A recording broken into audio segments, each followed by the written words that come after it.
"Let me guess," Juliet said, pulling the car door after herself. "You've discovered that I am a secret revolutionary, and now you are taking me to the outskirts of the city for execution." From the driver's seat, Lord Cai glanced over at her with a furrow of his brow. Then he pushed a button on the dashboard, letting the engine rumble to life. "I am begging you to stop watching the Wild West films coming from America," he said. For someone who likely had not driven a car in years, her father spun the steering wheel and pulled out of the driveway with expert maneuvering. "They're rotting your brain." Juliet twisted in her seat and peered out the back window, waiting for other cars to follow behind them. When none came, she turned to the front again and put her hands in her lap, pursing her lips. This was mightily strange. She couldn't remember the last time they'd gone anywhere without an entourage, or at least one other Scarlet for backup. It wasn't that her father needed protection, not when he was the one who had taught her how to use a blade at 3 years old. But having a group of men clustered around him at all times was about posture, and she didn't think he ever went into public without that protection. So, Juliet tried, "Where are we going?" "You managed to get into this car without asking questions," her father replied plainly. "Now refrain until we arrive." Juliet pursed her lips further and sank into her seat. By the time they were easing down Avenue Edward VII in the thick of the city, Lord Cai's driving had grown more erratic, starting and stopping when people walked onto the road with none of the smoothness of their chauffeurs. Just when Juliet thought they were close to running over an elderly woman, her father pulled into a wide alleyway and parked, reaching into the back seat for his hat. "Come on, Juliet," he chided, already climbing out. Juliet followed slowly. She took in the alleyway, still trying to gauge the situation as she rubbed her hands together to keep them warm. There was one door here, the back entrance of what Juliet would guess to be a restaurant, if the noise coming from inside was any indication. Lord Cai called for her again. Juliet hurried over just as the door opened and the serving boy silently gestured for them to enter. "If we're here to eat food that Mama hates, you only had to say so," she whispered. "Quiet." The serving boy led them through the back corridors of the restaurant, bypassing the rumble of the kitchen. Juliet had been jesting about eating a meal, but she still frowned when they also walked past the doors into the main restaurant without a second glance.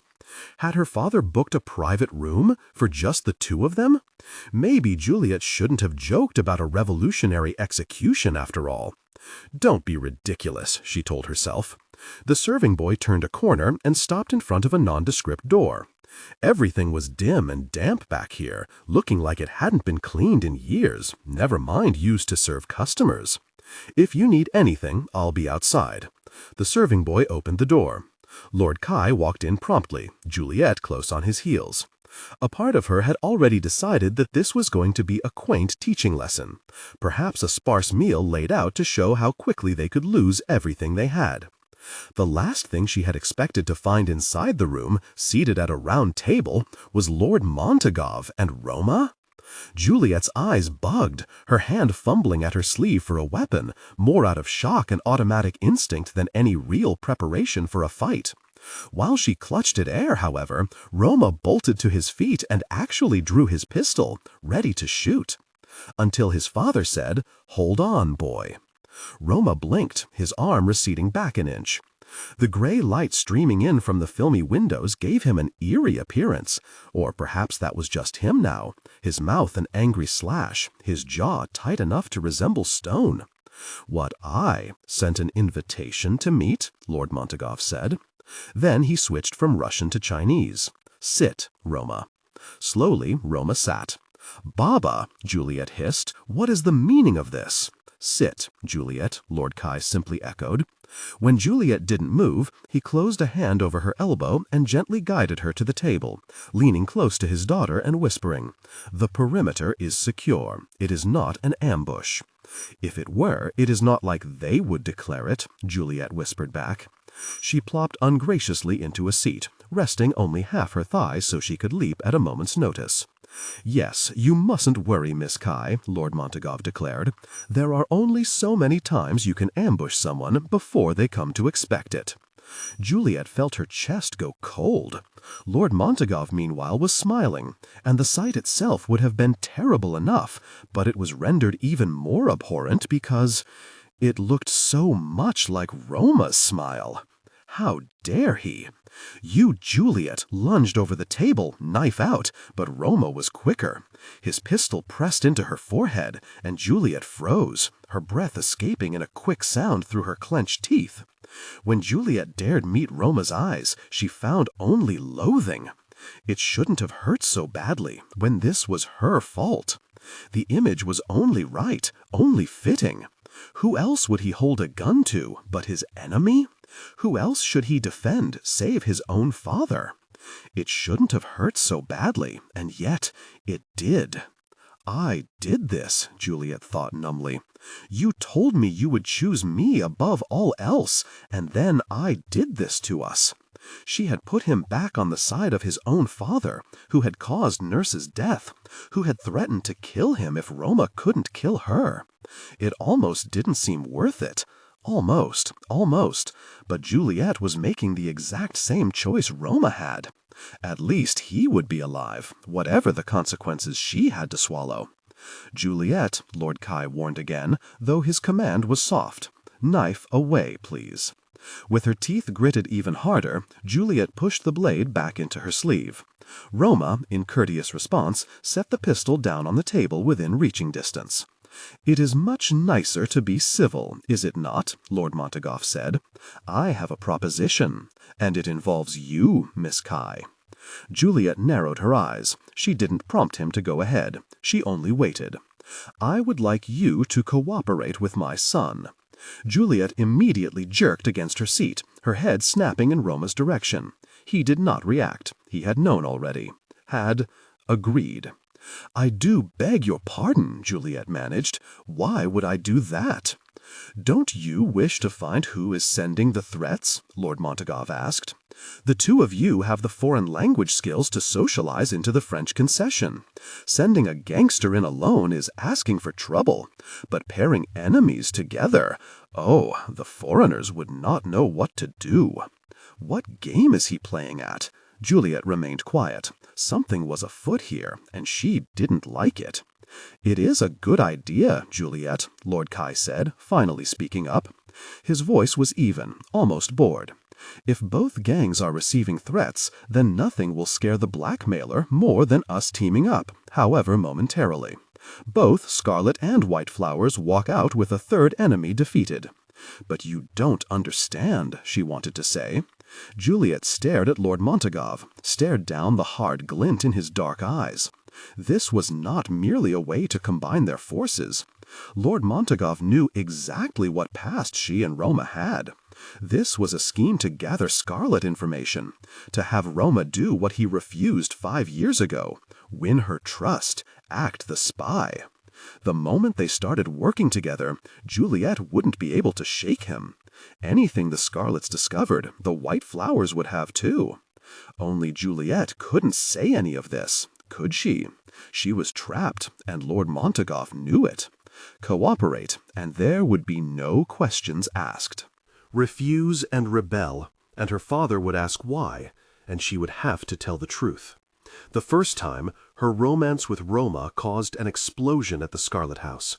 The second time, Tyler almost took all their lives. "A fine idea indeed," Juliet said dully. Lord Montagov clapped his hands together, making one thunderous sound. "What ease! If only the rest of our men were as friendly as we were." He turned to Roma.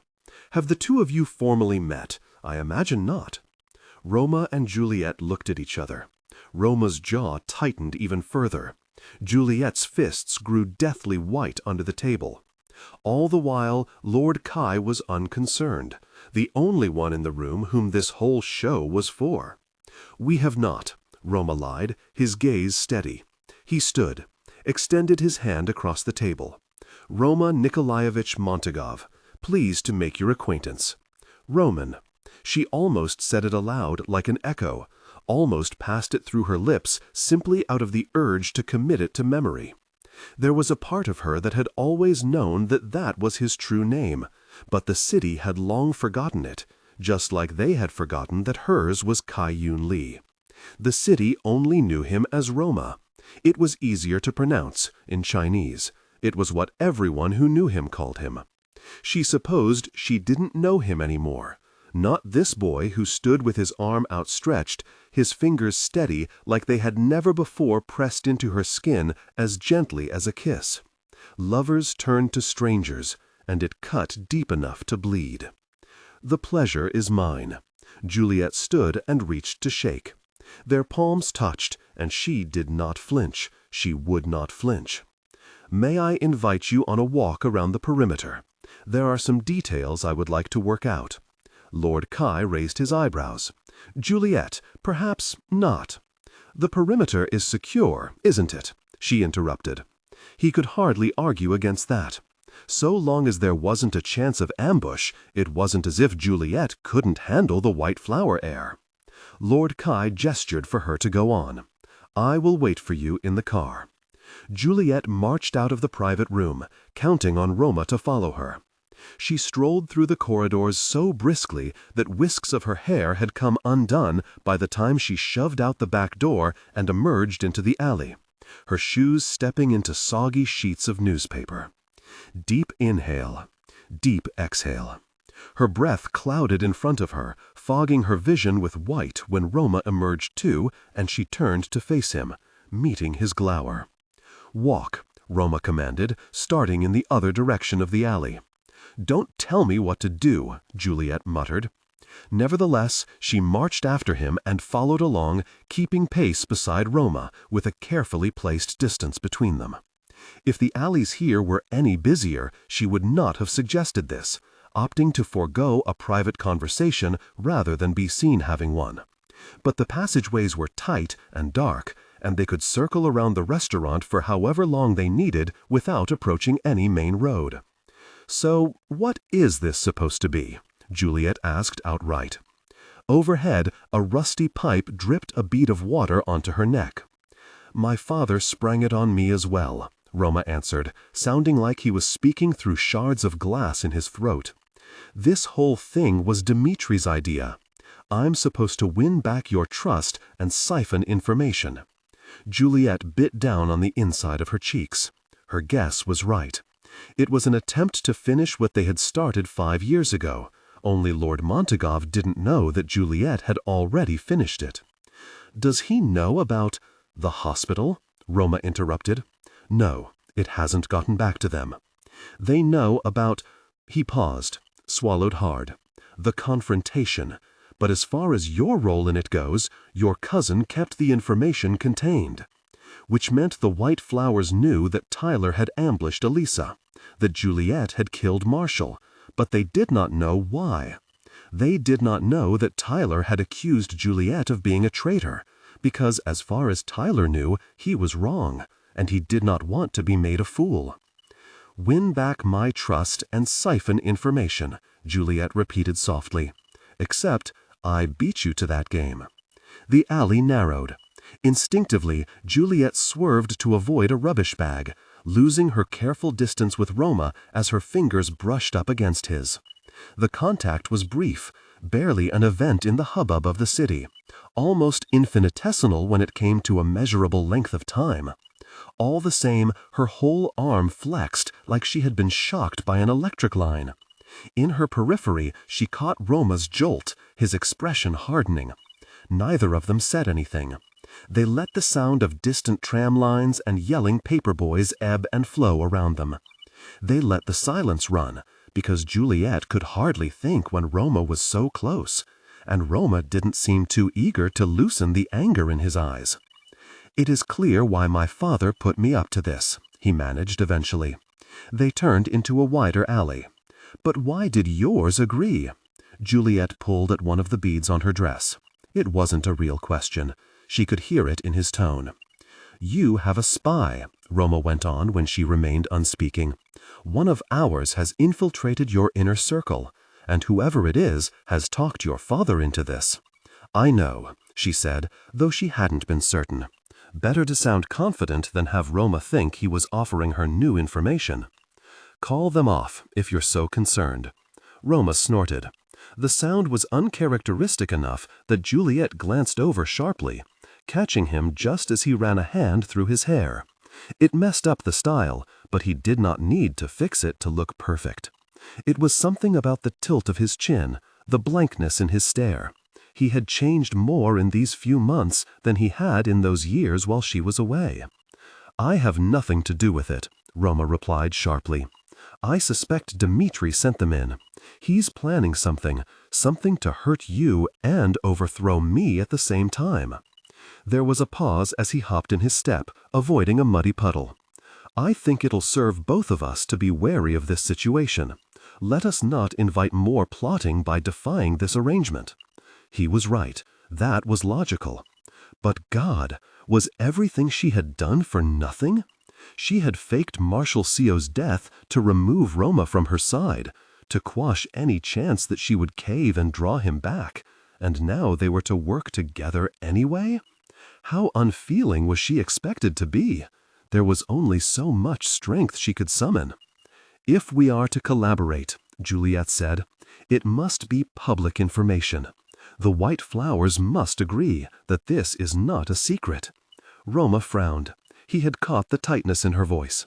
"Of course. Why would it be?" "I am only checking. Not a worry." It was a colossal worry. If they were spotted together once more and suspected of being lovers, Tyler would destroy them, and then climb to the top and rule the Scarlets himself. Juliet could not let that happen. She would rather die. Juliet slowed her pace. They were fast approaching the restaurant again, having circled the buildings once over. "How does a week to collect our sources sound? Then we merge right into the French concession." "Sounds fair," Roma said, just as dryly. He came to an abrupt halt.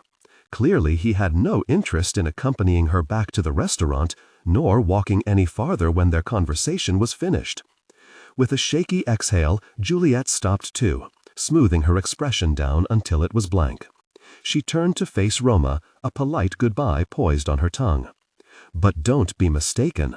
His eyes swiveled to her slowly. That once familiar stare was now fathomless, and Juliet's breath caught in her throat, stilling like a creature in the headlights. She was ready. She knew what he would say. But it still tore into her.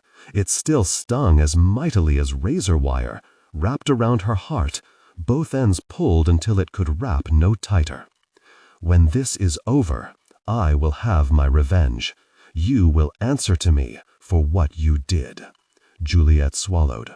She said nothing. She waited lest he had more to say. But when there was silence, she simply turned on her heel and walked away, her shoes clicking on the hard gravel. Lord Cai was already in the car by the time Juliet returned to the alley behind the restaurant. She slapped her hands onto the hood of the car, huffing so vigorously into the cold that her breath was visible in a shroud around her. "It's not too late," she said. "We can call an ambush.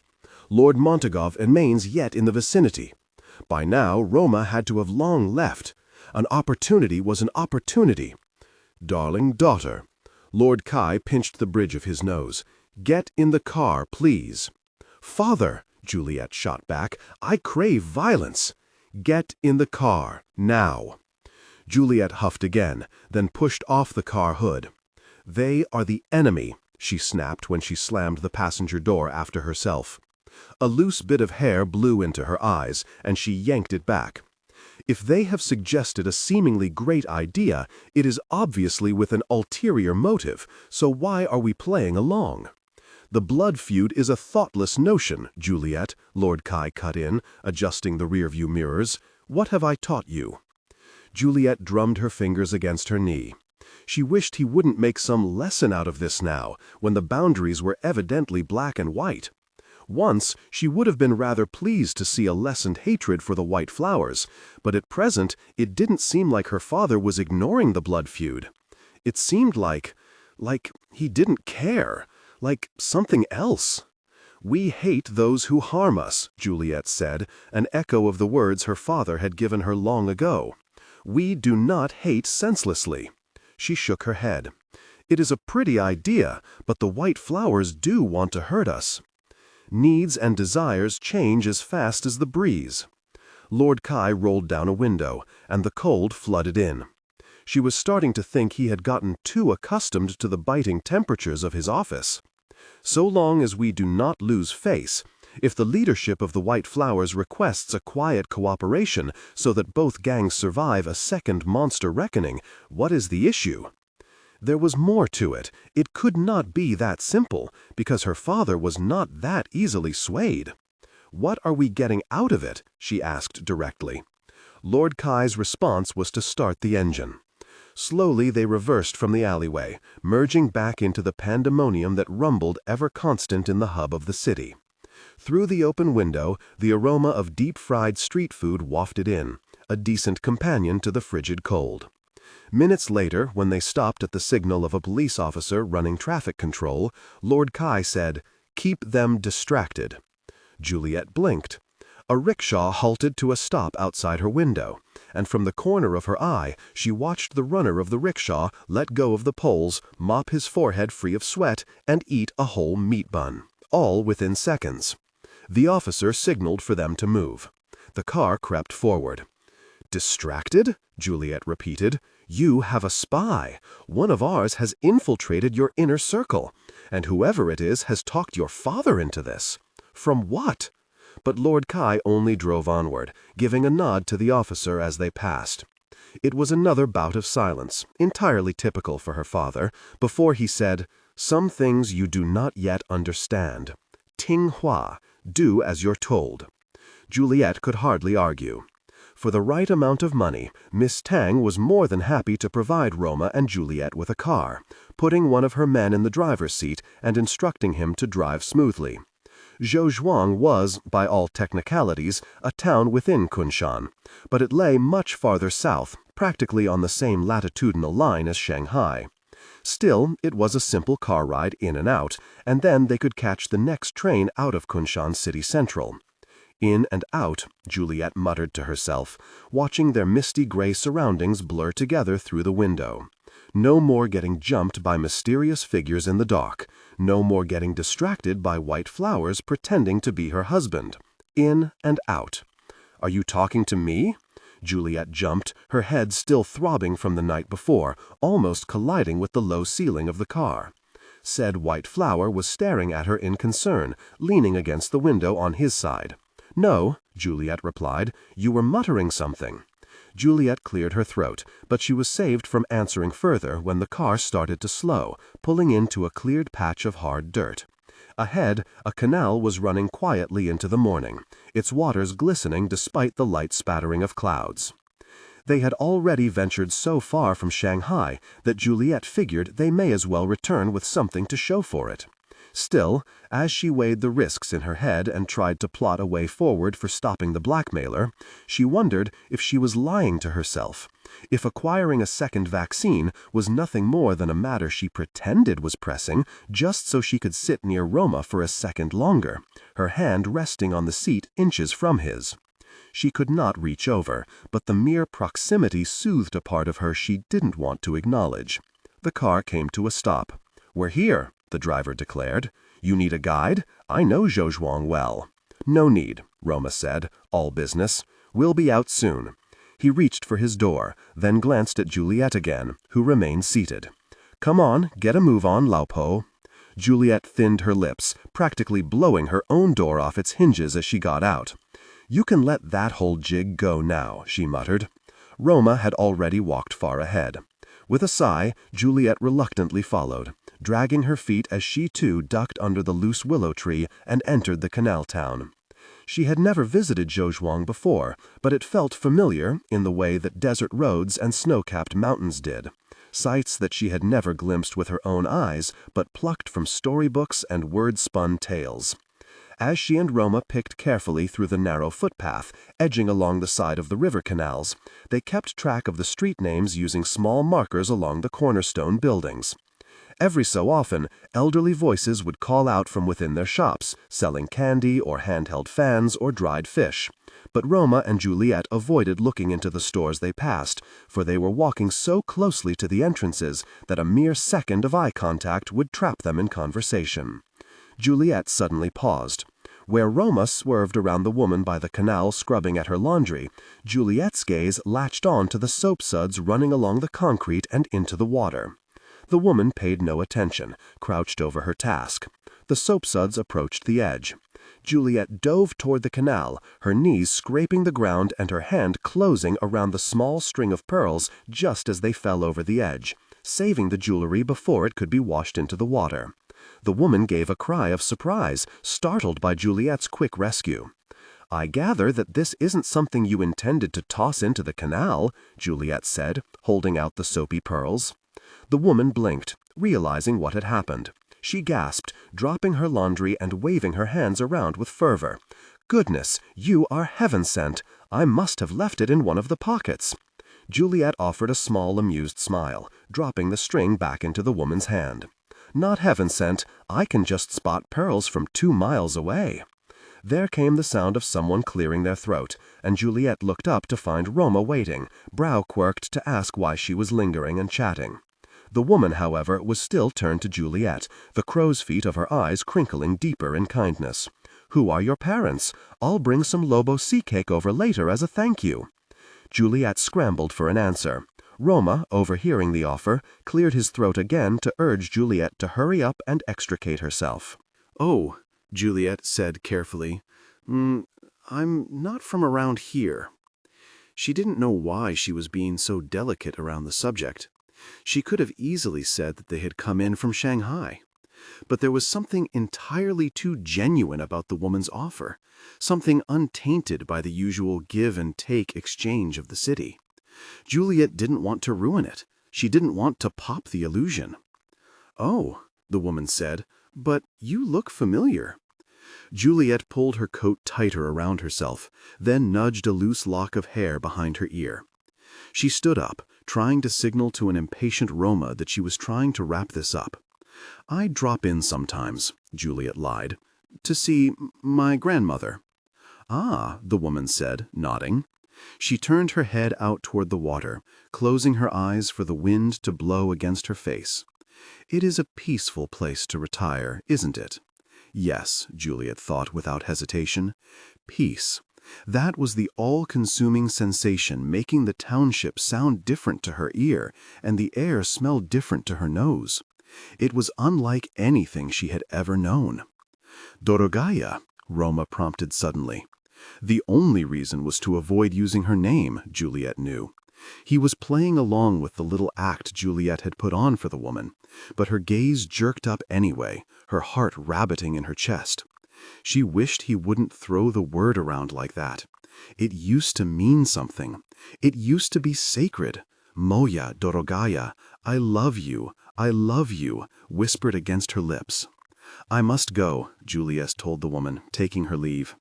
She surged a few steps ahead of Roma, not wanting him to see her expression until she had a handle on herself. She would have continued forward aimlessly if Roma hadn't called out again. "Slow down, it's this way." Juliette turned around, seeing Roma point across a narrow bridge. As he started to climb, Juliette only stood by the canal, watching the water run languidly beneath the short structure. "I kept them, you know." Roma stopped at the top of the bridge. "What?" "All the pearls and diamonds. All the bracelets he had picked for her later in their relationship, and that one necklace when they were 15, the first gift he had given before he kissed her on the rooftop of that jazz club. She kept them all, took them in a box with her to New York, even though she said she wouldn't." "Did you say something?" Roma prompted again. Juliette shook her head. It was for the best that Roma hadn't heard her. What was the point of telling him any of that? This place was making her sentimental. "Juliette," Roma chided when she remained yet unmoving. "A word of warning that if you fall into the water from there, I will not be coming to your rescue."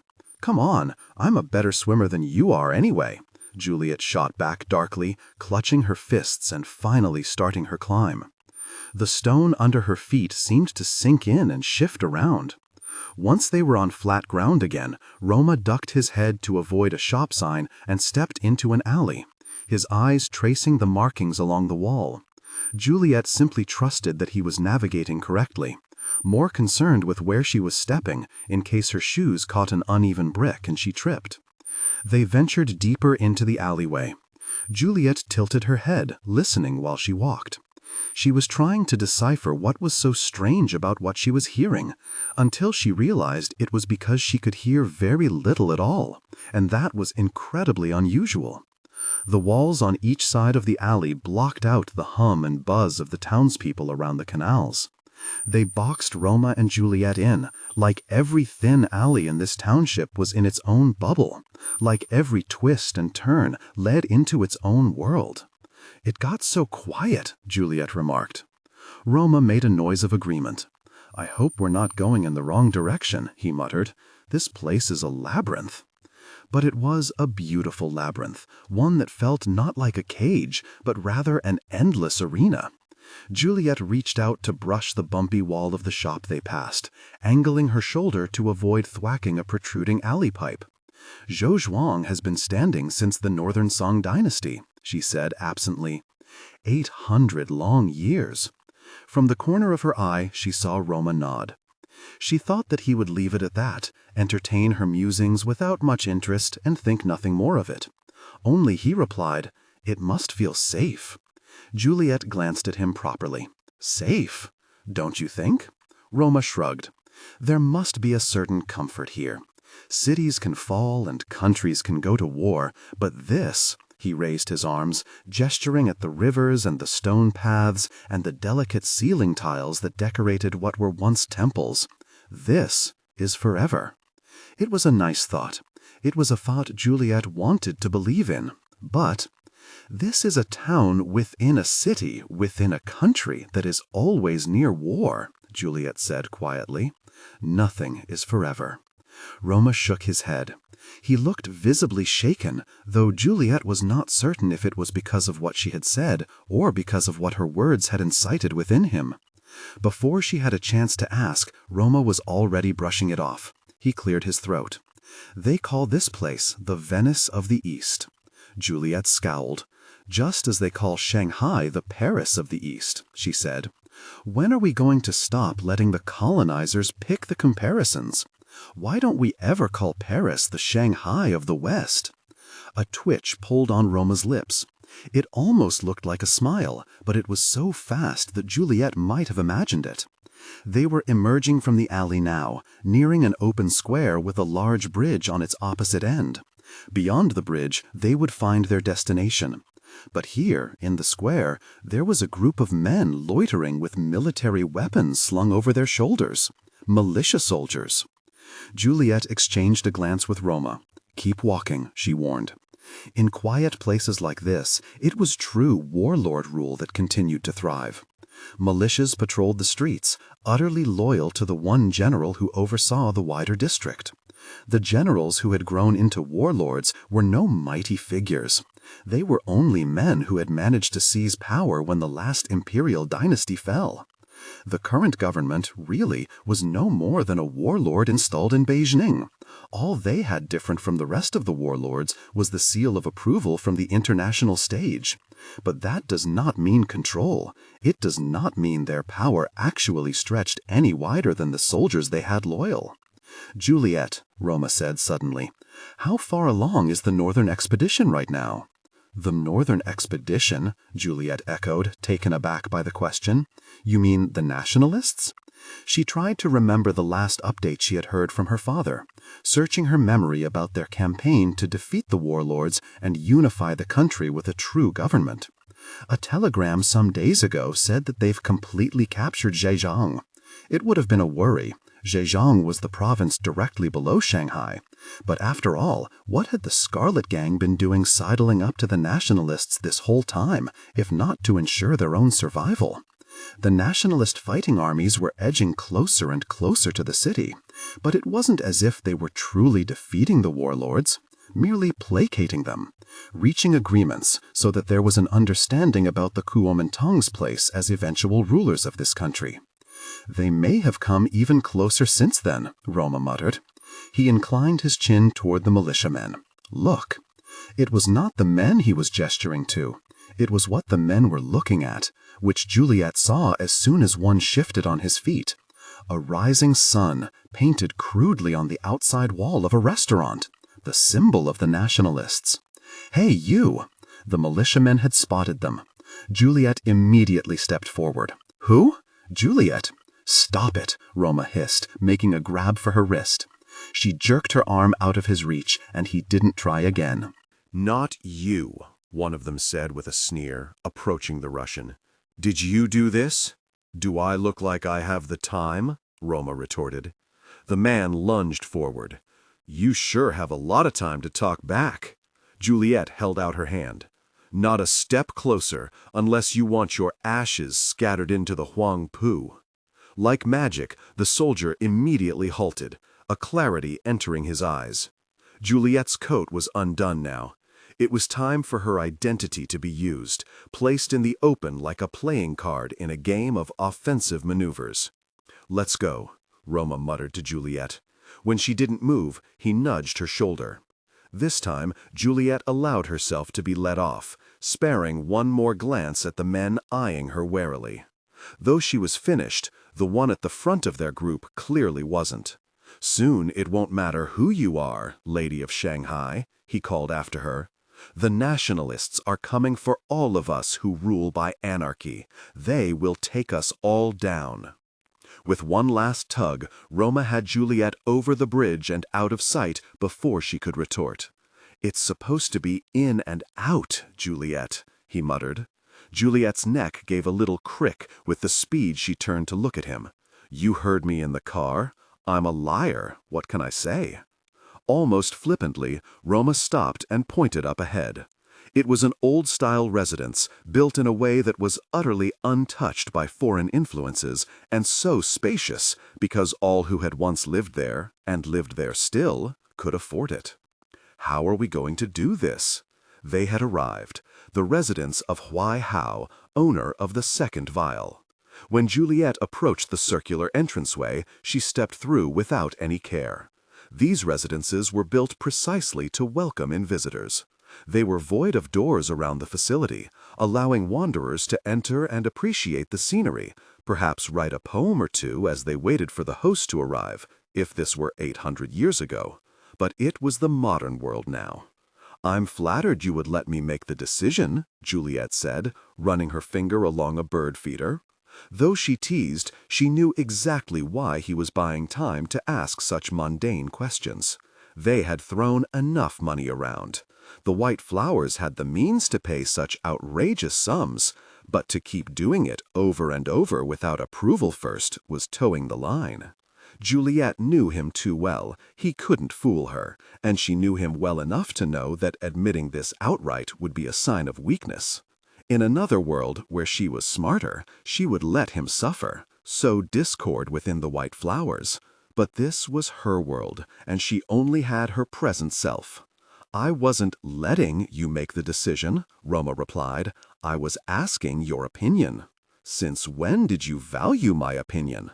"Don't make me regret asking." "I've a feeling you already do." Roma rolled his eyes and marched ahead. But then there was the sound of a door sliding, and Juliet grabbed the back of Roma's coat, yanking him back.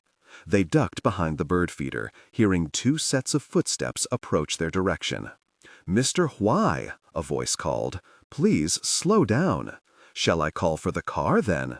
"Yes, yes, do one thing right, could you?" A gruff voice snapped. The second pair of footsteps hurried back in the other direction, but another kept walking. Soon he was in view, and Juliet poked her head out to find a middle-aged man strolling for the exit.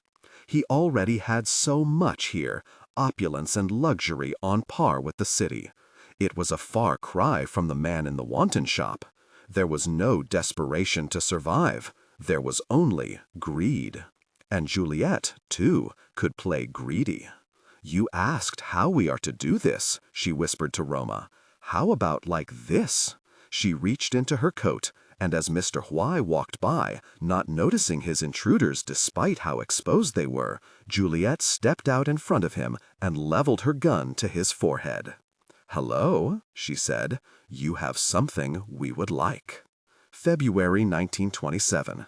The sun was out today, burning above the city as if it were a large diamond studded into the sky. It seemed most suitable, Juliette thought, as she stepped out of the car, breathing in the crisp air.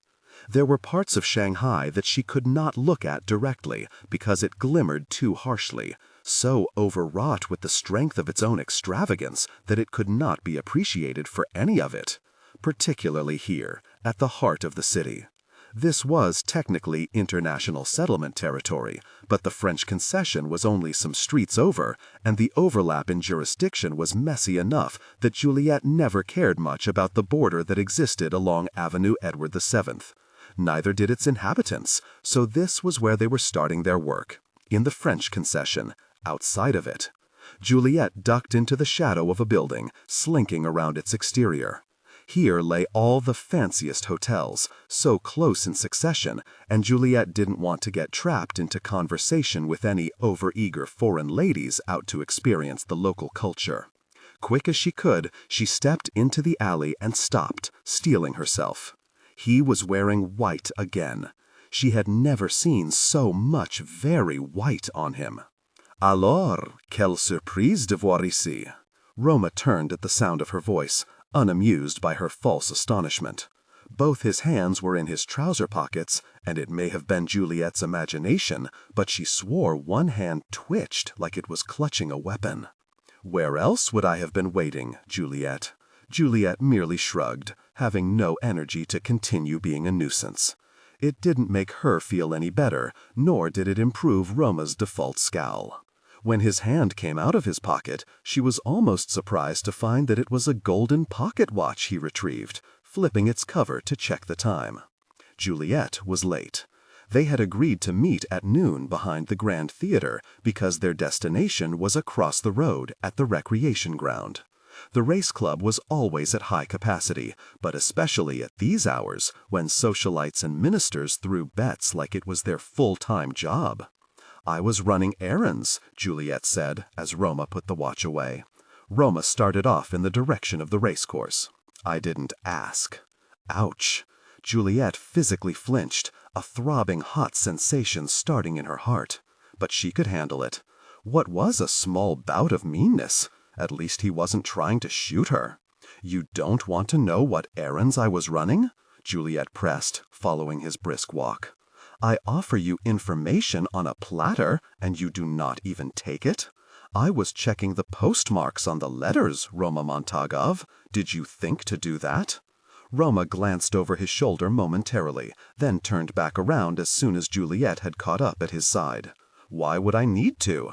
They could have been fake if the blackmailer hadn't truly sent them out of the French concession. And were they? Juliette blinked. Roma had stopped suddenly, and it took her a second to realize it wasn't because he was enraptured with their conversation.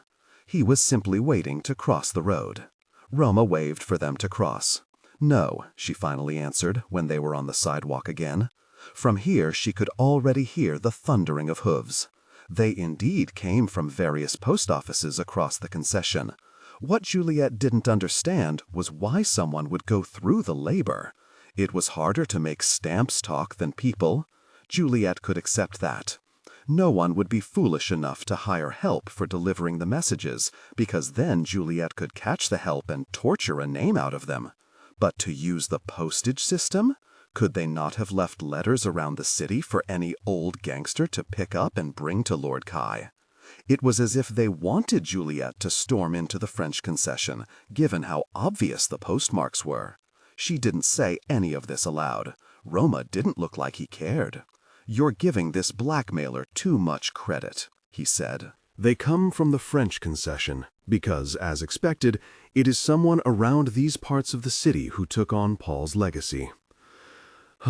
So, here we are. At once, Roma and Juliette lifted their heads, looking upon the race club's central building. The clubhouse stood on the western side of the racetrack, spilling outward with its grandstand and climbing skyward with its 10-story tower. A collective roar sounded from the track to signal some race finishing, and activity inside the clubhouse rumbled with excitement, awaiting the next round of bets. This was a different face of the city. Each time Juliette walked into a settlement establishment, she left behind the parts that juggled crime and party in the same hand, and instead entered a world of pearls and etiquette, of rules and dazzling games only maneuverable by the fluent.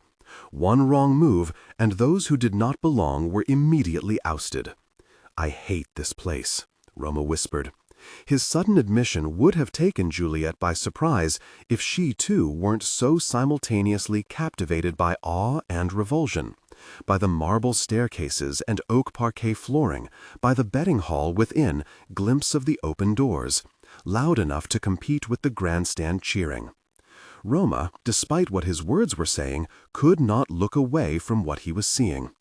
"Me too," Juliette replied quietly. Maybe one day a history museum could stand where the clubhouse was instead, boxing within its walls the pain and beauty that somehow always existed at once in this city. But, for now, today, it was a clubhouse, and Roma and Juliette needed to get to the third floor, where the members' stand was. "Ready?" Roma's voice returned to normal, like the previous moment had been erased from memory. Rather reluctantly, he offered his arm. Juliette took it before he could have second thoughts, wrapping her fingers around his sleeve. Her hands were gloved, but still her skin jumped upon contact. There were sightings yesterday. In the outskirts of the city where workers were striking, they said a monster was present. Roma cleared his throat. He shook his head like he didn't want to discuss it, though monsters stalking their city were precisely why they were here. "Unless people are dying, I don't care," he muttered. "Civilians make up sightings all the time." Juliette dropped the topic. They had stepped inside the clubhouse, and the double takes started almost immediately. It would have been impossible to go entirely under the radar, not when Roma Montagov and Juliette Cai were wholly recognizable. But Juliette had thought at least there would be a delayed reaction. There was no delay at all. Frenchmen in suits and women twirling their pearls were positively craning their heads with outright curiosity. "None of them are going to be helpful," Roma said under his breath. "Keep moving." The onlookers thinned out as they climbed upward, passing a bowling game happening on the mezzanine level. The second floor rang loud with a billiards game clacking across the space, almost in tune with the hooves clamoring just outside. On the third floor, there was a booth installed outside the closed double doors, standing sentry to the long lines of dark timber and glazed panels that made up the domineering entranceway. A fireplace roared close by, keeping the floor warm enough that an immediate sweat broke out under Juliette's coat, prompting her to undo a few buttons until the fur hung open. "Hello," she said, waiting for the woman behind the booth to look up. By her hair, she appeared to be American. "This is the member stand, yes?" A collective outburst of laughter wafted from the doors, accompanied by the sound of glasses clinking, and Juliette immediately knew that it was. In there were all the well-to-dos and must-knows of the French concession. In a city that teemed with people, someone had to be aware of something. All it took was to find the right people. "Are you members?" the woman asked dryly, sparing the briefest glance up. Her accent came out clearly. "American. No grandstand, for Chinese, is outside." Juliette let go of Roma's arm. He reached out as if to pull her back, but thought better of it at the last moment, his hand floating inanely in the air as Juliette walked forward, her heels clicking on the smooth flooring. She approached the booth, then slapped her two hands right onto it. Just as the woman was finally startled into looking up properly, Juliette leaned in. "Say that again," she said, "but actually look at my face this time." Juliette started to count to 3 in her head. 1, 2. "Miss Cai," the woman stammered, "I didn't see you on our expected visitor list." "Stop talking." Juliette pointed to the door. "Open it, would you?" The woman's already wide eyes flickered to the door and then to Roma, before widening even farther, at risk of popping right out. Some dark part of Juliette reveled in it, in the rush that surged through her veins each time her name was spoken with fear. Some darker part still was more rapt at the sight that she gave, looming while Roma waited at her side. They would rule this city one day, wouldn't they? 1 half each, fists over empires. And here they stood, together. The woman hurried to open the door. Juliet offered a smile that was nothing but bared teeth as she passed. "You embarrassed her so deeply that she'll be looking over her shoulder for the next 3 years," Roma remarked inside. He inspected a passing tray of drinks. "It means little that I managed to embarrass her," Juliet grumbled. "Every other Chinese person in Shanghai doesn't have the same privilege." Roma picked up a drink, giving it a sip. For a moment, it almost seemed like he was going to say something more. But whatever it was, he clearly decided against it, because all that came out was, "Let's get to work." For that next hour, they mingled in and out of the crowds, shaking hands and exchanging pleasantries. Foreigners who moved into this city long-term liked to call themselves Shanghailanders, and though that term gave Juliet such nausea she preferred to permanently block out its existence from her mind, it was the only acceptable one that she could think to use to describe every person in this room. How dare they claim such a title? Juliet clutched her fists tight as she let a couple pass in front of her. How dare they label themselves the people of this city, as if they did not sail in with cannons and forced entry, as if they are not here now only because they come from those who lit the first fires. But it was either the wretched Shanghailander or imperialist, and she doubted her father would be very happy if she went around the room addressing merchants and bankers as such. She simply had to swallow it. She had to laugh with one Shanghailander after the other in hopes that they had information to give when she casually mentioned the new deaths. So far, nothing had turned up. So far, they were more interested in why Juliet and Roma were working together. "I thought y'all didn't get on," one remarked. "I was warned that if I did business in this city, I'd ought to pick a side or get shanked." "Our fathers tasked us together," Roma said. He flashed a quick grin, looking debonair enough that the foreigner visibly swooned, though she was old enough to be his mother. "We're on a mission so vital that the White Flowers and Scarlet Gang must collaborate, even if it means placing business aside for the meanwhile." Juliet wondered if Roma had practiced those words and the way he was to deliver them. He spoke like the perfect glimmering prodigy, because no one could hear the bitterness but her. All the foreigners took in was his easy beauty and smooth speech. Juliet listened to the words, to the resentment that they were tasked to this, for otherwise he would be far, far across the city. She hoped the blackmailer would hear about this, or better yet, could see them right this moment.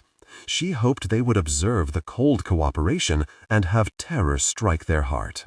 Once the Scarlets and the White Flowers joined together, it was only a matter of time before their mutual enemy collapsed. Why, I don't know if I should be offended that I have waited so long still without a greeting. Roma and Juliet both turned at the voice, coming from a short, booming man. He tipped his newsboy cap, and, in return, Roma inclined his boater hat, looking the picture of sophistication in comparison to the man's huffing red face. It was an unfair competition. Juliet eyed the 2 women who accompanied the man and knew that they saw it too. "Forgive us," Juliet said. The man reached for her hand, and she let him take it to press a kiss to her gloved fingers. "If we have met before, you will need to remind me." Ever so faintly, the man's grip tightened on her fingers. He let go in the next second, so it could have been played off as a mere slip of his grip, but Juliet knew that he had acknowledged her slight. "Ah, we remain strangers, Miss Cai," the man said. "Call me Robert Clifford." His eyes flickered back and forth between Juliet and Roma before gesturing at the 2 women with him.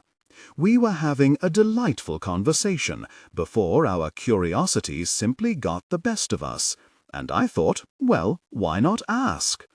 The member applications usually come through me, but I have not seen yours. So." Robert Clifford lifted his arms and gestured all around the room, like he was reminding them where they presently stood. "When did they start letting gangsters into the club? Ah, there it was." Juliet smiled in response, biting down hard until her molars made a sound at the back of her mouth. The red-faced man's tone was jovial, but there was a certain sneer in the word gangsters that made it clear he did not mean only that. He meant Chinese and Russians. He had much more nerve than the American outside. He thought he could look them head-on and walk away with a victory. Juliet leaned in and plucked the handkerchief out of Robert Clifford's pocket. She held it up to the light, inspecting the fabric quality. She gestured for Roma to take a look, using the opportunity to turn away from the man and mouth, "Is he British?" The two women with him were French, if the Coco Chanel sportswear was any indication. But Juliet did not have the same eye for men's fashion, and accents were hard to pass when people learned all the European languages as a sign of wealth. "Yes," Roma responded. Juliet released an airy laugh, returning the handkerchief with a harsh shove into his pocket. She flicked Robert Clifford's hat, hard enough that it almost came right off his head, then turned to the two women and said in French, "Mon Dieu, when did they start letting English newspaper boys into this city? Maman is calling him home for dinner." The women hooted in sudden laughter, and Robert frowned, not understanding what Juliet had said. His hands darted up to his hat, fixing it back in position.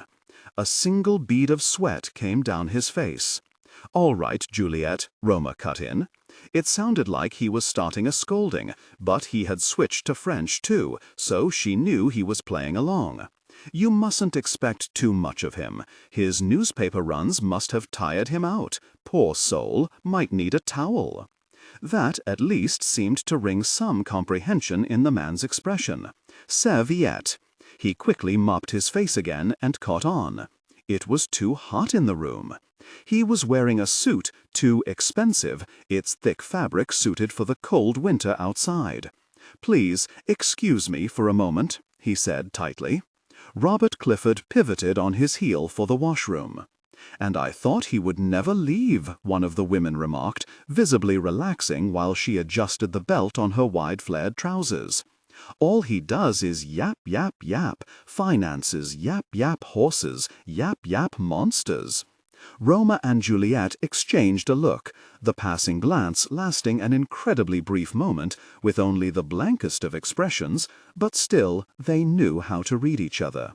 Perhaps they were finally onto something. Juliet extended a hand. "I don't believe I've had the pleasure." "Giselle Fabron," the woman in the trousers supplied, shaking firmly. "And my companion is Ernestine de Donadieu." "Enchantée," Ernestine offered primly. Roma and Juliet returned the introductions with poise and grace and flattery, because these were the roles they had been raised to play. These were the games they knew how to win. "Of course we know you," Giselle said. "Lovely name. My parents almost named me so too." Juliet placed her hands to her chest, feigning amazement.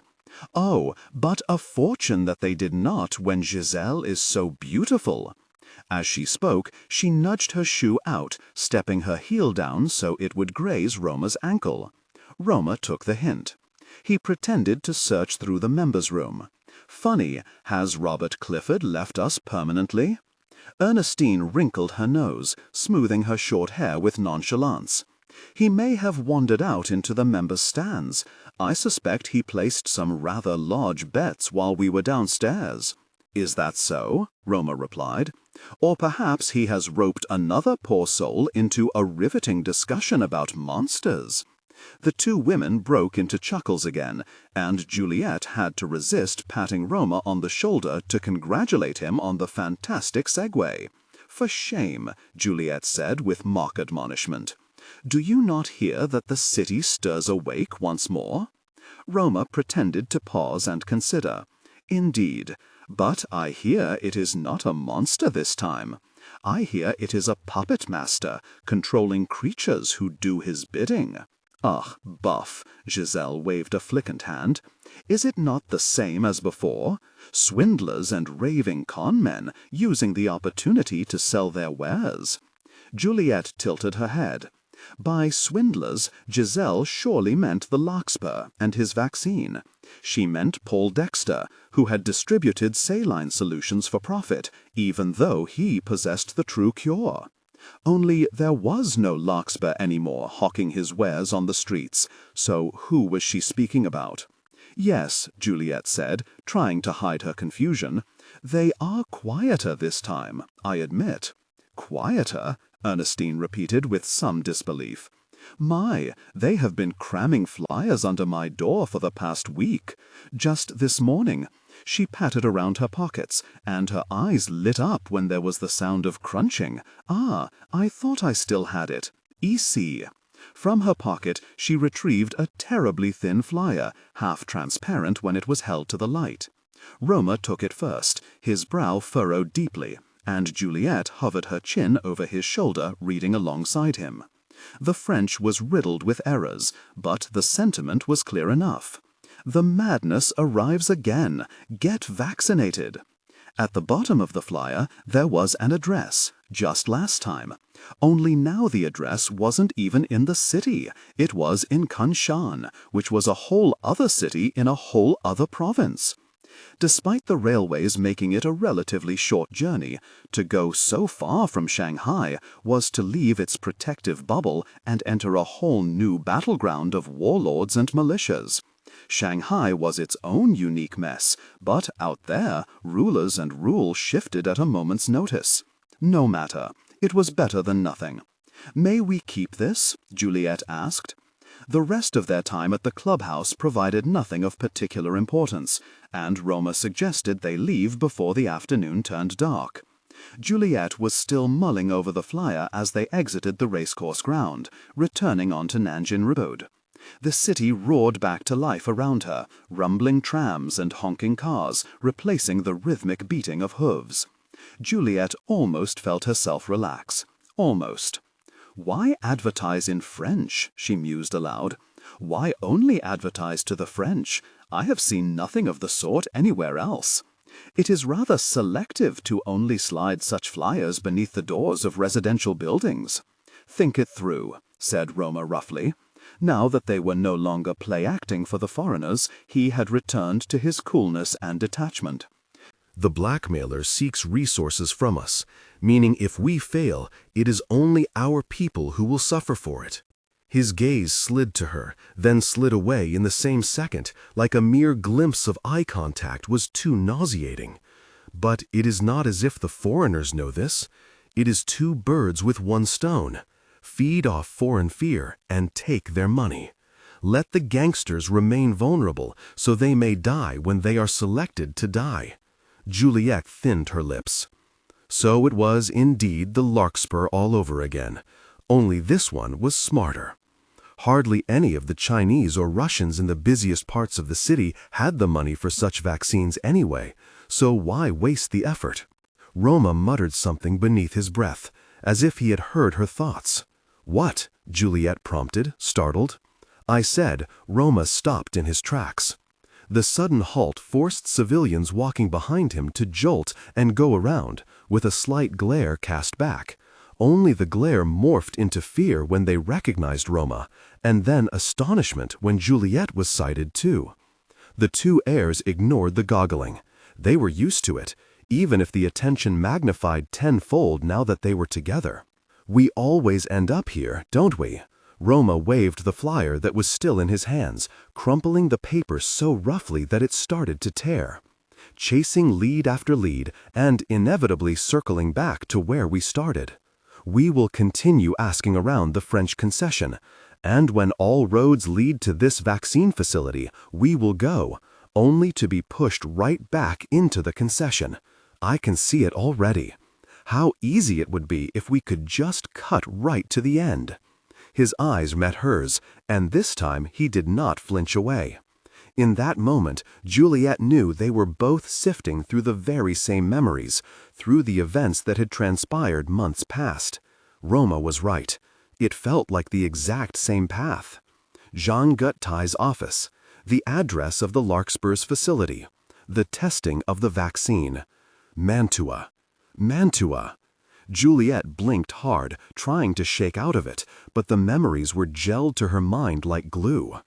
"If it were that easy," she said quietly, "it would not be us who needed to do it."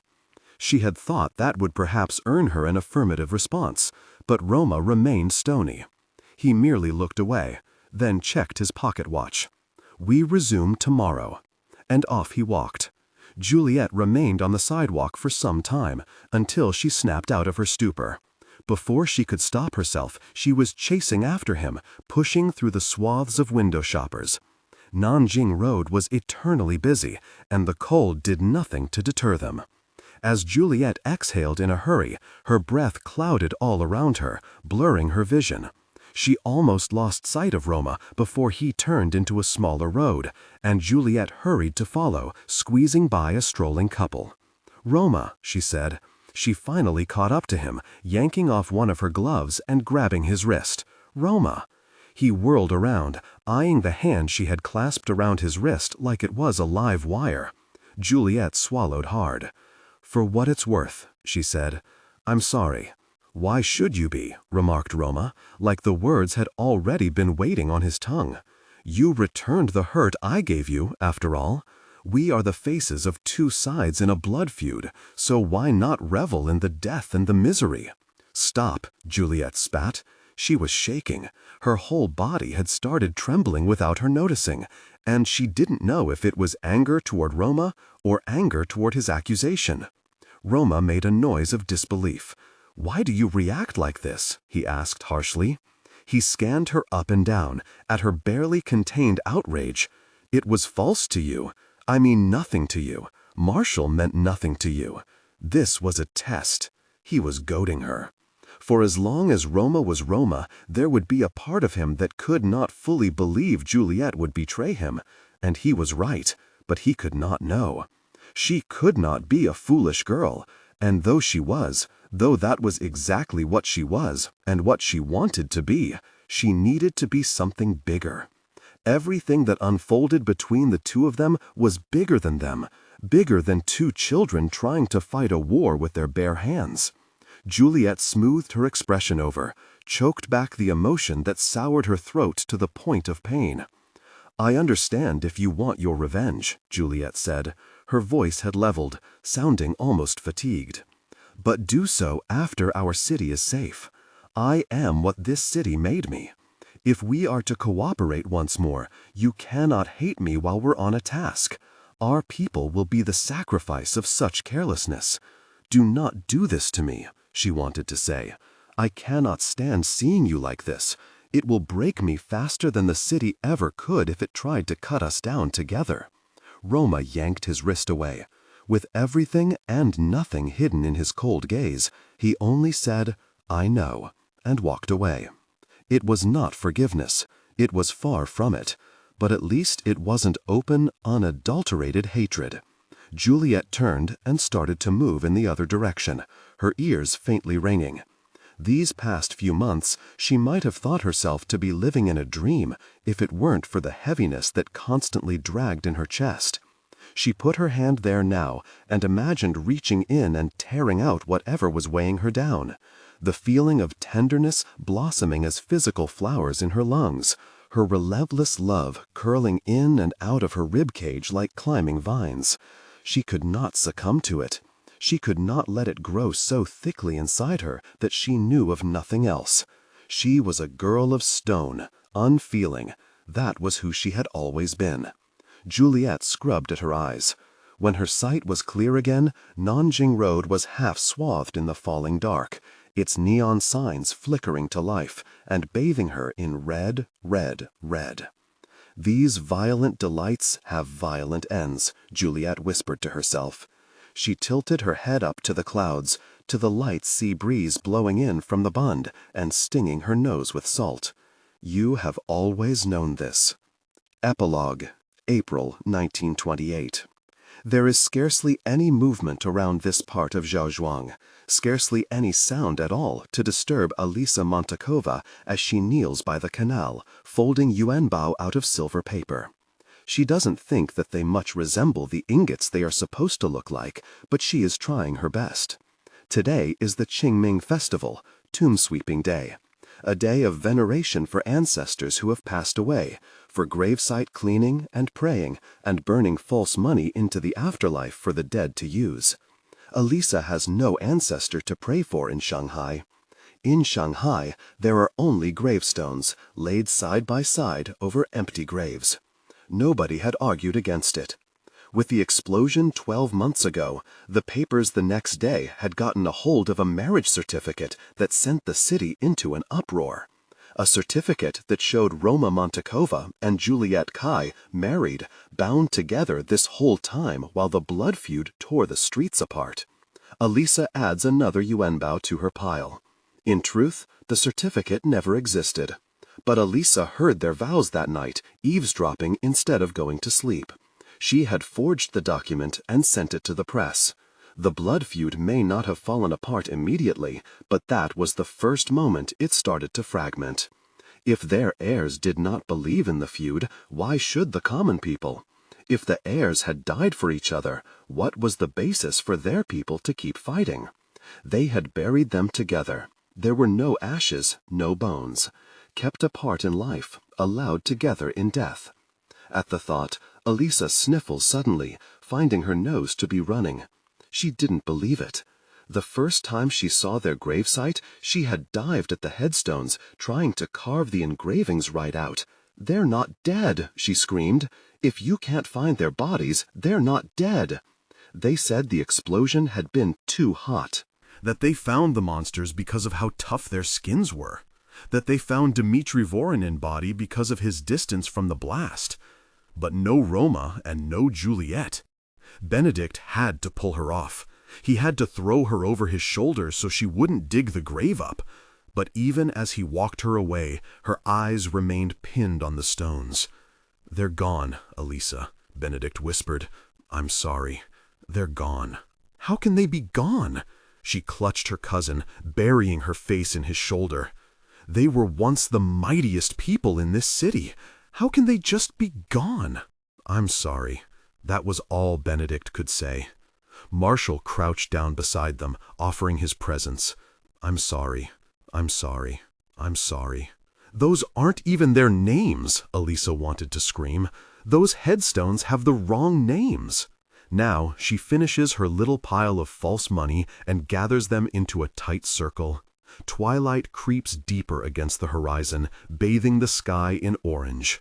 Elisa is here because she cannot stand the insincere gestures in Shanghai, cannot bear to join the crowds at the cemeteries, all the sobbing faces who didn't even know her brother.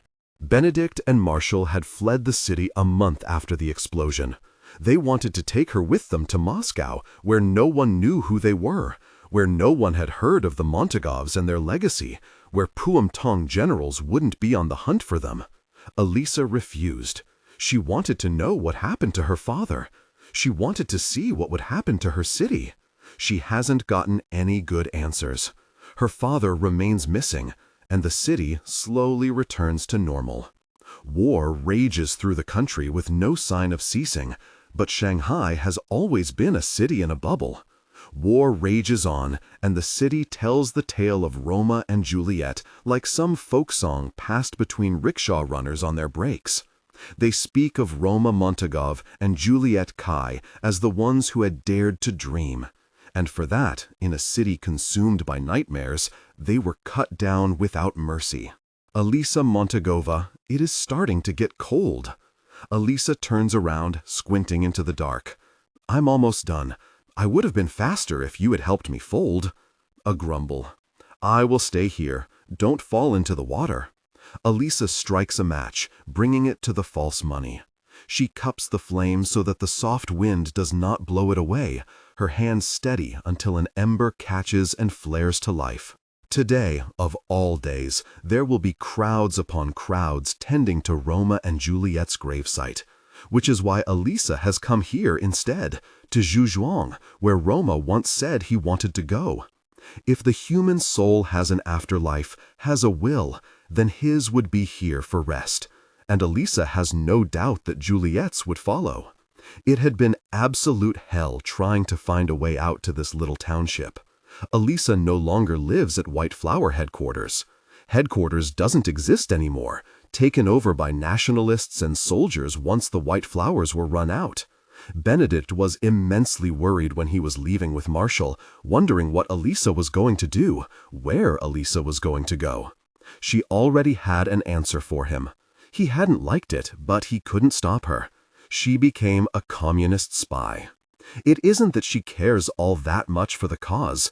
It isn't even that she likes the people very much, short of her superiors who decide her tasks, and, on the occasion, drive her out into the countryside when she pouts for long enough. But she sees the city trying to revert to its old ways. She sees the lines and cracks growing and growing, and she wonders what it was all for, why her brother made such a sacrifice if nothing is going to change. The White Flowers are fractured beyond repair. The Scarlets have disintegrated. Lord Cai joined the ranks of the Kuomintang. The government sits steady. And yet this city hums with injustice. No true law, no true rule. Foreigners lurking at the seams, waiting for the moment the Kuomintang missteps. Imperialists in other parts of the country, their armies at the ready, simply biding their time. Elisa is no expert in politics, but she is quick and nimble. She crawls in and out of hiding spaces before anyone can see her. She hears the reports of the Japanese taking land in the north. She hears the British and French plotting to consume what they can. For as long as the country is kept in chaos, the people fear the fates that they mourn in Roma and Juliet. For as long as hatred lurks in the waters, the story of Roma and Juliet starts anew. And Elisa just wants them to have peace. The sun sets over the horizon at last. Elisa watches the papers burn, letting the darkness fall around her. Soon it is only the burning fire that illuminates the canal. The flames reflect back in her dark eyes, warms the breeze that swirls about. "I wish you could see it," Elisa whispers into the night. "They find hope in your union. They wish not to fight anymore." The canal trembles with the wind. Its water sloshes, the only sound in the clearing. Most people in this small township have already retired for the evening, shuttering their windows and laying their heads to sleep. "Elisa, I am growing wrinkles. Don't be dramatic, Celia." The fire has finally finished burning, so Elisa nudges at the ashes with her foot and turns to leave. Her superior is a few steps away, looking as if she is guarding the canal, but there is no one nearby to guard from.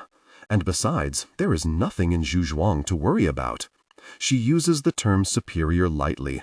The others are far older, but Celia can't be any more than 19, the only one who will put up with Elisa's annoying requests.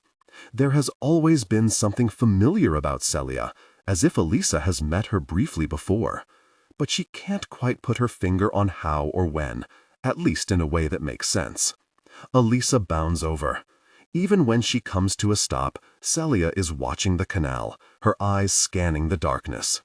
"You come into Zhuozhuang all the time on solo mission runs," Elisa says, trying to cite what has taken up so much of Celia's attention. "Are you afraid your contacts will spot me? Maybe they'll want to work with me instead." Celia jerks her eyes to Elisa, taken aback. "How did you know that I come here?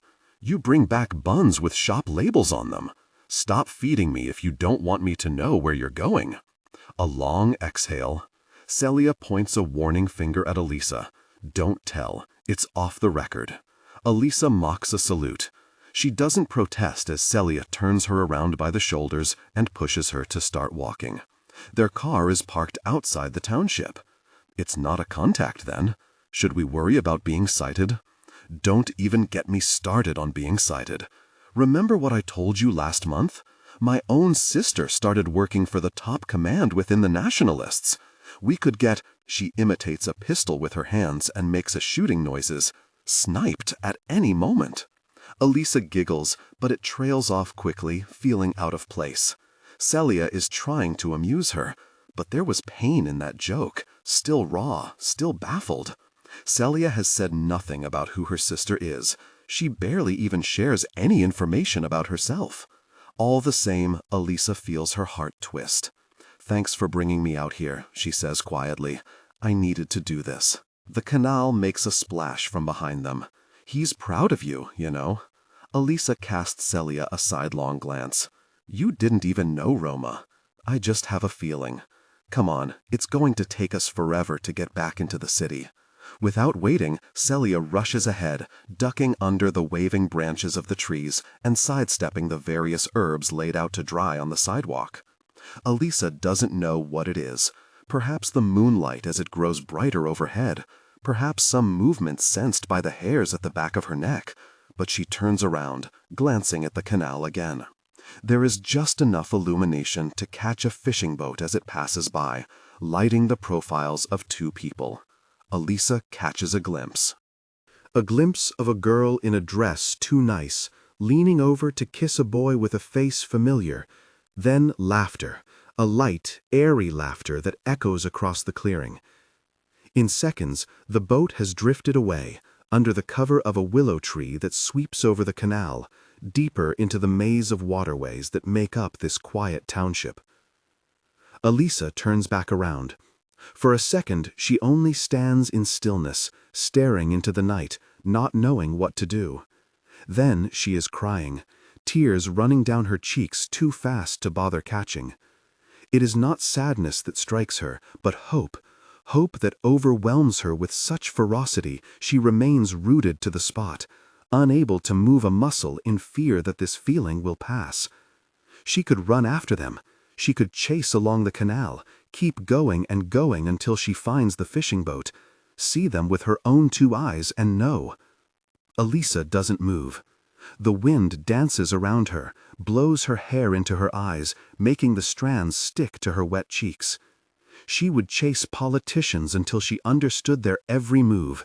She would chase top officials until she knew every last piece of their classified plan. But she would not chase this. She would rather hold this hope so close to her chest that it feels like a fire on its own, flickering against the darkness, flickering even where other embers burn out. There will be hatred. There will be war. The country will fight itself to pieces. It will starve its people, ravage its land, poison its breath. Shanghai will fall and break and cry. But alongside everything, there has to be love, eternal, undying, enduring. Burn through vengeance and terror and warfare. Burn through everything that fuels the human heart and sears it red. Burn through everything that covers the outside with hard muscle and tough sinew. Cut down deep and grab what beats beneath, and it is love that will survive after everything else has perished. Elisa wipes her face with her sleeve. She takes a steadying breath. Don't worry, Elisa. We will be okay. And she hurries forward, away from the canal, returning to Shanghai once more. It was late afternoon by the time the train arrived in Kunshan, and even later by the time Roma and Juliet finished speaking to the authorities, because what qualified for authorities here was no more than men in flimsy uniforms blanching at the sight of the bodies. What could have taken 10 minutes instead took 2 hours of Juliet making threats and yelling, "Do you know who I am?" before they had the bodies removed and a completed list of victims. The bodies went to storage, and messengers were sent in cars to Shanghai en route to notify both the Scarlet Gang and the White Flowers what had happened. They sent men out along the tracks too, traipsing through the hills to look for the escaped monster. But Juliet doubted they would find anything, not with their level of incompetence. By the time she summoned Scarlets to drive out and search with them, she was sure the monster would be long gone. Outrageous! Juliet was still grumbling as she and Roma left the railway station. Utter outrage! It is expected, Roma replied evenly. I imagine they have never before encountered such mass casualties. Irked, Juliet swiveled her narrowed eyes at him, but opted to remain quiet. They had not spoken about whatever it was that had happened between them on the train, and if that was the way Roma wanted to play it, then Juliet was happy to oblige. It seemed that they were to pretend it never happened, even if Juliet could hardly look in Roma's direction now without all the little hairs on her arms sticking up. She shouldn't have kissed him back. He hated her, but that didn't override their whole past. nor the instinctive tug that had always drawn them into collision with each other like meteors in orbit. Juliet knew what was going on in his head because it was exactly what she had been circling around some few months ago. So why had she become so thoughtless as to give in? Even if he didn't hate her as deeply as he said he did, it was all the more dangerous. The whole point of lying to him was to keep him away. The whole point was that they couldn't do this again. Because the moment he saw through her, then their city of blood would catch up to them. And perhaps they could be together at last, if it was together in death. And what was love if all it did was kill? A car? With a start, Juliet realized she hadn't been listening and only now registered Roma's suggestion, glancing upon the road. After handling the bodies, they had asked an officer for the directions to their destination, and the route was a simple, albeit hefty walk. Kanshan itself was classified a city, but it was a far cry from Shanghai. Rather than a living, breathing entity that turned inside out on itself in an effort to find space, Kanshan was a small lasso on a map, a grouping of 10 or so quiet towns that sat side by side with little activity past its day-to-day humdrum energy. This place was easy to navigate because it was quiet and still, but that also meant it was impossible to hide within, should they pick up a tail. "No, we can't take a car," Juliet replied. She peered over her shoulder, eyeing the few officers that remained standing by the railway station, deep in conversation. "The blackmailer is onto us. We would be too easy to follow." Roma looked back too, frowning when he saw that Juliet was still watching Kanshan's useless administrative officers. Them? Obviously not. Juliet hurried along. At this rate, the sun would have set by the time they reached the address. The cold was biting enough already, but once night fell it would be almost unbearable to stand outside, especially when Juliet's thick coat was a tad more fashionable than it was practical. "However, I thought about it," she continued. "That man was sent after us in the train car, but he took his very time transforming. Paul Dexter is the one who vaccinated me, so I cannot imagine that his collaborator does not know I am immune. They weren't trying to kill us, they were trying to scare us. Collateral damage, begosh." A bell rang somewhere in the distance. Its echoes bounced down the flat row of buildings erected stoutly on the other side of the road. As Roma and Juliet walked along the footpath, a thin river flowed gently on their left, lapping into the fading evening. Sometimes Juliet forgot that this was how the rest of the country lived. The farther one receded from the coastal cities, they also receded from coastal control, from power-hungry nationalists and invading foreigners. They receded away from places where every move felt like life and death, and instead, the river trickled into a wider stream. When a small bird came to perch upon a rock jutting from the riverbed, it barely disturbed the flow of the water. Instead, they had the space to breathe. "Believe it or not," Roma said now, "this monster attack was a good thing." Juliet pulled her attention away from the water, searching for the next street sign. The last thing they needed was to get lost. "I do beg your pardon. The bodies on their way to the morgue would argue otherwise. Heaven rest their souls. Obviously, I do not wish for more death." Roma's words were edged with a bite. "When we return to Shanghai, I can root through every white flower within our ranks until I find exactly who that Frenchman was. And if our trip here does not prove useful, then finding whoever that monster was may be the fastest way to trace back to the blackmailer." Juliet didn't see a point of arguing.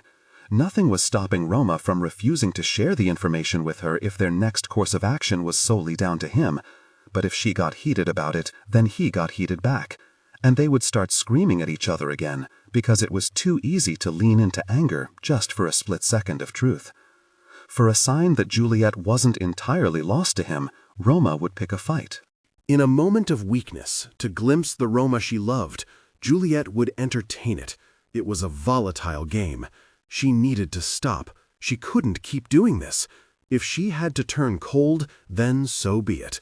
So all Juliet said aloud was, "I hope this trip proves useful then." She gestured for them to move along, glancing once more over her shoulder. "I suspect we are here," Roma said. He stopped, looking at the sight ahead with an undisguised puzzlement stamped into his expression.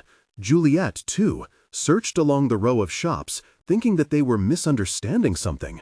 They were not. The address for the alleged vaccine center was a wanton shop. "They advertised this place across the whole French concession," Juliette exclaimed. She couldn't hold back the accusatory tone in her voice, though she was not quite sure whom she was putting at blame here. It cannot possibly be a scheme just to have more customers for a bowl of Huntuntung. Roma suddenly pulled 2 revolvers from the inside of his suit jacket, one tucked on each side. Juliette blinked at his fast handiwork and absently wondered how she had not felt them when she was pressed up against him earlier. "It cannot be a mere shop," he said. "Let's go." By the time Juliette retrieved her pistol, Roma had already charged ahead and kicked in the shop door. Juliette hurried after him, feeling rather foolish to be storming into a wanton shop of all places, and found Roma by the register, demanding an audience with whoever had the nerve to be distributing a new vaccine. In the far corner, there was one elderly couple in the shop, eyes wide and concerned. "Please, please," the man behind the register shrieked, immediately putting his hands up. He was old too, but at the end of middle age, hair long and pulled back with a band. "Don't shoot! I am not who you are looking for!" Juliette tucked her pistol away, making eye contact with the elderly couple and jabbing a sharp thumb toward the door. Not needing to be prompted twice, they hobbled to their feet and gathered their bags, scuttling out of the shop. The door slammed after them so quickly that the ceiling light flickered. "Then who is?" Roma asked. "Who owns this place?"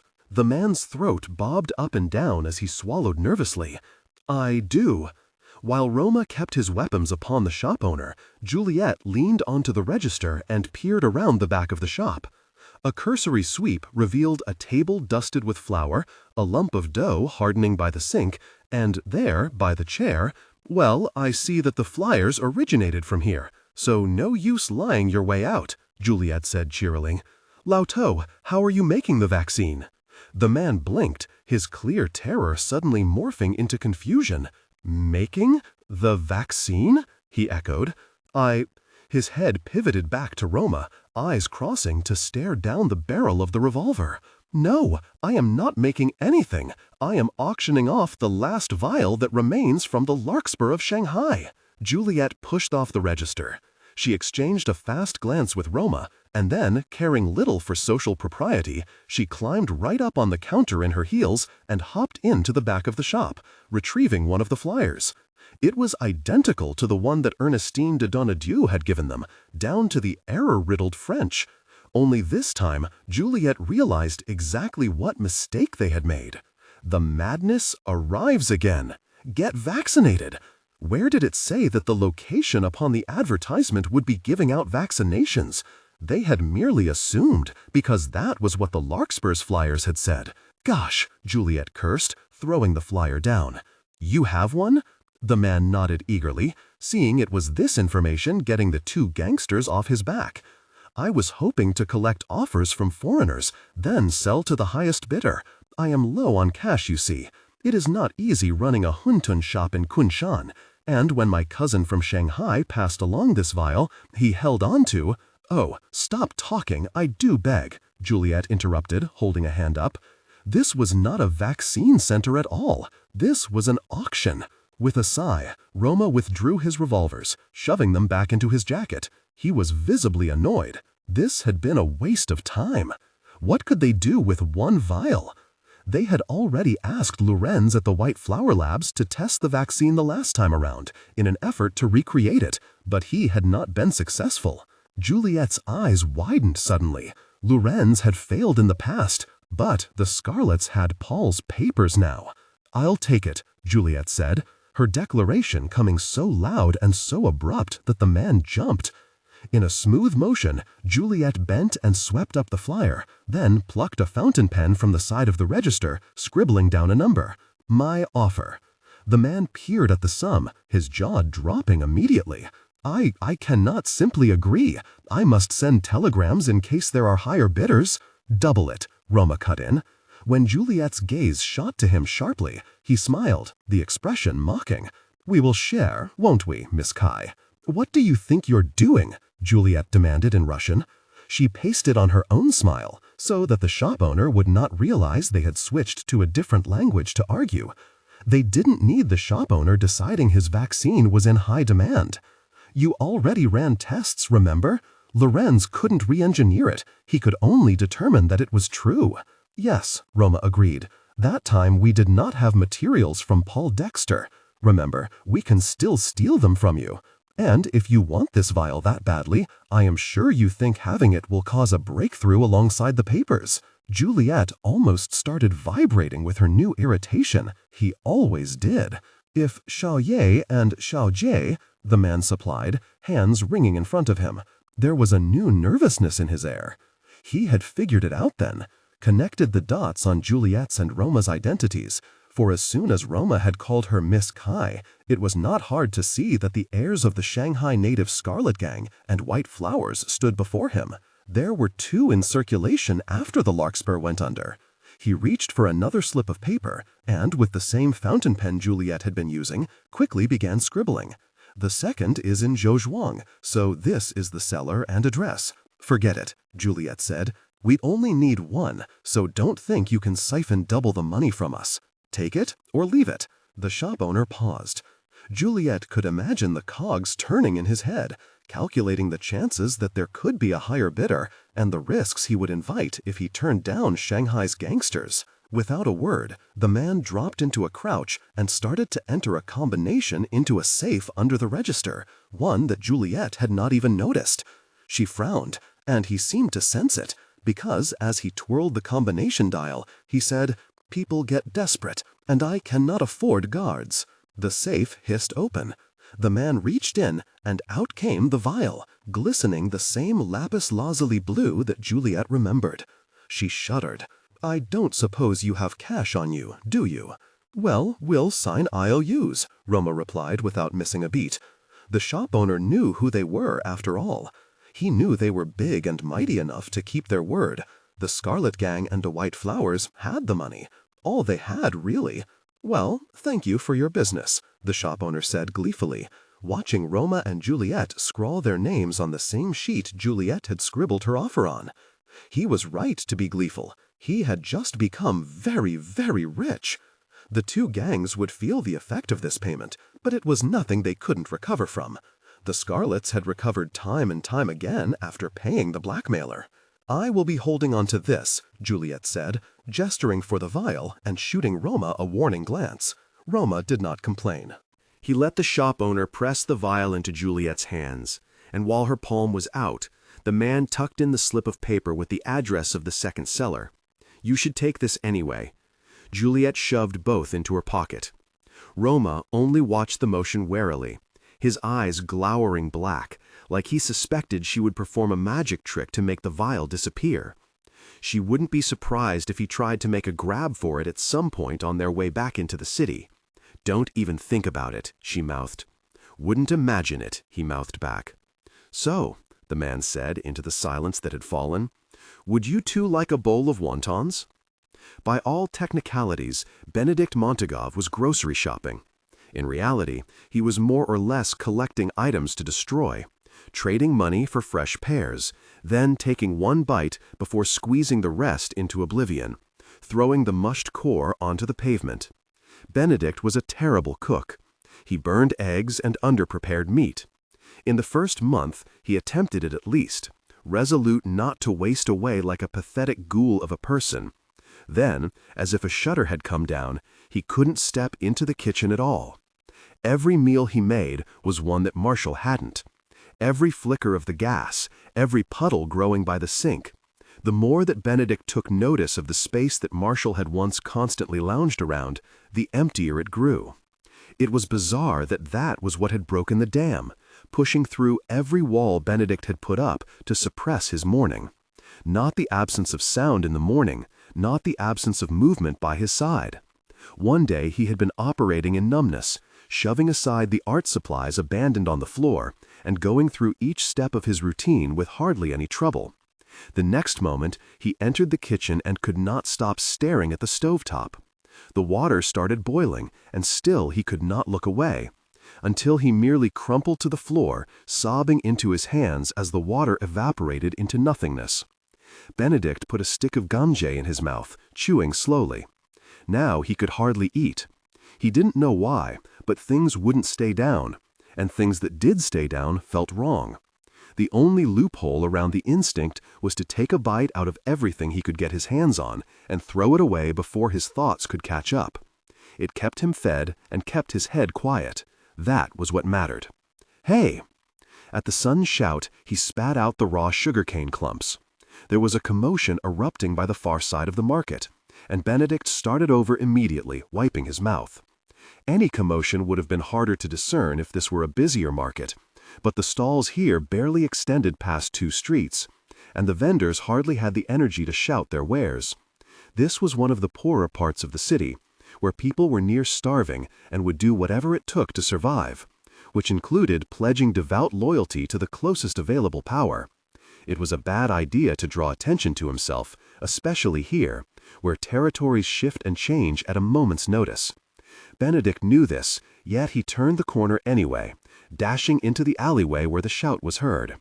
He found a whole crowd of scarlets and one white flower messenger.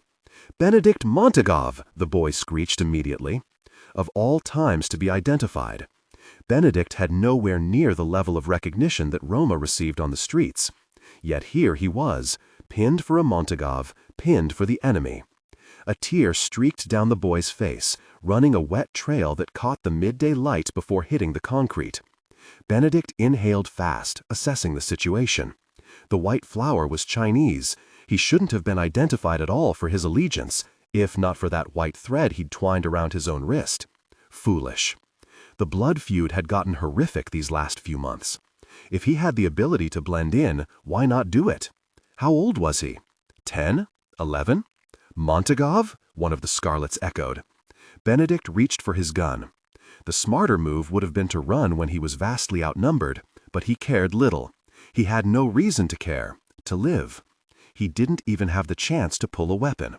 A blow came to the side of his face out of nowhere. Then Benedict was reeling, crushed to the ground amid shouting and cursing, and someone calling for the death of his whole family. His arms were bent back and his head was pushed hard into the cement, before something ice cold, something that felt like the butt of a gun, jammed up against his temple.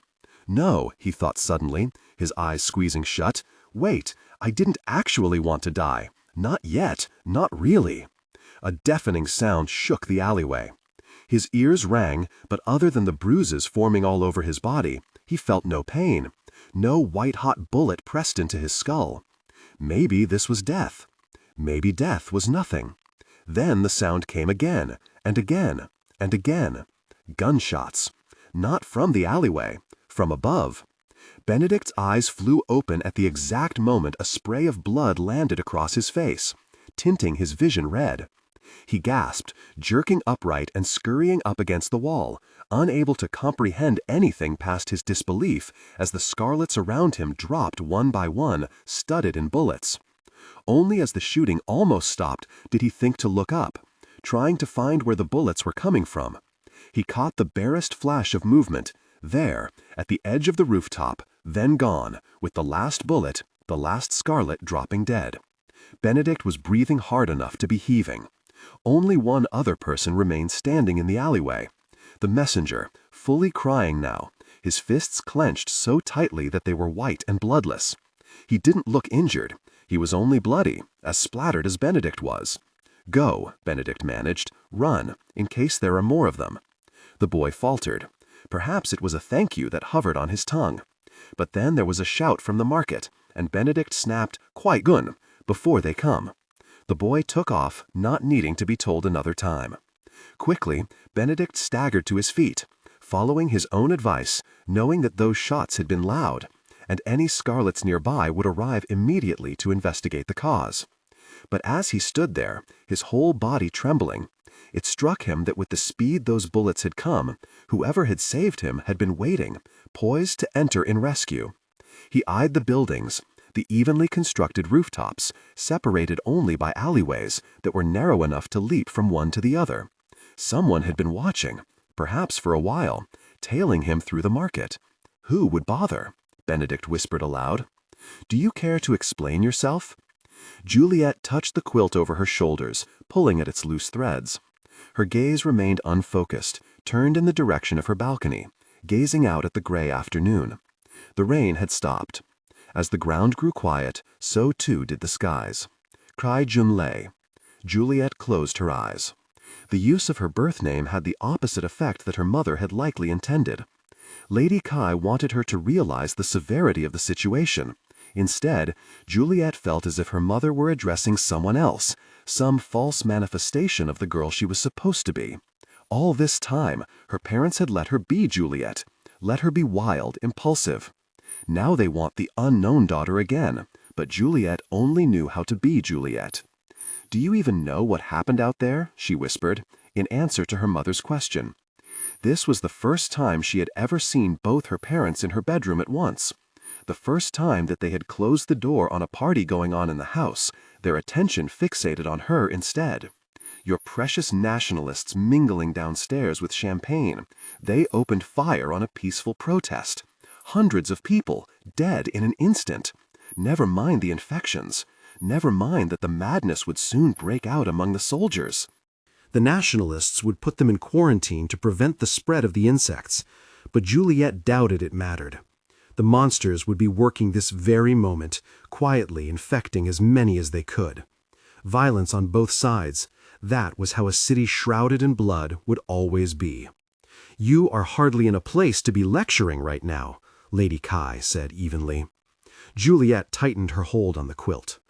The Scarlets had deposited her in her bedroom when they hauled her back to the Cai house, had sat her upon her bed and demanded she wait while her parents came to her.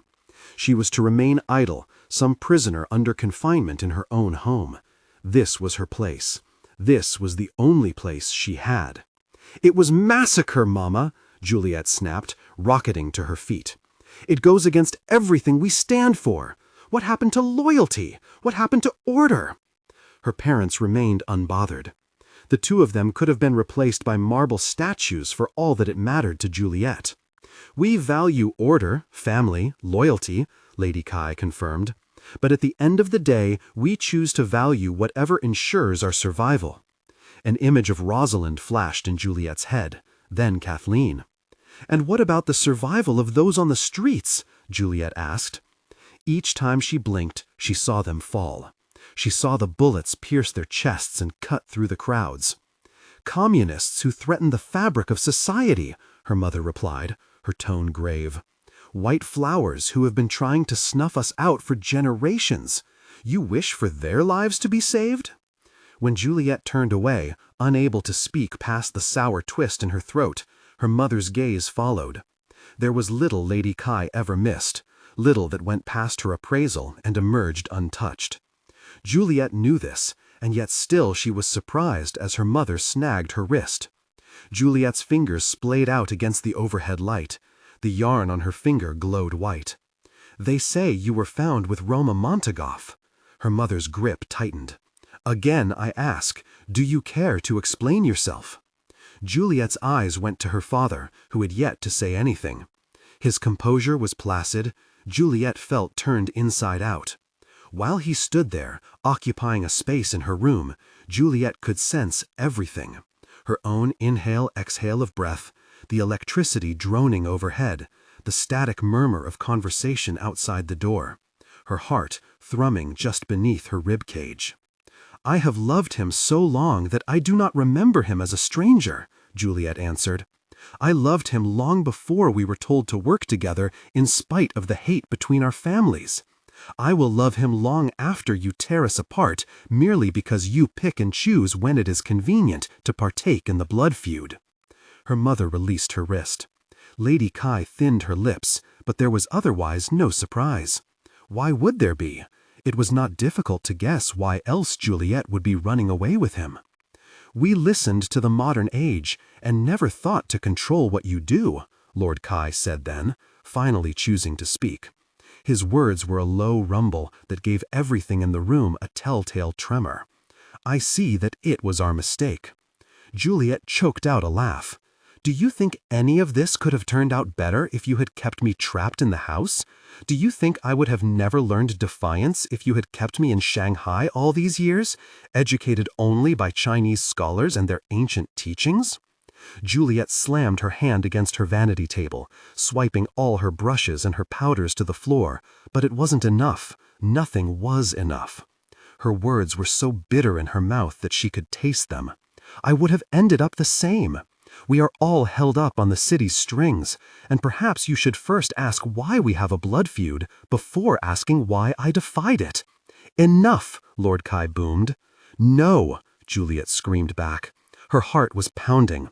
If she had been in hyper-awareness of the room before, now she could hear nothing except her raging, violent pulse.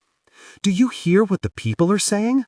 This execution of communists and white flowers, they are calling it the White Terror. A terror, as if it is merely another madness that cannot be helped? It can be helped. We could stop it. Juliet took a deep breath, forcing herself to lower her volume. The more she yelled, the more her parents narrowed their eyes, and she feared that one more outburst from her would have them choose to stop listening. This wasn't over. She still had a chance to convince them otherwise. Both of you have always said that power lies with the people, Juliet tried, keeping her tone steady. That the Scarlet Gang would have fallen apart if Baba had not made membership a badge of pride with ordinary civilians. Now we let them die? Now we let the Nationalists slaughter whoever is suspected of unionizing? The blood feud was about fairness, about power and loyalty splitting the city. We were equals. You wish to say, Lord Cai interrupted coldly, that you would rather we return to a time when the white flowers blew up our household? Juliet staggered back. Her chest squeezed and squeezed until she was sure there was no oxygen left in her lungs. That is not what I mean. She hardly knew what she meant. All she knew was that none of this was right. But we are above massacre. We are above a kill order. Her father had turned away, but her mother's gaze remained. What have I tried to teach you? Lady Cai whispered. Do you remember not? Power lies with the people, but loyalty is a fickle, ever-changing thing. Juliet swallowed hard. So this was the Scarlet Gang. They had said yes when the foreigners demanded an alliance, choosing capital over pride. They had said yes when the politicians demanded an alliance, choosing survival over all else. Who cared about values when the history books were being written? What did it matter if the history books rewrote everything in the end? I beg you, Juliet dropped to her knees. Call an end to the White Terror. Demand the Nationalists cease. Demand the white flowers be held separate from the communists.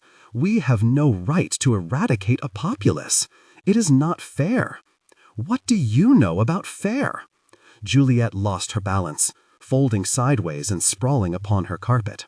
She could count on one hand the number of times her father had raised his voice at her. He had shouted so loudly just then that it hardly seemed real. She was half convinced the sound had come from elsewhere. Even Lady Cai was blinking rapidly, her hand pressed to the neck of her kipao. Juliet recovered faster than her mother did. Everything, she said. She pulled herself upright, the loose fabric of her dress gathering around her knees. Everything, about our unity, about our pride? I will not hear it. Juliet straightened to her full height. If you won't do anything, I will. Lord Cai looked to her again. It was either the electricity flickering at that very moment, or a light in her father's eyes dimming. His expression turned blank, as it did when he encountered an enemy, as it did when he was readying to torture for information. Her father, however, did not resort to violence. He only put his hands behind his back and let his volume sink into a steady quiet once more. You will not, he said. Give up this malarkey and remain heir to the Scarlet Gang. Remain heir to an empire that will soon be backing the country's rulers, or leave us now and live in exile. Lady Cai swiveled toward him. Juliet's fists grew tighter and tighter, letting out all her dread so that it did not show in her face. Are you mad? Lady Cai hissed to her husband. Do not give such a choice. Ask her. Ask Juliet what she did to Tyler. Utter silence descended on the room. For a second, Juliette was experiencing that weightlessness right before freefall, her breath cold in her throat and her stomach upended. Then the significance of her father's words registered like a shock of ice water, and she was rooted once more in the thick threads of her carpeting. Suddenly, his refusal to bring her in on Scarlet planning made sense. Shutting her out of the Nationalist meetings made sense. How long had her father known? How long had he known she was a traitor and kept her here anyway, let her pretend that everything was normal? I killed him. Lady Cai reared back, her lips parting in shock. I shot him and his men, Juliette went on. I live with his blood on my hands. I made the choice to put Roma's life over his. Juliette watched her mother, the line of her brow furrowed and carved from stone. Juliette watched her father, his gaze as blank as ever. I suspected when they said he was found with only one bullet wound, Lord Cai said.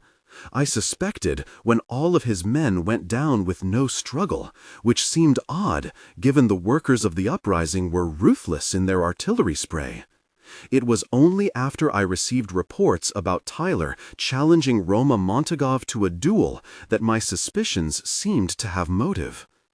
Juliette slumped against the frame of her bed, her whole body collapsing against the footboard slat. She had nothing to say, no defense to give, because she was guilty to the very core. "Oh, Juliette," Lady Cai said softly.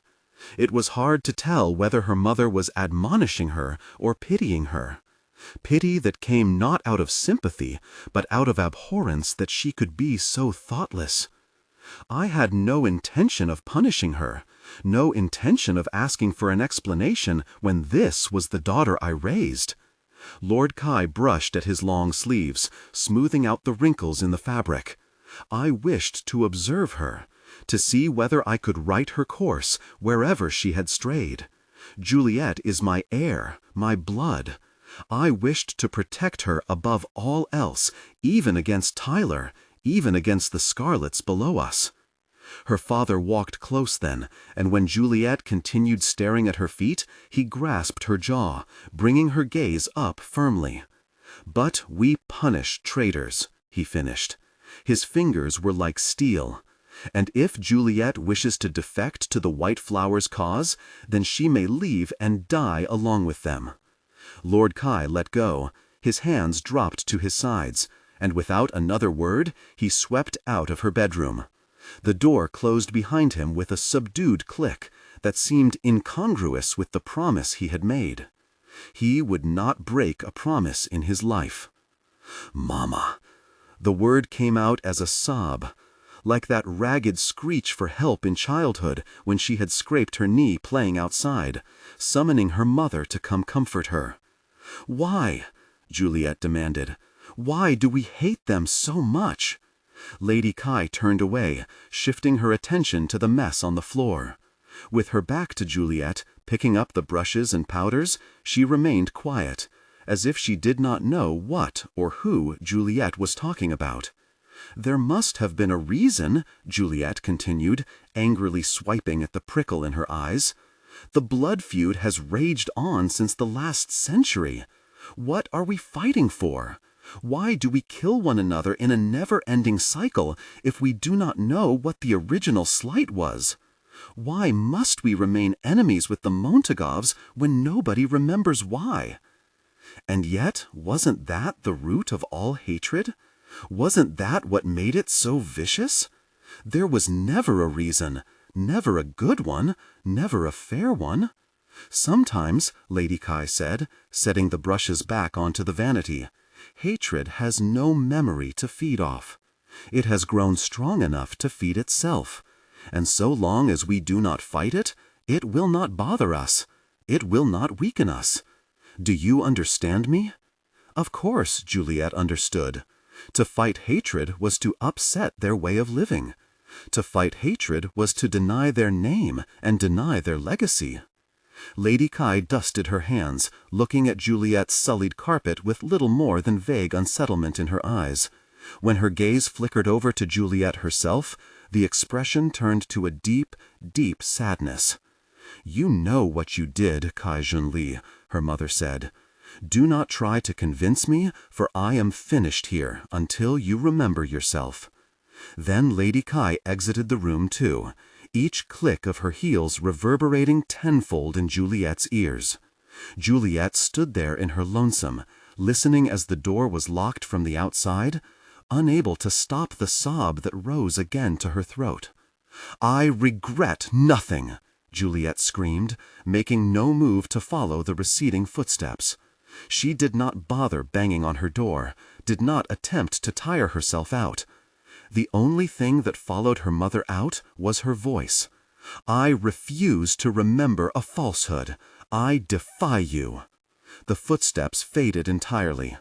Only then did Juliet crumple into a ball, squeezing herself as small as she could upon the carpet, and let herself cry, let herself rage and scream into her hands. For the city, for the dead, for the blood that ran in rivers on the streets, for this cursed family, for her cousins, for Roma. Juliet choked on her next sob. She thought she had killed the monster of Shanghai. She thought she was hunting new monsters born of deviant science and greed.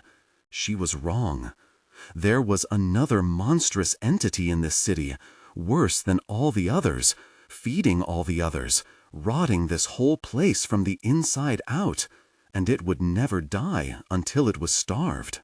Would no one starve hatred? Would no one take it upon themselves to cut off its every source of nourishment? Enough. Juliet took in a deep, shaky breath, forcing her tears to come to a staggering stop. When she wiped her eyes clear again, she looked around her room carefully, taking inventory of every item that had not been removed. "Enough," she whispered aloud. "That's enough."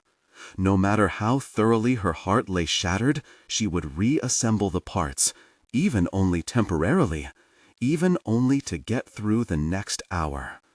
Before she was the heir of the Scarlet Gang, she was Juliette Cai. And Juliette Cai was not going to accept this. She was not going to lie down and let other people tell her what to do. Get up. Get up. Okay, get up. She rose to her feet, her fists tight. Upon her finger, the piece of string sat heavy, soaked with rain and dirt and who knew what else, yet still clung to her skin with admirable strength. They had cleared her bedroom, taken the pistol from under her pillow, the revolvers hiding with her clothes, the knives slotted in her bookshelves. The door was indeed locked, but she was not locked in. After all, there was still a balcony adjoined to her room. She could slide the glass aside and jump. She couldn't circle the house and disrupt the party downstairs, not with weapons, but she could run. Her father had meant it. Exile was an option. But what was the point? What was the point of running if she had no one to run with? If she had no one to go to? Roma was either already dead or soon to be placed in front of a scarlet bullet. Juliet was one girl, no power, no army, no means of enacting rescue. Juliet reached into her wardrobe, retrieving the shoebox sitting under her dresses. Her arms brushed the beads dangling from the fabric, and as the room chimed with a light, musical tinkling, Juliet rocked back and sat down hard on the floor, her fingers braced on either side of the box. She pulled the lid open. It was as she had remembered. The items remained the same: a poster, an old train ticket, and a grenade. The box had sat untouched for so long, a keepsake of knickknacks Juliet had once pulled from the attic because the items looked too glamorous to rot among the broken lampshades and discarded bullet casings. She wondered if the Scarlets had not removed this from her room because they had not thought to open the box, or if it was so absurd to think that she would use a grenade to do damage that they did not bother. Juliet closed her palm around it. To her left, the reflection in the vanity mimicked her movements, the glass capturing her fretful expression when she glanced up. "How would the war proceed if I killed them right now?" Juliet asked, speaking to herself. to the mirror, to the city itself as it ground to a halt in this cold, hollow room. They mingle beneath me, prominent nationalists and war generals. Maybe Chiang Kai-shek himself has stepped in. I would be a hero. I would save lives. A burst of laughter echoed up from the floorboards. Glasses clinked together, toasts given to celebrate mass slaughter. The blood feud had been bad enough, but it was something Juliet believed she could change. Now it had grown to unrecognizable proportions, split bigger than it ever needed to be. Scarlet against white flower, nationalist against communist. Dissolving a blood feud was one thing, but a civil war? She was too small, far too small to meddle with a war that spanned across the country, that spanned across their whole forsaken history as a nation. Another burst of laughter, louder this time. Let her drop an explosive to her bedroom floor, and it would send down a direct blast, strike all the people in the living room. Juliet felt the rush of loathing take root in her. She condemned the city for its hate. She condemned her parents, her gang.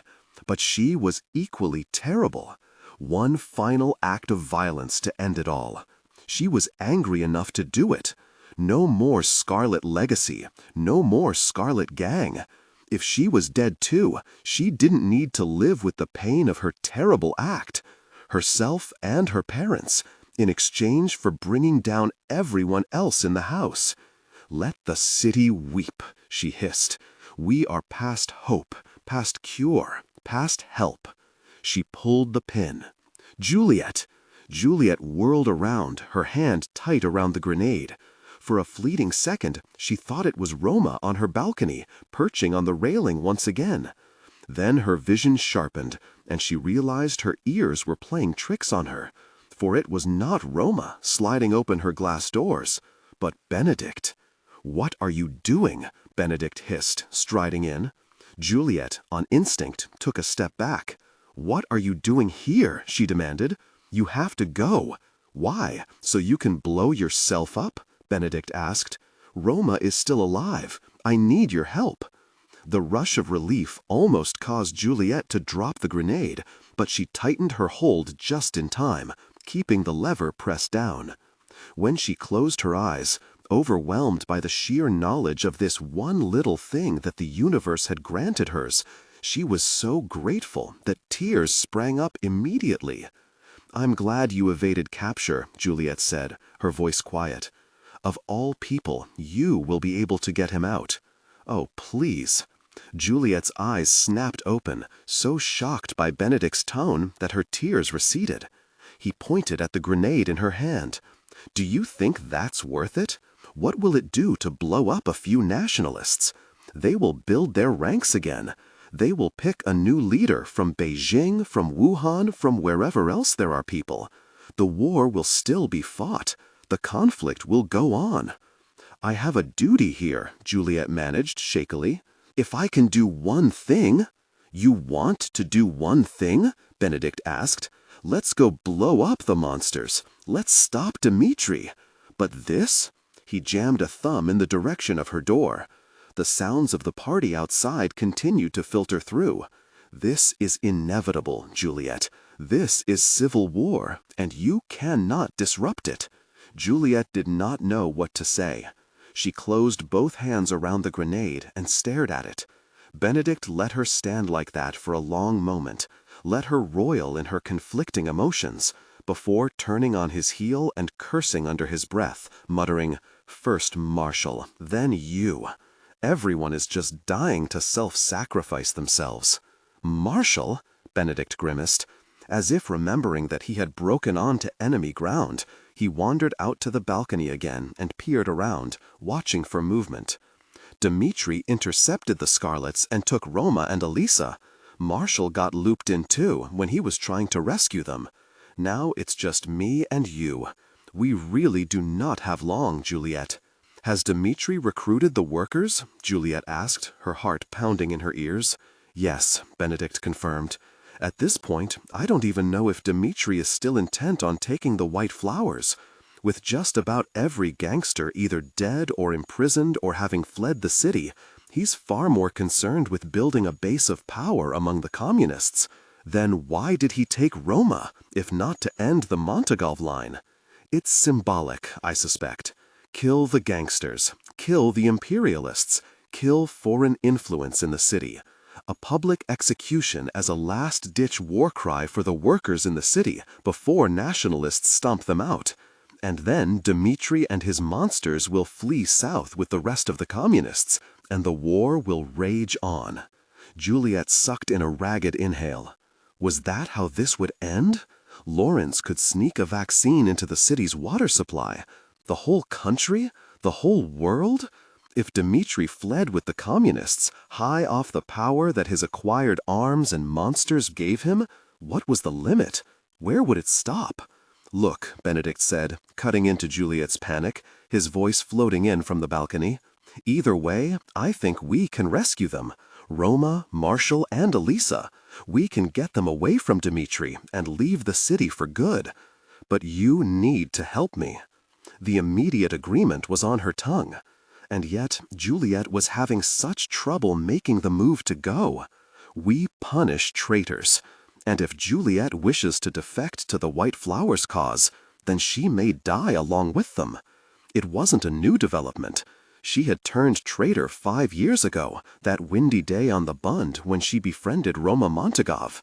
She had turned traitor all those times refusing to push her knife into him. She had turned traitor long before she put her bullet in her own cousin. Because if loyalty meant being cruel to a fault, then she could not do it. Her parents would mourn. They would be mourning a version of her that did not exist. I love you both, she murmured, but you are killing me. Benedict's head popped back into the room. What was that? Nothing, Juliet said, snapping into action. I'll come. Oh. Benedict almost seemed surprised by Juliet's turn and attitude. He eyed her as she eyed her room, allowing herself one last look around. You're still holding?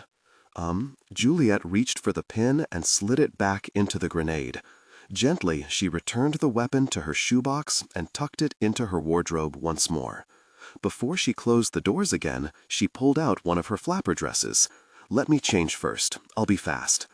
Benedict frowned, as if to advise against such a flashy choice. But then Juliet pulled out a coat, too, her brow raised in challenge, and Benedict nodded. I'll wait on the balcony. Enough time had passed for Juliet's hair to dry, but it had been a downpour outside, and her clothes were still sticking to her. In her effort to yank off her dress, it seemed she might have yanked a bit too hard, because as she shut it, there came a plink of something hitting the carpet. Had she broken off a button? A sequin? She squinted at the floor. No, it was something blue. It was a small pill, its color as shiny as a gem. Beside it lay a slip of paper, slightly damp as it fluttered to a stop. Oh my God, Juliet muttered, unfolding the note. By Tossa's hand on her back. The quick swipe against her when he removed it. He had put these items into her dress pocket. Use wisely. Lawrence by Tossa was an undercover White Flower. A disbelieving laugh burst through her throat, but Juliet choked it down fast, not wanting to concern Benedict, who already seemed to think she was a moment away from leaping off the deep end. Juliet picked up the pill, examining it carefully. When she slipped on her new dress, she put it snugly into her new pocket, dry and clean, then transferred over the rest of what had not fallen out. Her little lighter, a single hairpin. That was all. She had no weapons, no valuables, nothing save the clothes on her back and a warm coat tightened around her waist with a sash. She hurried to the balcony. When Benedict turned around, his hair was ruffling in the wind, expression earnest and in such resemblance to Roma that it hurt her chest to look at him. Let's go. Keep up. Keep up. Benedict winced, almost slipping right off the roof tiles. The rain was pelting down. On the plus side, it meant that the Scarlets they were tracking were unlikely to look up and see Marshall and Benedict following from the rooftops. drawing near when they were bypassing the narrower commercial streets and keeping at a distance when the roads got wider with fewer buildings to use for cover. On the downside, Benedict was very close to taking a tumble and landing with a splat on the sidewalks below. "How the hell did you do this so often?" Benedict asked, brushing his sopping wet hair off his forehead. In seconds, the rain had pushed it back. "I am simply more lithe than you are," Marshall replied. He turned back for a second, sparing a glance as the scarlets below moved forward, at no risk of disappearing any time soon. "Come on." Marshall extended a hand. Benedict hurried forward and took it, their fingers laced together, half to be near each other, and half because he truly did need to be dragged to prevent his ankle from giving out entirely. Soon the scarlet seemed to be slowing, and Marshall halted, his lips pinched in thought as he watched them. Benedict peered over Marshall's shoulder. As he squinted through the rain, he couldn't stop the hiss that escaped when he tried to set even weight on both his feet. Marshall's attention pivoted to him immediately, looking him up and down. "What's wrong?" "Nothing," Benedict said. "How are we to approach them?" The scarlets had stopped outside a building, what looked like police headquarters, though it was hard to read the faded French along the front. Marshall and Benedict had arrived at the Bund too late. With horror, they had halted to a stop by the roadside just in time to witness Roma being dragged away, separated from Juliet and torn in the other direction. Marshall had almost hurried forward, intent on stopping them in their tracks with General Shu's new order, but it was risky, almost too suspicious for such timing. There was a better chance of success if they waited until the scarlets reached their destination, instead of mysteriously appearing en route. So Benedict and Marshall decided to trail after Roma. He had not tried to escape through the entire walk. He remained wooden between the scarlets who had a hold of him, saying nothing save for the occasional assurance to Elisa. Elisa, on the other hand, had bucked and kicked as hard as she could, going as far as to try biting one of the scarlets. None of it worked. They did their best to ignore her, and the march onward only continued.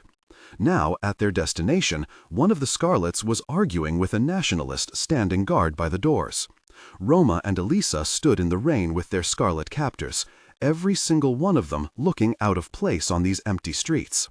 There would have been more civilians walking about if the nationalists hadn't cleared the roads with their military vehicles. There would be more civilians witnessing this bizarre scene, Montagov's under starlet control, if the nationalists had not laid waste to everyone outside with bullets and gunfire.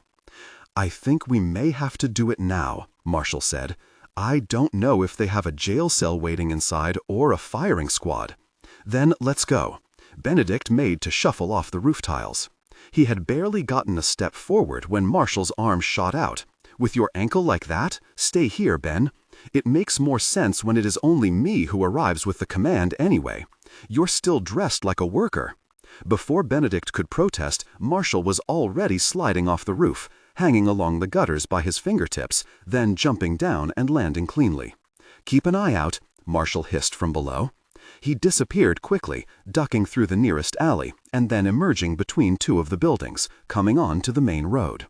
Benedict didn't like getting left behind, but he had to admit it would have looked strange for him to accompany Marshall. From his vantage point, he watched Marshall approach the group, his posture stick straight, acting the nationalist soldier. He started to speak with one of the scarlets, pulling the forged note out of his jacket. All the while, the other scarlet, who had stepped out of the rain and under the awning of the police station, was still arguing with the soldier standing guard. The scarlet, as Benedict eyed him, lashed out, whacking the soldier's hat and flipping it right off his head. Benedict wondered what could possibly be a point of contention at this precarious time. Was it not the nationalists' mission to capture the Montagovs? Why would they keep Roma lurking outside for so long? Did they not worry about a rescue attempt? "Hey!" Roma's voice rang loud. The scarlets, the two soldiers outside the station, Marshall, they all turned to look at him, taken aback, but Roma's attention was fixed on the soldier picking his hat back up. "Why is your hat so big? It doesn't fit you in the slightest." The rain suddenly eased into a light drizzle. Its raucous noise grew faint, and it was like Benedict's ears had come unplugged, like he could think clearly again. He realized what Roma was implying. The man outside was not a nationalist soldier. He had been planted there to stall. The doors of the station burst open, and out poured a cascade of workers, armed with rifles. Oh, no, no! From the street side, Marshall's gaze snapped to Benedict, his arm miming a slash across his throat. "Don't! Stay there," Marshall was warning, just as Dmitri appeared behind the workers, coming to a stop at the top step of the station. The workers fanned out. "I'll take it from here," Dmitri said. "Shoot the Scarlets." The Scarlets didn't have a chance to fight back. Some managed to retrieve weapons, some managed one shot. But the workers had them surrounded, rifles already aimed, and with a pop, pop, pop reverberating along the whole street, the Scarlets all dropped, eyes blank and glazed, fleshy wounds studded into their chests. The blood splashed generously. When Marshall raised his arms high, signaling his surrender, the left side of his neck was entirely splattered. "This is bad. This is so, so bad." The last of the scarlet groans faded into silence. "May as well shoot us too while you're at it," Roma said into the deathly quiet. Loudest now were the clinking of bullet casings dropping from the rifles and littering the ground. "Or do we receive the honor of being torn apart by your monsters?" Dmitri smiled. "You get the honor of a public execution at nightfall for your crimes against the workers of this city," he said. "Lead them there." Marshall didn't resist, letting himself be nudged with the sharp end of a rifle.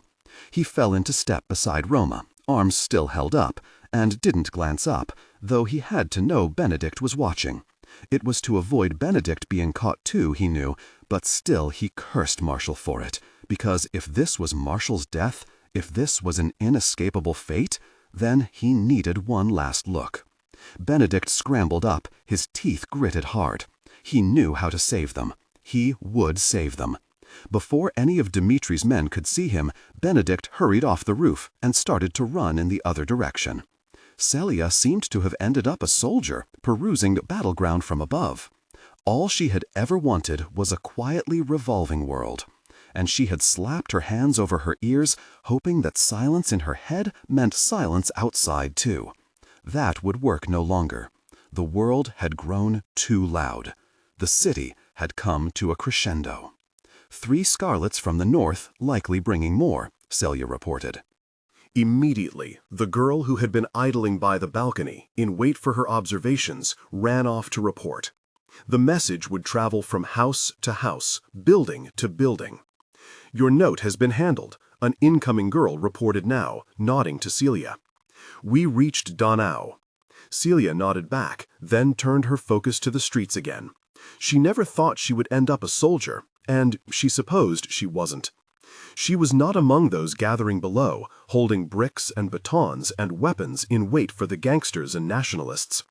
When the first of the fight broke out, the people only needed to resist until the city could awaken, until their numbers could pour outward and do what they had always done best: incite chaos, take to the streets, overwhelm all the higher hands trying to control them. "Get ready," Celia called down. On cue, the Scarlets approached, startling upon sighting the workers already waiting outside their apartment blocks. They exchanged a glance, as if asking if they should still proceed. When their eyes lifted, sighting Celia from above, a flash of recognition seemed to register. Celia stepped inside from the balcony. Not a soldier, but the watching eyes. Not a soldier, but the beating heart of resistance. Benedict pulled at the band on his arm, shedding it as soon as he was off the main roads. The strip of white fabric soaked into a dirty rain puddle, and he shuddered, a brief chill skating down his back. They were all wearing it, the Scarlets with their knives and guns. Faces smeared with a bit of dirt, as if that disguised them as the masses. Their armbands printed with the Chinese character for labor, as if this was the workers' cause, firing back upon its leaders. He had wagered that he could blend among them unnoticed, and he had been right. It had only taken a quick change of clothes, and hardly any of the Scarlets on the roads stopped to consider him, even if he was running in the opposite direction. Benedict paused now, crouching behind a telephone post when he heard a rumble of commotion in the distance. The concessions were open, He didn't know when that had happened, when all the foreign soldiers had been commanded to depart their posts. For whatever reason, Route Gizi was unguarded, and the roads formerly blocked with sandbags and makeshift chain fences were now cleared. The commotion came nearer. Benedict ducked just in time to hide from the group of Scarlets as they hurried out of the French concession. He shouldn't have been surprised. The Scarlets and Nationalists had come into an agreement with the foreigners then. The foreigners had allowed this, had known about the purge, and warned their people to stay indoors. No matter how much the Nationalists proclaimed their need to retake the country, too much of this city was under the foreigners. Too many Nationalist offices and Nationalist headquarters sat on French land to risk upsetting them. Hurry up, Jessfield is low on reinforcements. Another group ran past the telephone post, and Benedict sank lower, though the post would surely cover him from view. Only when the voices faded again did he stand, poking his head around to watch the Kuomintang men disappear from sight. The French concession was empty. Benedict had never seen its early mornings so vacant, not a single vendor in sight, even while the sky slowly brightened into a hazy gray. But that didn't mean it was quiet. Sirens were shrieking all across the city, most of them coming from the south. If Benedict took a guess, he would say they were coming from the gunboats, those floating upon the parts of the Huangpu in Nanxi. He started to run, no use being subtle now. Each second wasted was a second closer to noon. Benedict knew where General Schul's house was located. His only concern was whether Marshall would be there, or if the house would be inhabited at all. For all he knew, they were no longer in Shanghai. For all he knew, they were in any location across the city, outside of foreign land and far from the fighting. Hey! With a start, Benedict turned over his shoulder, finding a group of Scarlets emerging from a narrow side street. They were dressed as he was, rifles in hand. Benedict's first instinct was to run, but the concession was too wide and vast. There would be no way to lose his pursuers, not unless he could disappear into thin air. "What?" Benedict shouted back, as if their call was nothing more than annoyance. "Where are you going?" one Scarlet within the group bellowed. "Command said to congregate in Zabay. We've got protesters trying to march on 2nd Division headquarters." "Oh," Benedict feigned ignorance. He tried to think if he even knew where the hell the Nationalists' 2nd Division headquarters were. Baoshan Road? I was not made aware. I'm running a message. 4? They were getting suspicious. Benedict steeled his expression. Lord Cai is having a direct note brought to Chiang Kai-shek. He's already mad enough about Juliette's stunt. Do you want to be the ones to go back and explain why his note is so late? The Scarlets all grimaced, some more severely than others. "Go on then," another in the group said. Before Benedict even moved, they were already off in a different direction, muttering among themselves about Lord Cai. Benedict exhaled, continuing onward with his pulse beating a racket in his chest. That had been a risk. For all he knew, Lord Cai might not have publicly announced what Juliet had done. Fate was on his side this time. His target finally came into view. A tall wrought iron gate painted black. It didn't seem like there was anyone standing guard. It didn't seem like there was anyone keeping watch within the compound either. All Benedict could hear were distant sirens, and the whistling wind whipping through his hair and obscuring his vision. Benedict palmed a gun and slunk around the gate. His boots came down hard on the shrubbery that surrounded the residence, rustling with every step. The ground inclined slightly uphill here, rising as the trees grew thicker, branches drooping low. In this part of the French concession, the houses were built far apart enough that each had a garden and a long, winding driveway. Some chose enclosures to block people from looking in, while others let their flowers and shrubs be gawped at freely. When Benedict finally found a lump of dirt tall enough to step on, he used the boost to launch himself up on the walled gate, peering over to discover not only one outer enclosure, but a second fence erected just inside. "Is this a house or a military compound?" he muttered. There seemed to be no movement between the fences. With a grunt, Benedict swung his legs over the first wall, almost rolling right off and narrowly landing on his 2 feet. A twinge of pain shot up his ankle, Please don't be sprained. Please don't be sprained. He took a step forward. The pain worsened. For crying out loud. Half hobbling, Benedict grabbed a hold of the second fence, shoving his left foot through one of the notches. This one was chain-linked rather than a smooth wall, but as soon as he had hauled himself halfway up, he heard voices coming near. Cursing furiously under his breath, Benedict stuck his right foot into the fence, biting right past his screaming ankle, and scrambled over the sharp wire at the top. It was possible that he had torn a rip through the cuff of his trousers. It was possible he had scratched his arm and was leaving a trail of blood through the grass. None of it mattered enough to slow him down, afraid that he would be spotted at any moment now that he was in, hurrying along the edges of the garden. The house loomed into view. One prominent front door, then two wings to either side of it, the second-floor balconies hanging atop its first-floor garages. Gauging by the number of shiny black cars parked outside the house, there were plenty of visitors inside. Benedict paused, trying to figure out his best course of action. If he listened hard, he thought he heard the steady hum of conversation from inside, which meant they were possibly hosting an early morning function. He could hardly comprehend how. The Nationalists had just set the command for slaughter on the city. How did any of these men find the stomach to congregate together and continue with their day, when their soldiers were laying waste to the people outside? "Marshal, where the hell are you?" Benedict whispered to the empty gardens. Carefully, hunching close to the ground, he started to make his way around the gravel paths, sticking close to the cover of the trees. Too close to the house, and he feared being spotted through the large windows. Too close to the fence, and he feared being sighted by the patrolling soldiers. It wasn't until he came around the back of the house that he dared straighten a little, hobbling close to the painted white walls. Somehow, he needed to find a way in.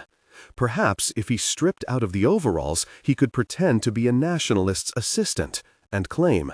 Benedict halted. He had passed a window, only now he doubled back, peering in more closely.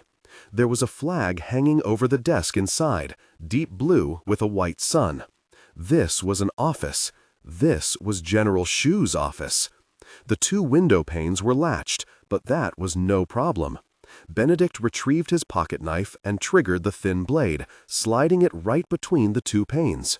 All he had to do was push up, and then the latch was nudged out of the way, the window hinges creaking softly when Benedict nudged at the glass.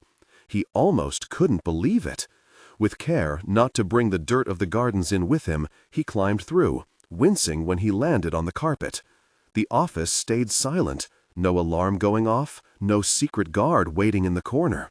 Only the flag fluttering with the slightest disturbance, dust settling over the papers on the desk, and the early sunlight casting a slash across the wall. One door opposite the desk likely led out into the hallway. Another door near the flag was smaller, a storage unit. Benedict's gaze caught on the desk. He hardly had the time to dawdle, yet he paused all the same, trying not to put more pressure on his ankle as he walked over and picked up the two pieces of paper left at the center. The first was messily scribbled, its characters almost bleeding off the page in a hurry. Intercepted this. We've sent word ahead to Lord Cai. Benedict blinked, a bad feeling sinking into his stomach. The second piece of paper was far thinner, ink visible through the sunlight even before he unfolded it. This message was written in a much more careful hand, addressed to, "Oh no," he muttered. "Da Nao Kai Junli and Roma Montagov seek safe passage with you to leave the city. You must take them on board, both of them. For the good of the country, for the good of the people. Please do this favor. Lang Sellen." The Nationalists knew. The Scarlets knew. They would be assembling their forces right this moment, intent on stopping Juliet from leaving. And if they caught them, then Roma would be hauled away for execution.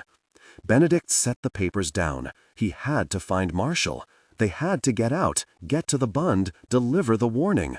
But then came the sound of footsteps down the hall. Then came the boom of voices, coming closer and closer. They were heading for the office. Panic set his pulse into breakneck speed. Benedict eyed the window, calculating the time he needed to climb back out. With no time to spare, he pivoted instead for the other door in the office and opened it to find a storage room for filing cabinets, barely wide enough to let one person walk through, but long enough to leave darkness on the other end. He squeezed right in, his back pressed against the cabinets lining the walls, shoulders almost colliding with the sharp metal edges. Click. Benedict pulled the door after himself, just as the burst of voices entered the office. They settled into the room, chairs scraping back, heavy bodies sitting down, discussing the communists, discussing the massacre. And then, "We have complaints from the Scarlet Gang about the Montagov kill order. Said it was dishonorable?" Benedict wasn't sure if he had heard correctly. He turned rigid with surprise, listening closer. So, the Scarlet Gang hadn't been entirely on board. He didn't know whether to respect them for voicing their concern or hate them for going through with it anyway. With fear coating his skin like sweat, Benedict pushed at the door as carefully as he could, allowing it to open just the barest sliver. He didn't have a perfect idea what each high-ranking official in the Kuomintang looked like, but he recognized General Xu, if not by his resemblance to Marshall, then by the image permanently seared into his head when General Xu was taking Marshall away from him. "Forget it," General Xu said. "My command stands. We will never again have a chance like this for eradicating our enemies. We must take it." Benedict's fists curled by his sides, twisting at his sleeves for something to do, for some way to exert energy so he didn't move and make noise. Since when were the White Flowers enemies to the Nationalists anyway? Dmitri had allied with the Communists, but was that enough to condemn every White Flower? If it were the Scarlets demanding the White Flowers be pulled into the purge, that was one matter, but General Xu insisting on it. There were only 4 Montagovs left in the city. Unless the kill order wasn't a strike against the White Flowers at all, but an effort to take everyone Marshall loved from him. Benedict exhaled slowly. The Nationalists continued with their discussion, the smell of cigarette smoke wafting into the closet space. All the while, trying not to move a single muscle, Benedict was trapped. The sun was setting. In Zabe, the streets were starting to fill with people again, so Juliet and Benedict found no trouble hurrying through, passing soldiers without a second glance. The Nationalists could try as they wanted to keep this city under lock and key, but it was always too full, brimming with activity, and at the slightest whisper of a commotion, the people came out to seek it. Whispers were flying about the public execution. Word traveled fast among the workers, among the civilians who wanted a show, no matter where the political tide in this city turned. The only question was whether the Kuomintang had caught wind too. As nice as it would be if Dmitri Voronin was arrested and hauled in, Juliet had to hope that the Nationalists didn't show up, because then the Montagovs would be arrested alongside Dmitri, or simply shot. "He gave you just one?" Benedict asked now, his breath coming fast. In sync, they swerved around a fallen rickshaw, Juliet circling left and Benedict circling right, before meeting again and continuing onward on the street. There was a glow of light up ahead, the intersection of a street with a crowd gathered in thick. "Only one," Juliet replied, her hand patting her pocket to confirm. "I suspect he couldn't produce more fast enough." "Very Lawrence for giving us something but not giving us enough," Benedict muttered begrudgingly. He cited the scene up ahead too. "It does beg the question of us. We make use of the monsters for chaos, but what if they release their insects? In such proximity, it will be immediate death." That was the question Juliet had been mulling on since leaving the safe house, but slowly something was beginning to formulate into shape.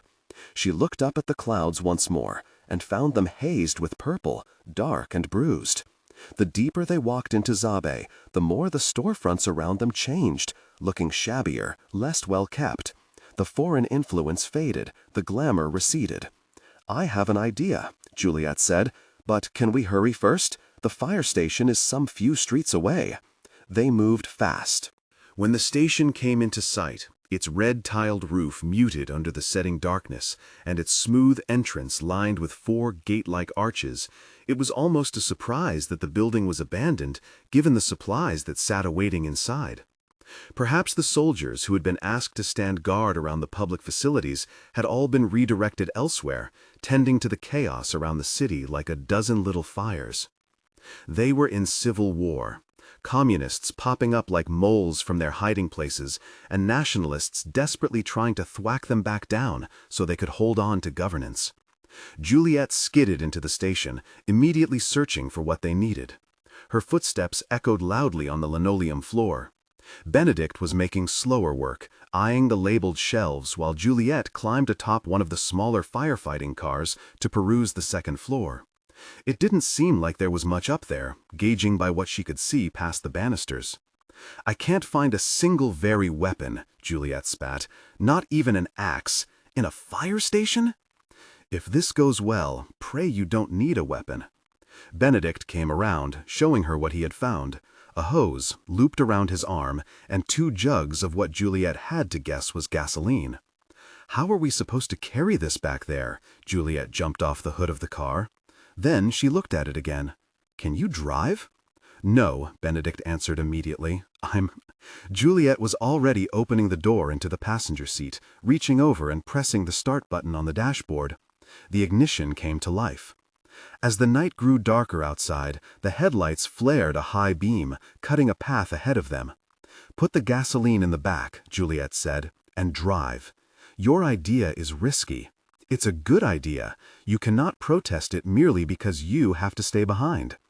Benedict shot her a glare from the driver's seat, his foot on the pedal as the car inched down the road. They were almost at the intersection where the crowd had gathered. Now it was proper nightfall, the sky dark, and the streets lit by gas lamps and torches, hot orange embers dotted among the people. "It will guarantee their safety," Juliette maintained. "You said it yourself. This whole execution business is symbolic. Dmitri is after Roma. He gains no extra points with Elisa, no extra points with Marshall. Second to Roma—" Stop here. We cannot go any closer." Benedict pressed down on the brake, halting the car. A few steps forward, and they would be within view of the crowd. "Second to Roma," Juliette resumed quietly, "there's only me. Gangster royalty, dead by his hands. The 2 empires of Shanghai's underground, the heirs of families that had kept this city rumbling on capital and foreign trade, on hierarchy and nepotism, both fallen and executed under his bullet. It was too good to pass up, too good for Dmitri to decline. Juliette was counting on it. He will sense a trick. He will, Juliette said, but by then it will be too late. She would offer to trade herself for Marshall and Elisa. Once Marshall and Elisa were away from the scene, Benedict would activate the monsters. Juliette would give Roma the vaccine from Lawrence, and even if all the insects came out, they would be safe, and they would leave, and that was that. Easy as pie. Juliette pulled off her coat, tossing it to the floor of the vehicle. When she reached for the door, Benedict's arm shot out suddenly, closing around her wrist. "Hell be safe," Juliette promised, before Benedict could say anything. "Marshall and Elisa are the first order of priority."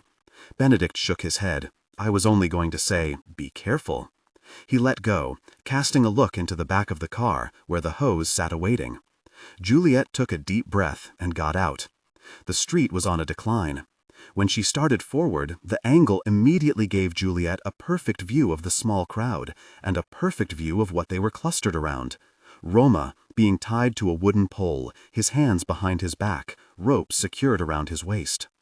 All she could do was put one foot in front of the other and keep walking, eyes pinned to the scene, to the armed workers under Dmitri's command who were moving to finish up their final knot on Elisa next. Juliette wondered where the wooden poles had come from. It was that which her mind wandered to, of all places, whether the poles were nailed into the ground or wedged into the tram lines running down the middle of the road. Her eyes scanned the waiting crowd. There weren't many here, there couldn't be, or the noise would stir trouble with the soldiers nearby. 20, maybe more, but 20 was all you needed for word to spread about Dmitri's good deed. They appeared curious, unbothered as the armed workers walked their outer edges, rifles at the ready in case soldiers approached. At the periphery of the crowd, Juliet sighted the man who had followed them onto the train, the French white flower. Her blood started to run hot, pumping adrenaline into her body, keeping her warm, even as the cold breeze blew on her sleeveless dress. Juliet had shed her coat intentionally. She wanted immediate recognition in her bright and beaded getup the moment she approached the crowd, and she got it. Benedict needed to work fast, but it was hard when his palms were slick with sweat. He pulled the end of the hose taut, then adjusted it on the roof edge, aimed at the scene below him. They had stolen dozens of gallons of gasoline. They could afford to be liberal, but it had to work. It had to flow properly through a very, very long tube, and he couldn't screw this up. "Okay," Benedict muttered. It looked set. On the street below, Juliet had reached the crowd, her arms held up, ignoring the whispers as her name echoed through like a chant. "I come unarmed," she called. Benedict stepped away from the rooftop, hurrying through the building and back to the gasoline in the car. He hadn't prayed to God in years, but today he was going to start. "Is that—" Slowly, Juliet put up her hands, showing herself to be weaponless. "I come unarmed," she called. The crowd had fallen silent. Whatever Dmitri might have been in the midst of saying was cut off as he stared at her, eyes steely with consideration. To his side, Roma looked aghast. He did not speak, did not yell her name in horror. He knew that Juliet was up to something. "Somehow I find that hard to believe," Dmitri said.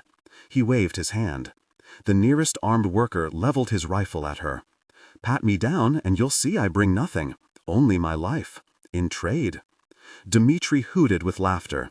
He threw his head back with the sound, drowning out the gasp that Roma made and the muttered confusion coming from Marshall. "Miss Cai, what makes you think you have any trading power?" Dmitri demanded when he turned his attention back to her. "I can have you shot." "And then what?" Juliet asked. "Juliette Cai, Princess of Shanghai, killed by random worker. The textbooks on the revolution will be sure to mention it. I come to you, offering you my life side by side with my husband, and you throw it away?" Dmitri tilted his head now. Her words registered. "You mean to say I'm not trading my life for Roma's?" she confirmed. "For Marshal Sio and Elisa Montagova? Let them go. They didn't need to be dragged into this fight." "What?" Marshall exclaimed. "Juliet, you're out of your mind."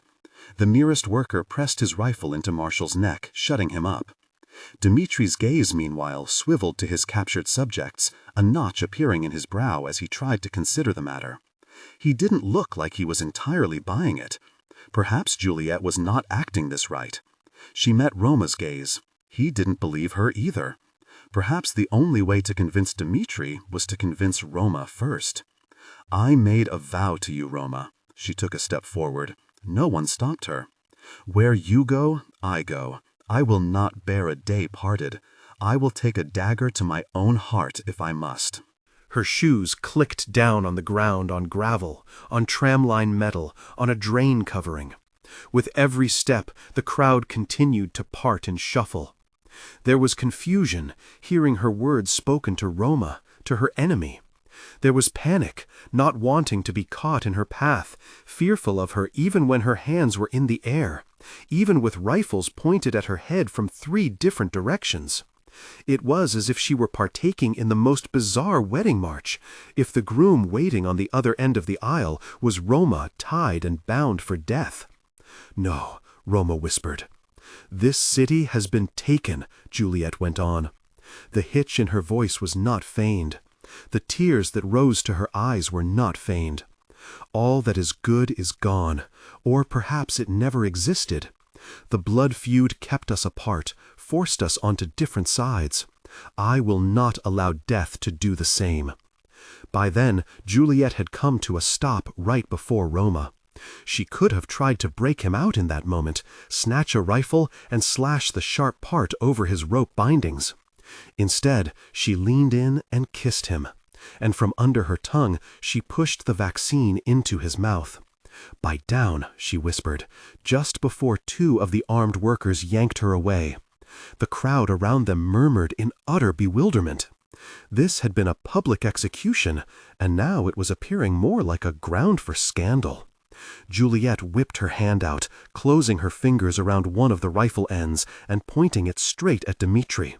The workers scrambled to stop her, but Juliette wasn't doing anything except keeping her hand near the barrel. She was nowhere near the trigger. The rest of the rifle remained strapped to the poor worker, who had frozen in confusion. "You don't know what I am capable of," she said, her voice ringing loud in the night.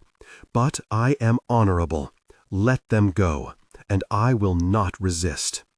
The scene was still for a long moment. Then, "I tire of these dramatics," Dmitri announced. "Just tie her up. Let go of the other two." Elisa cried out softly in protest, her eyes drawn wide. Marshall, meanwhile, leaned forward with a vicious curse.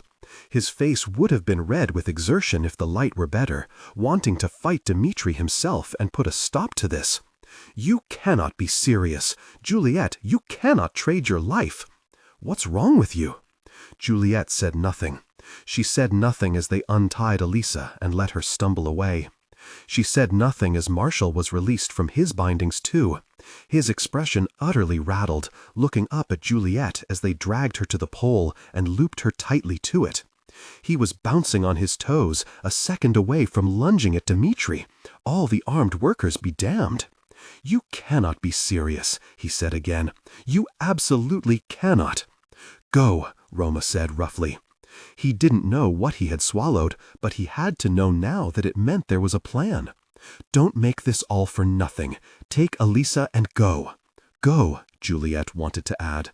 "Go, and Benedict can explain everything." Marshall visibly hesitated. Then he took Elisa's hand and hurried away with her, charging through the crowd as if afraid that they would shoot him in the back as soon as he turned around. Juliette let out a breath when they disappeared from view. She had almost been afraid they would shoot. And so, this is how it ends. A click of a pistol. Dmitri was loading in his bullets. It shall truly be a new era. "Marshall!" Marshall jolted, stopping dead in his tracks. He was breathing hard, the sound audible even before Benedict tumbled out from the car. Marshall had never looked so horrified in his life. His expression flashed with surprise, then relief in sighting Benedict, but it didn't last long. "Ben!" Marshall gasped. He hurried to him, clasping onto his hand. "Ben! Ben! We have to go help them! Roma and Juliette!" It's okay, Benedict reassured him, smoothing his other hand against Marshall's neck. "I'll explain. Elisa, get in the car. We need to be ready." "Freed from scarlets, freed from white flowers," Dmitri continued. Juliette started to count, wondering when Benedict would make his move. Surely soon, surely very soon. Instead, Roma said, "It is a city ruled by monsters." One of the workers nudged his rifle hard into Roma's head, shutting him up. Dmitri maintained a neutral stare. He was still pretending. "What convenience that you bring it up," Dmitri said. He looked the picture of innocence. "Then I shall reveal to the city that I present to it 2 gifts. The end of gangster tyranny and," he gestured to several bags on the ground by his feet. Juliette hadn't noticed them before, but they looked like the sort used to store flour or rice found in multitudes at the food markets. These were tied up at the ends with string, the cotton fabric looking like it would fray at any second to give way for whatever was bulging inside. "A vaccine distributed to all who are loyal to me." A murmur spread through the crowd, and Juliette's gaze flickered up with surprise. So that was how he was going to play it. Exactly as the larkspur had done, set ruin on the people with one hand and offer salvation with the other. The wind blew cold against Juliette's cheek, and she let the seconds draw long, squirming against the rope around her waist. They hadn't bothered securing it very tightly, because she was supposed to be dead in seconds. Her hands were still freed, within reaching distance of the worker to her right, his rifle in line with her face. Dmitri raised his gun. "The history books will mark today momentously." "Yes," Juliette said, "they will." A gurgling noise came from above. That was the only warning that rang into the night. In the next second, a rain of gasoline was showering down, covering the crowd, the workers, the entire street side. It stung her eyes dreadfully, but Juliette had the advantage of knowing what was coming. The worker keeping guard next to her screamed out and covered his eyes with his hands, leaving his rifle free for the snatching. Juliette spared no time in yanking it from him and turning the point down, slashing the sharp end on the rope around her waist. Her hip stung. It had caught a cut, running fresh blood, but Juliette didn't pay it mind. She coughed hard against what had trickled into her mouth and turned to Roma. "Open your eyes, my love. You'll need to see if we're going to escape." Roma's eyes flew open, just as Juliette sawed free the rope on his arms. "What is this?" he demanded, shaking the slickness off his arms. Juliette nodded out into the crowd. She cut through his waist bindings too. Look! Before their very eyes, 5 monsters burst into shape. The screaming was immediate, the chaos that Juliette had expected. The civilians scattered in all directions. The workers abandoned their posts as monsters roared up into the night. With a brutal curse, Dmitri finally forced his eyes open, just as the gasoline came to a stop, screaming, "Release!" It was too late. Dmitri was too late. Even as the insects poured out, Juliette dropped the rifle and reached for Roma's hand, tugging him forward, searching for a good pathway. Just as she started to move, there was a click from behind them, and faster than Juliette could react, Roma yanked her down, narrowly avoiding a bullet that skimmed the concrete ground. They turned around. Dmitri was holding his pistol out. "You should be dead," he seethed at Roma. A clump of black ran over his shoe. "The insects should be killing you." "It would take more than that," Roma replied. Dmitri tightened his grip on the pistol. Destruction tore through the scene before he could shoot. A bloodbath, infecting those who hadn't run fast enough. Juliette's eyes swiveled to the side. A woman, dropping to her knees, fingers sinking into her neck and pulling without any hesitation. A scream, a figure running to her. Her husband, cradled over her corpse and keening a loud, desolate noise. Then he too gouged at his own throat and fell to the ground.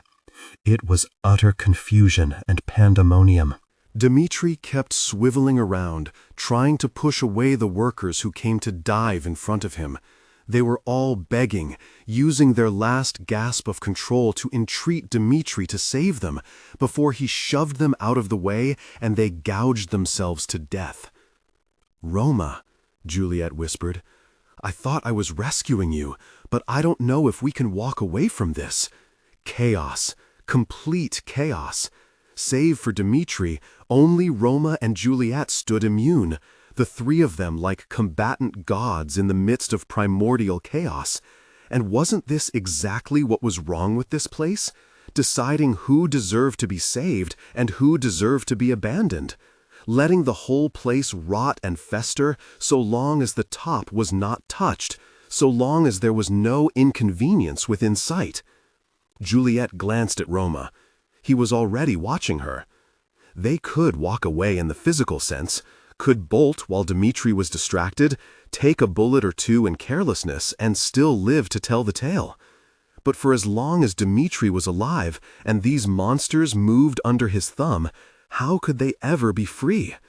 She would always be thinking about this city, these people, her people, suffering from something she could have stopped.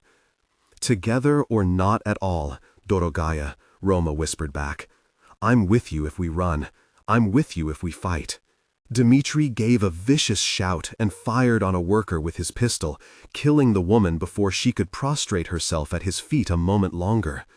The screams around them were fading. This was one small crowd infected with madness. In days, weeks, months, there could be more crowds in other cities, across the whole country, across the whole world. In the end, the only ones who would ever pay for such destruction, in blood and in guts, were the people. Keep fighting for love. Juliette had wanted to be selfish, had wanted to run, but this was their love, violent and bloody. This city was their love.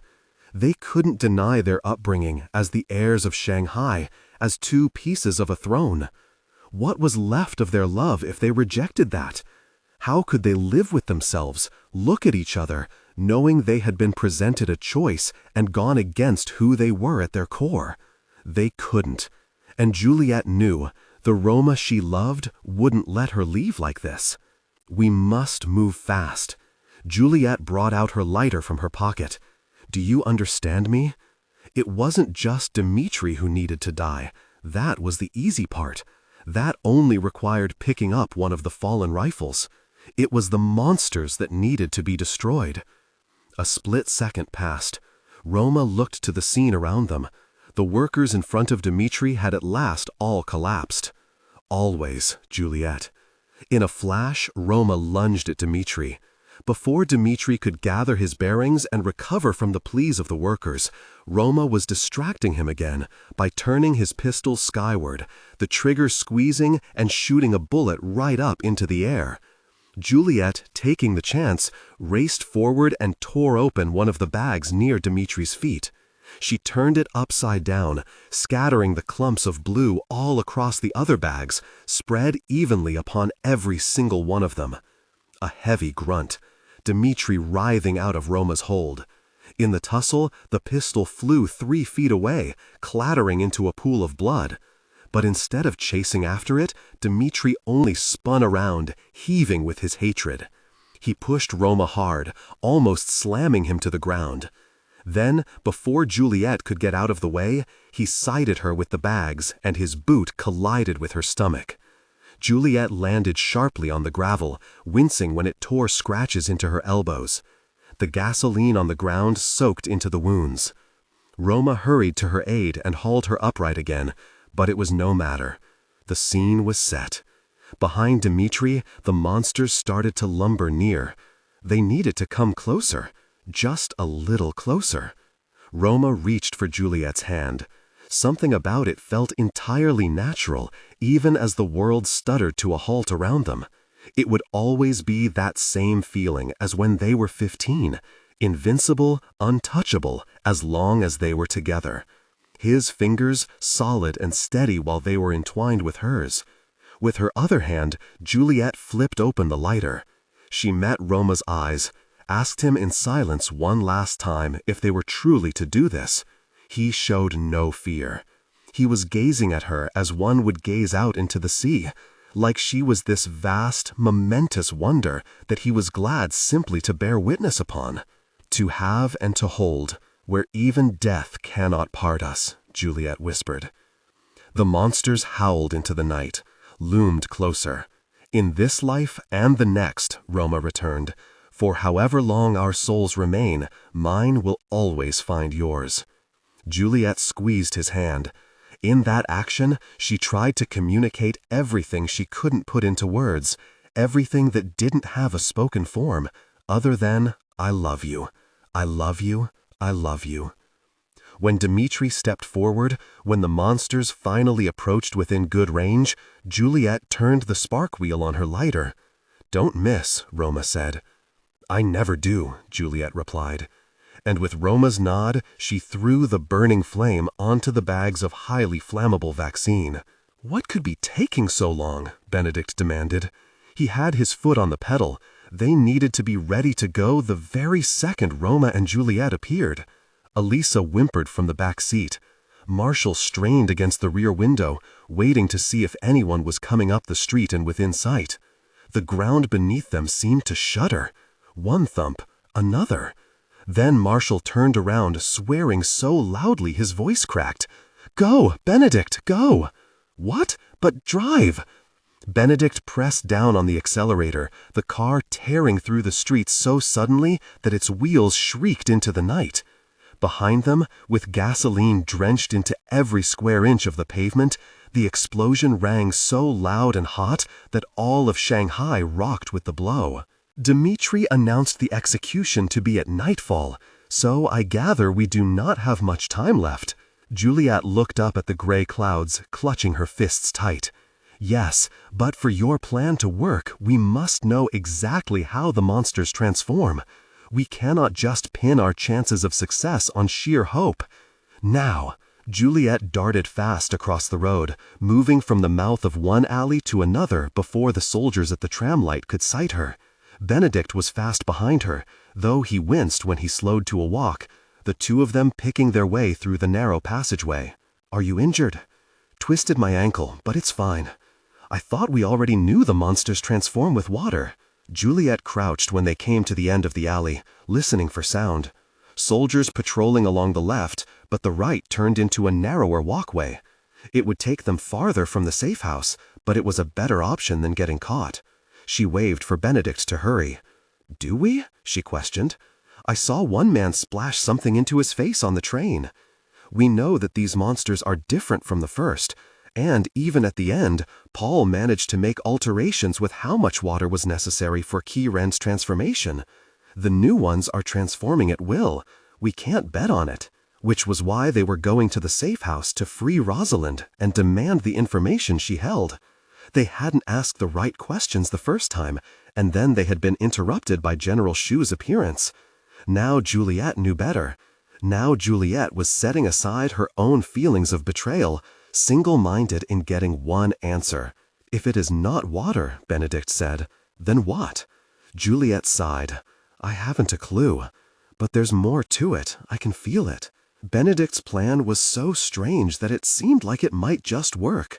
If Roma, Elisa, and Marshall were being hauled to public execution, it had to be outdoors to allow a crowd to gather. But now, after full-scale revolution, there were so few parts of the city where any gathering could be made that the only likely place was Zabe, with armed workers standing guard. The communist effort and their workers were following Dmitri because he was supplying monetary funds and ammunition. But they did not know how he had acquired them. They did not know he had used monsters to blackmail the gangs in Shanghai. And they did not know that he controlled such monsters. The people of Shanghai, though they had bravely fought a revolution, were still afraid of his monsters. "So we incite chaos," Benedict had explained. "The monsters must be standing guard as men. Dmitri wouldn't miss an opportunity to bring them. He needs the extra protection if nationalists catch wind of what is happening, but they must blend in too. Force them all to transform, and the civilians on scene will panic. They run, they collide with the armed workers, and they distract everyone long enough that no one can stop us as we swoop in, grab the prisoners, and leave." "But what if it doesn't work? We're here." Juliette paused. When there didn't seem to be activity on the street, she stepped out and approached the safe house building. It was strange. It looked so different since the last time she had seen it, but nothing had changed. It was only the city that kept changing. "Go on," Benedict said. Juliette shook herself out of her daze. There was no use standing here, staring at the door. She reached for the knob and pushed through. Inside, as light flooded into the apartment, Rosalind straightened up immediately, blinking hard. She looked weary, having been deprived of food and water for 2 days. Juliette couldn't stand the sight of this, and yet she thought she had it in her to force something out of her cousin. She approached Rosalind's chair. Without a word, she started to untie the bindings. "What has happened?" Rosalind croaked. "I heard gunfire, so much gunfire." Juliette couldn't get her fingers around one of the knots. Her hands were shaking, and when Benedict touched her shoulder, she stepped away, letting him take on the task instead. The safe house was too dark. Juliette tugged hard on one of the panels nailed over the window, and when it chipped off, a triangular stream of fading gray light poured into the space. The sun would be setting soon. Nightfall was coming. "The purge started," Juliette said, her voice hoarse. The workers managed to gather their forces and march in protest. Nationalists fired on them. The bodies still haven't been cleared. Rosalind didn't speak. When Juliette turned around, her cousin's expression was gaunt. "And Celia?" Juliette started, not expecting the switch in names. She supposed it was apt. Kathleen would never have joined the workers' efforts. That was all Celia, through and through. I don't know. I don't know where she is. The first knot came undone. Rosalind could move her left shoulder. Juliet, Benedict prompted. Get to the task at hand, he seemed to be saying.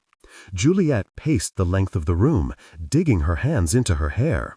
She pulled at the strands, so unused to the straight cut that brushed her neck as she moved. We're letting you go, she said. But we want to know everything you know about the monsters. Rosalind pulled her right arm out as the bindings there came loose too. She had lost all her energy, finding no need to rush or agitate while the rope fell from her body. If I had information to give, do you not think I would have offered it by now? Rosalind asked. I have nothing more to gain by holding on to anything. Dmitri was only using me as a source into the Scarlets. He was using me long before he decided to blackmail us. You must have picked some things up, no matter how little attention you paid his business, Benedict said, refusing to take her answer. He pulled hard on her ankle rope. Rosalind winced. How did this begin? Were the monsters already active before he obtained control? No, Rosalind replied. He found the host insects in that apartment. 5 of them, gargantuan and floating in liquid. I recruited the Frenchman for him to infect. She squeezed her eyes shut. He said it was a war effort. No mass killings, no chaos, only a tactic to garner power. In all fairness, Juliet said quietly, that part was not a lie. She blamed Rosalind for falling prey. She pitied Rosalind for falling prey. The Scarlet Gang dealt in violence day by day, too. When you were raised in such a climate, loved ones telling you that blood could spill so long as it was in loyalty, how were you to know when to draw the line once you loved someone outside family? And the insects, Benedict continued, they burrowed into the hosts? Juliet leaned forward, her hands braced hard on the table. It had been the same with Chi Ren, one host insect occupying his body, giving him the ability to transform into a monster. Latched onto their necks and dug right in, Rosalind whispered. How did they turn afterward? The question they needed answered the most. How did they trigger the transformation? All of Rosalind's bindings fell to the floor. Her arms and legs were now free to move, yet she remained on the chair, her elbows resting on her knees, her head dropped in her hands. For several seconds, she remained like that, as still as a statue. Then, Rosalind looked up suddenly. Ethanol? Juliet blinked. Ethanol? Is that alcohol? Rosalind nodded gingerly. It's what the insects were first floating in, so it's what brings them out. Alcohol was what the Frenchman used the most. A few drops was enough. It didn't have to be concentrated. Benedict spun around, seeking Juliet's gaze. How are we supposed to find enough alcohol? How are we supposed to find alcohol at all? Restaurants were closed. Cabarets were closed. The places that weren't locked by iron and chain were already ransacked and robbed. We don't need to, Juliet said. She looked out the window, to that one section she had freed, letting in the street outside. A car's gasoline has the same effect. A sudden shriek came from afar, and Juliet jumped, her hand coming to her heart. Rosalind, too, leapt to her feet, but then the sound faded just as quickly as it came, and Rosalind looked unsure what to do, hovering by the chair. She was too proud to give voice to the pain in her eyes. She was not quite cold enough to avoid Juliet's eyes completely and let her believe otherwise. Go, Rosalind, Juliet said quietly. There will be more chaos on the streets in a few hours. Rosalind thinned her lips. Slowly, she reached around her neck and unclasped the necklace she had been wearing, setting it upon the table. It looked dull in the weak light, nothing more than a slab of metal. Did you tell the Scarlets? Rosalind asked. Her voice was feather soft. Did you tell them that I am responsible for the new monsters? Juliet should have. She had had the time and the opportunity. If she had offered Dmitri's name as Rosalind's lover, then revealed Dmitri as the blackmailer, Rosalind's crimes against the Scarlet Gang would be far more severe than mere blood feud spying. No. Rosalind's face was unreadable. Why not? Because she didn't want to. Because she didn't want to accept it. Because she had made such a habit out of lying and withholding. What was one more? Out of the corner of her eye, Juliet knew that Benedict was watching her. "Go, Rosalind," she said again. At last, Rosalind took the cue and walked to the door. Her hand was already upon it when she faltered, when she looked over her shoulder and swallowed hard. "Is this the last time I'll see you?" There was too much in that one quiet question. Would Rosalind go home? After everything she had done, after everything they had done to her, could she return? And if she did, would Juliet ever return home? "I don't know," Juliet replied honestly. Rosalind watched her for a moment longer. Her eyes might have filled up. Or perhaps that was wishful thinking on Juliet's part. Perhaps it was just Juliet's own eyes that had grown slick with moisture. Rosalind walked out without another word. The rain slowed, then stopped, its last few droplets coming down on the bodies with a dull finality. Hands with the pallor of death were collapsed atop one another, the rot and stink of their shriveling skin shrouding the air. Celia wasn't sure if she was dead or alive. She was buried beneath so much suffering, cloistered under unmoving corpses. Pain throbbed down her torso, but her thoughts were so fragmented that she almost wasn't sure if it was from a bullet wound or merely a physical manifestation of her internal agony. Deep down, she had foolishly thought she was safe from slaughter, that violence only came for the masses. At last, it seemed she had succeeded in becoming one of them. A Scarlet would never be suffering like this. A Scarlet would have made it quick, like Mr. Ping taking one of the first bullets, or stayed far away from such tumult. What is there now? Celia wondered. Then someone was grabbing at her. "I've got you! I've got you!" Celia turned her head, opening her eyes from the darkness of her burial to a sudden flash of light. A street lamp, burning above her. Before her vision cleared, she guessed the silhouette pulling at her to be an angel, some hazy being come to ease the horrors of war. Then a fresh wave of pain erupted down her side, and her mind snapped back in place, her chin jerking up. It was no angel come to save her. It was her sister. "How are you here?" Celia gasped. Rosalind already had wet streaks down her cheeks, glinting under the light. But when she paused, having freed Celia from the bodies, she burst into fresh tears, hands tapping around Celia's shoulders, checking for immediate wounds. There was only one, the growing stain at her side. "How can you ask that?" she said, sniffling. "I ran for the street that everyone said had suffered a massacre. I came looking for you." Celia bit down on her gasp of pain, complying when Rosalind tried to pull her to her feet. She swayed, unable to set any weight down, but Rosalind's arms were accommodating, taking the brunt of her balance. Though Celia's head spun, she still sighted red marks along Rosalind's wrists, vivid and angry. "Can you walk?" Rosalind asked. "Come on. Any longer and you'll bleed out."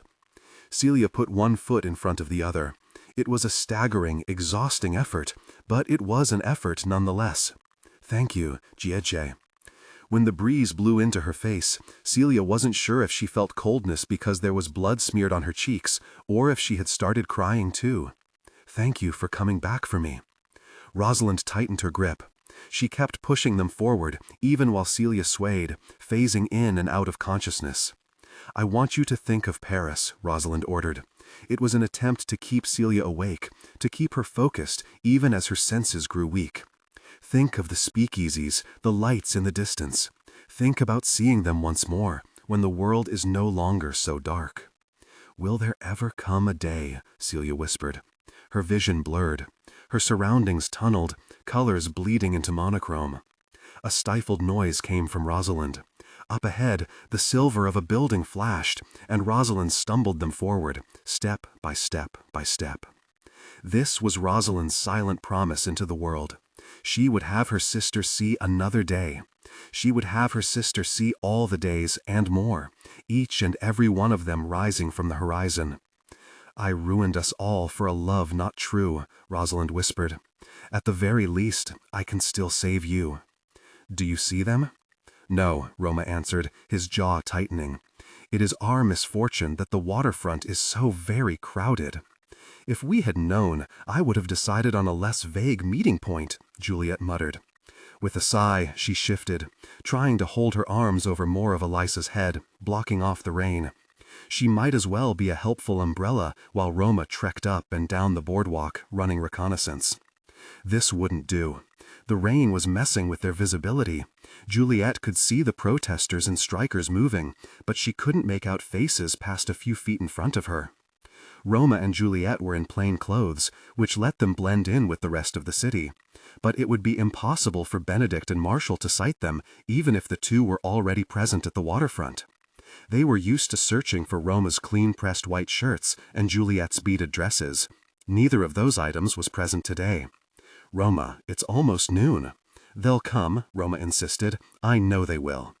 Juliet looked out onto the river, biting her lip. Along every ramp, there were boats jammed in tight capacity, making space for foreign warship after foreign warship, flags of red, white, and blue marking the sides. The foreigners had summoned them here as a threat, a reminder that they had won a war on this land once before, so they could do it again. A reminder that Shanghai could jostle up in civil unrest however much it liked, but it better settle down in due time before the foreigners got too annoyed and started using these war vessels. How about this? Juliet said. She tried to wipe the rain off her brow. It was pointless when the downpour fell so fast. I'm going to find my contact. I'll have him at the ready and try to stall beyond noon. Soon as your cousin shows, we run. Soon as he shows with Marshall, Roma corrected. Then, seeing Juliet's frown, he leaned in and pressed a kiss to her cheek. Go on, we'll be here. Juliet was still worrying her teeth against her lower lip when she turned and started to pick her way along the boardwalk. The wharf she wanted was within sight, to the left of the one that Roma and Elisa were standing nearest. So long as the Montagovs didn't move, she had them in the corner of her eye as she walked, careful not to slip on the wet surfaces. These wharves were usually bustling with activity. Today, Juliet couldn't tell if it was merely the ruckus on the streets that overshadowed everything, or if the fishermen were too afraid to venture out. Now, Juliet had spotted her contact, a big-bellied man chewing on his toothpick. He stood under the awning of his tiny boat, a vessel that looked pocket-sized in comparison with the warship docked on its right. Hearing Juliet's call, Now looked up, his whole body freezing before he could finish untying his boat from the wharf. Kaijun Li, he said, I thought your cousin's note was a prank. This is no prank. Are you willing to take us away? Slowly he stood to his height, his eyes darting left and right. Where are you hoping to go? Whichever coast you reach first, Juliet answered easily. I cannot stay any longer, not with the scarlets turning like this. For the longest moment, Now said nothing. He bent down again and continued gathering the rope at his feet. Then, yes, I can take you away. I can sail south. Juliet breathed out in relief. Thank you, she said quickly. I'll pay you however much you need. Who else are you bringing? His question came abruptly, choked out like he couldn't speak the words fast enough. A pinprick of suspicion registered in Juliet's mind, but she brushed it aside, hoping it was only the stress of the situation currently unfolding in the city. Roma Montagov, Juliet answered, praying that her voice would not shake. Now was a communist sympathizer, Kathleen had said. Even with his double life as a scarlet fisherman, he cared little for the blood feud. Along with his sister and 2 of his men. Now had finished gathering the excess rope. There remained only one thin line keeping his boat docked. You're traveling with Montagovs now? The seas are still being watched, Miss Cai. We may have trouble leaving the territory. I'll pay you however much to hide us. Just get us out. Though Now had finished tidying everything in his vicinity, he continued scanning the floor of his boat. Are they forcing you to help them, Miss Cai? You can tell me if they are. Juliet blinked. The rain was stinging her eyes badly.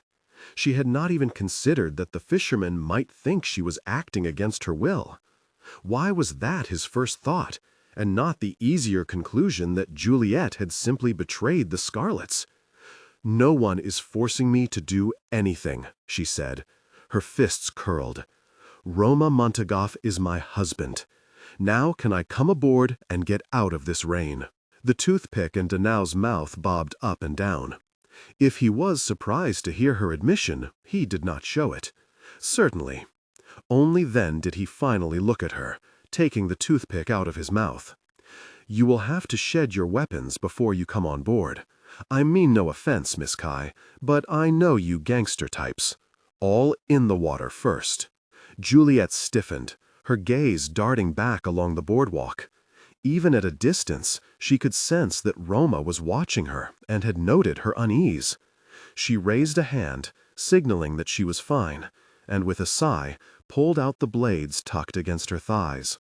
Short of the cash in the bag hanging from her shoulders, she had thought the weapons on her skin could be traded as valuables. "Okay," Juliet said, her blades hitting the water with a slap. They floated for a second, then sank into the dark waves. Danao threw his toothpick to the floor. "All weapons, Miss Cai." With a sigh, Juliet snapped off the garrote wire around her wrist and hurled it into the water. Happy? No, not really. There was a sudden motion from behind Danao. A man stepped out, a pistol held to Danao's head, his expression tight. Juliet recognized him. He was a Scarlet. He had once run a message for her. "Please understand," Danao said, his voice barely audible as the river rolled beneath him, "that as much as I want to help you, Miss Cai, your Scarlets have always been watching." The Scarlet fired, and Danao fell with a spray of red, the bullet in his head killing him instantly. With a horrified gasp, Juliet lunged forward, preparing for a fight. But the Scarlet did not turn his pistol to her next. He turned it upward and fired once, twice, 3 times, each bullet piercing through the awning of the fishing boat and studding into the sky. Its bang, bang, bang, loud enough to be heard over the storm. It was a signal. No. Juliet turned fast on her heel. She sighted Roma and Elisa's blurry forms immediately, but by then there was counter-movement in the crowd, and the Scarlets who had been playing guard were on their way to the waterfront, merging into a task force. "Roma! Elisa! Run! Run now!" Someone tackled Juliet from the side. "Stop!" she shrieked. "Get off of me!" Sheer instinct kicked in.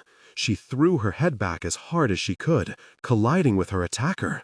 There was a sickening crunch that sounded like a nose breaking, and when her attacker momentarily loosened his grip around her arms, she pulled free. They had intercepted her cousin's note. They had been one step ahead of her this whole time, waiting with Danao. Juliet should have known there would be eyes everywhere in the city after her little scheme. She should have known that her father and mother would pull out every stop to figure out what game she was playing at after disrupting Scarlet business and disappearing into the night. Juliet skidded off the wharf, frantically wiping at the rain on her face to clear her vision. There, she spotted Roma and Elisa again, circled in by a group of Scarlets with firearms. Roma still had his weapons. With a pistol in hand, he managed to take down 2 Scarlets. But he was outnumbered. Before Juliet could reach them, the Scarlets had him disarmed. "Don't touch him!" The moment Juliet ran close, the nearest Scarlets dove at her. She tried her best to dispatch them, ducking fast and sliding under outstretched arms, but she was one girl without weapons, and they were loyal to her no longer. Just as Juliet stood again, one of the Scarlets pressed the barrel of his gun to Roma's head, and Juliet came to a complete stop. 2 of the Scarlets grabbed her by the shoulders. All the faces here were familiar, all of them names that she was sure she could recall if she thought a little harder.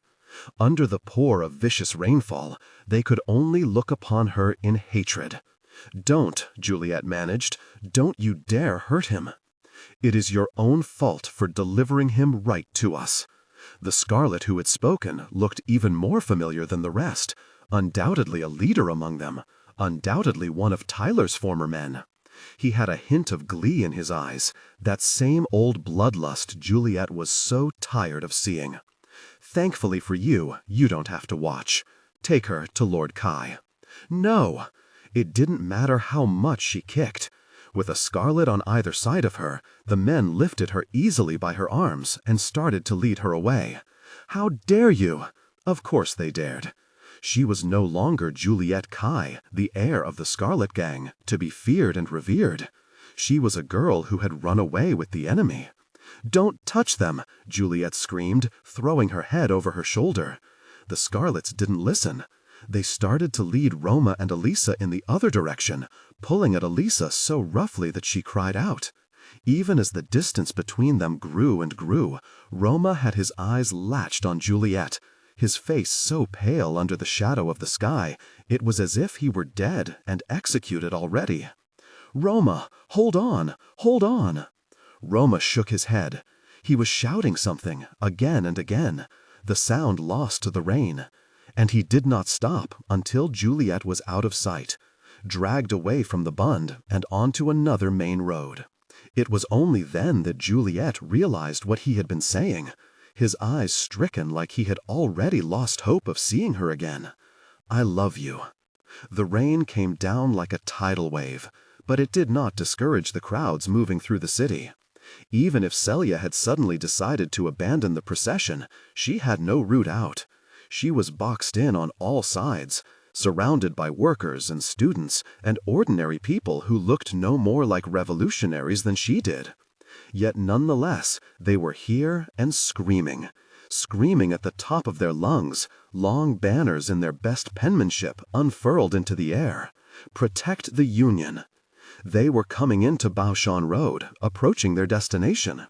Celia did not shout with them, but she took it all in. Among so much chaos, she became bigger than herself, bigger than any physical body, any physical form. No surrender. Not a soul in the procession carried firearms, only signs running with ink. They were here to make a point clear. They could achieve their goals with nothing except might. They were the people. A city was nothing without its people. A city could not thrive without its people. The government should fear them. Down with the military government.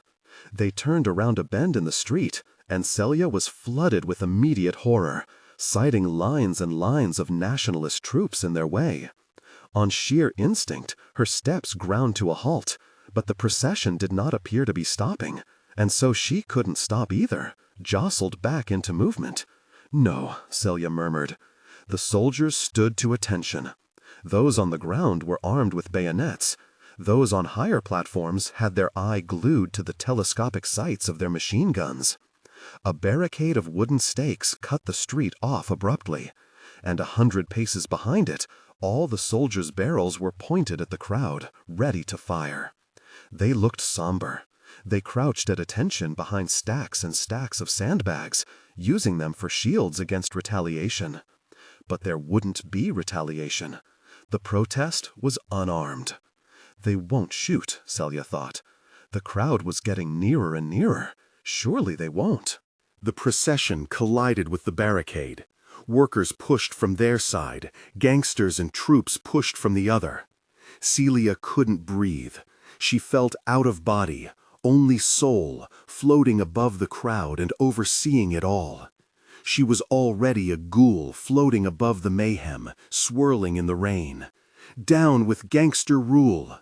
The workers finally pushed over the barricade, making for the troops. Chaos on both sides, bodies and sound and noise clashing at once. It was then that a flash of light registered in Celia's peripheral vision, prickling up some sixth sense that told her something was awry. She twisted, her eyes making a sweep of the scene, breath coming fast. She saw two things at once. First, movement in an alley near the fallen barricade, something glistening and then slinking back into the shadows. Second, the glint of metal held in the hands of a man some few paces away. "Stop!" Celia yelled, diving forward. But it was already too late. Mr. Ping, the same Mr. Ping of the Scarlet Inner Circle, had his pistol pointed to the skies. And when she collided with him, his bullet had already burst into the air, its sound resonating tenfold into the crowd. All around him, the workers stared, unable to comprehend the sound. "This is a peaceful demonstration. Who is that? Why would he do that? Get down! Get down!" Celia staggered back, pressing her rain-soaked hands to her mouth. Mr. Ping stood there now, unmoving against the crowd that demanded an explanation. He had no need to explain himself. He had been planted here to do exactly this, forfeiting his life for the sake of the Scarlets. If the Scarlets asked for blood, the inner circle would offer their own. Within the armed line of Nationalists, a voice screamed, "Return fire!" "Let me go," Juliet hissed. "Let go." They had been walking for so long in the rain that Juliet was thoroughly soaked. Each time she attempted to shake herself free, her drenched hair flung left and right to disperse water. On any other occasion, the distance between the Bund and the Cai house would have required a car. Today, it was impossible to get any vehicle through the city. Better to walk it on foot, lest they were stalled behind a crowd and a rescue attempt came for Juliet. At least, that was what she had gathered from the two Scarlets holding her hostage, who found no problem with discussing such matters over her head. The one on her left was named Bai Tassa, she recalled. The one on her right remained stubbornly nameless. "They have blocked off Baoshan Road," Bai Tassa was saying, making an effort to ignore Juliet's writhing. "The streets here were emptied. They had entered Nationalist-guarded defense lines, needing only a single nod from Bai Tassa before the soldiers were ushering them through, pushing the other protesters back. Of course, even before they came into the guarded parts of the city, no one had offered Juliet a second glance, no matter how loudly she yelled. Everyone else was yelling just as loudly. "Do we care?" the Scarlet on the right snapped. "We are cutting behind the barricade anyway. It is only an extra 10 minutes if we go around. 10 minutes that I do not have. These people are driving me up the wall." Juliet tried to dig her heels into the pavement. All it did was grate at her shoes, rubbing at the soles. "Hold on a minute," she interrupted. "What are we cutting behind? Are we passing the end of the protest?" Though the Scarlets did not respond to her, it was a valid guess. What with the noise that was coming from the rapidly approaching intersection? The houses around her seemed to shake, their empty terraces and imposing exteriors slick with the gray day. She hadn't paid attention before, but now she saw Nationalist military vehicles parked all along the road. Only, they were empty, as if the men inside had been moved elsewhere. "What's happening?" Juliet demanded again, though she knew the Scarlets wouldn't answer her. They passed the intersection, and when Juliet turned to look down the other road, she saw the backs of hundreds of Nationalists. The sheer number struck panic into her bones, and that was before she realized they were braced behind sandbags and makeshift barricades with whole machine guns pointed down the street as the noise grew and grew. Juliet summoned the last of her energy to throw herself to the ground. The Scarlets hadn't expected it. Bai Tassa stumbled, almost tripping over his own feet when Juliet sprawled before him. The other Scarlet grumbled, pulling at her arms while she struggled to stay down. Her focus was locked on the scene before her, on the strikers coming into view, surging against the wooden barricade. There were so many of them, far, far more than the Nationalists hiding behind their makeshift shields. But the Nationalists had them surrounded at so many angles, firearms pointed forward. How was this supposed to end? How could this possibly end well? Juliet scrambled up suddenly, deciding she had seen enough. Before Bai Tassa could grab a hold of her again, she affixed her fingers onto his wrist like an iron vice. "Call the order to stop. Find someone to draw them back." Bai Tassa, to his credit, did not wince. The other Scarlet pulled Juliet off of him quickly, snapping, "I told you we shouldn't have gone this way." "My apologies, Miss Cai," Bai Tassa said, ignoring his companion. He turned to the scene before them, to the Nationalists in uniform and the workers pushing ever closer. It might have been Juliet's imagination, but he truly looked sorrowful. He put a hand on her lower back, as if to offer comfort, as if any of that mattered here. "You're not in charge anymore." A gunshot sounded from within the workers. "I don't think I was ever in charge," Juliet thought numbly. and the Nationalists, too, let loose their gunfire. No! The Scarlets lunged for her again before she could scarcely take 2 steps. Juliette had no energy to fight. She merely sagged in their hold, her voice growing softer and softer with each repetition. No, no. A legion of lead fired onto the workers, the students, the ordinary people. One after the other, they collapsed atop each other, as if someone were snipping at the strings that held them up. Struck in the chest, in the stomach, in the legs. Massacre. That was what this was. The Nationalists kept firing, empty shells stacking up behind their safe line of defense. It was clear that the protesters would not, could not fight back, and yet the bullets continued anyway. The rear half of the crowd had reversed in a panic and was trying to run, but still the bullets followed, burying in their backs until their knees gave way, until they lay unmoving upon wet cement and tram tracks. Even from here, the smell of blood was pungent. "We have to move," Baitasa said suddenly, as if snapping out of a daze. The gunfire had lessened, but it had not stopped. Kathleen, Juliette muttered to herself. Had her cousin been in that crowd? Would she sense it like she sensed the city's death heaving beneath her feet? Some wild animal on its last lap of freedom before the cage came down? "What did you say?" the Scarlet to her right asked. This was the first time he had spoken directly to Juliette. Perhaps it was the shock of what they had just witnessed. Perhaps he had forgotten why he was hauling her off in the first place, forgotten exactly who he had placed his loyalty with. Much of those workers lying dead in the streets had likely been Scarlet-aligned not some weeks ago. Allegiance was supposed to keep them safe. Blood feuds and civil wars built themselves on the idea of allegiance. What good was it? Things died and changed in the blink of an eye. "Nothing," Juliette rasped, her eyes stinging. "Nothing." She sighted movement in the alley by the Nationalists' line of defense. As the Scarlets pushed for Juliette to start walking, she could only stare aghast at the scene, at the insects that were slowly crawling across the ground, rushing for the Nationalists. Juliette could not have called a warning even if she tried. Her voice had gone hoarse. As the last of the bullets stopped, the insects rushed upon the soldiers' shoes, crawling into their pant legs. The men behind the sandbags jumped to their feet and exclaimed in horror, but it was too late. They were infected. It would not set in immediately, not when the insect numbers were so low. The infection would build and build and build. Lorenz's vaccine would not be ready so soon. These soldiers were dead men. The Nationalists, each and every one of them, still stained with the blood of the workers, knew what was coming. Baitasa blinked in bewilderment, hurrying to push Juliette away before the insects could crawl over, and Juliette obliged, at last walking without resistance. She wondered if the infected men would wait for madness to come, or if they would take their rifles to their own heads first.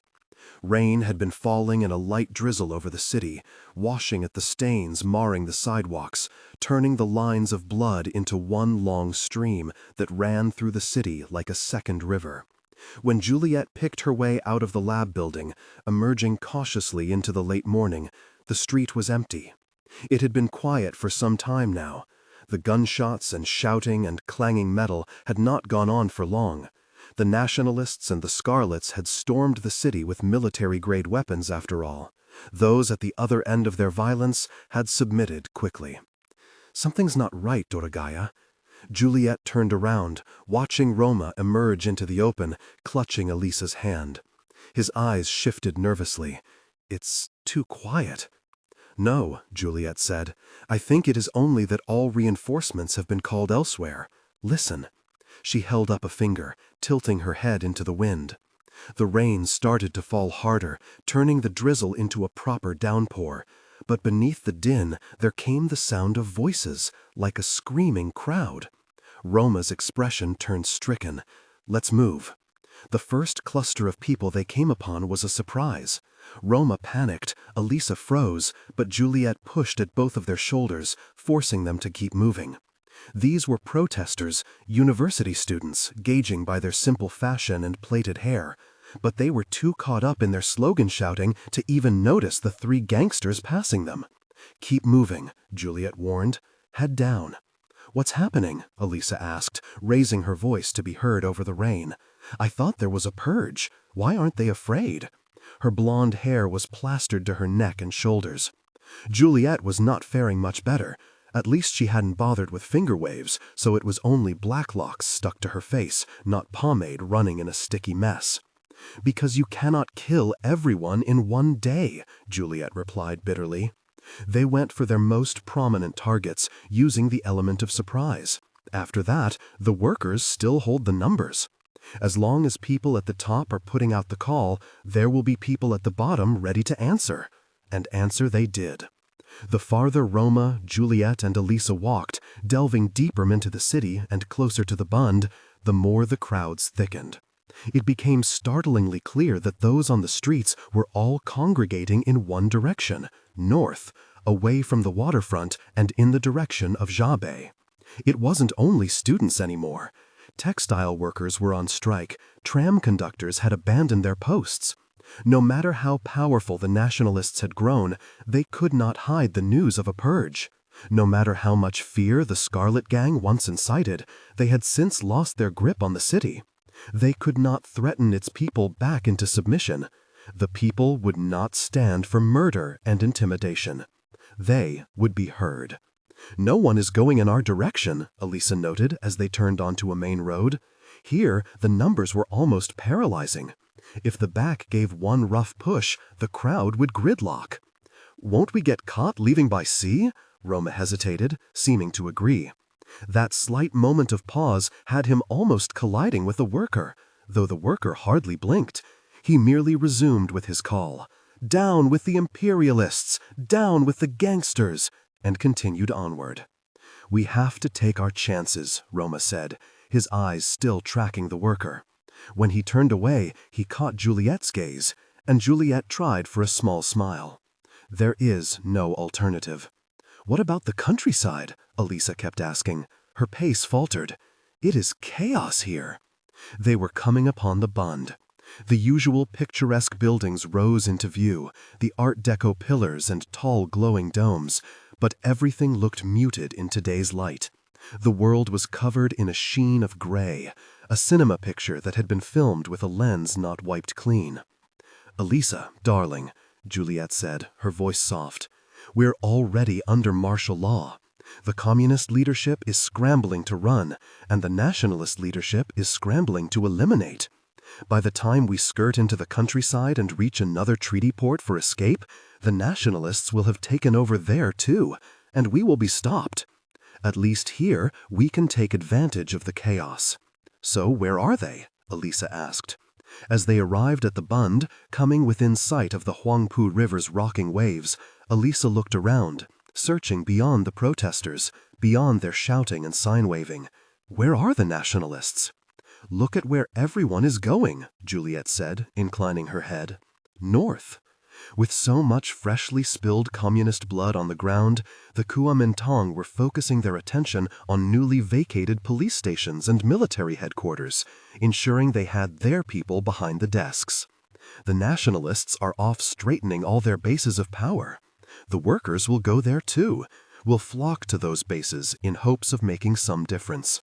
"Don't get too relaxed," Roma added. He turned his sister's face, nudging her chin until she looked upon a particular tense spot in the crowd.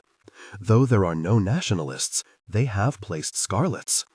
Juliet gave a small intake of breath, mostly lost when a clap of thunder came over the city. She brushed Roma's elbow, and his hand came to grasp hers.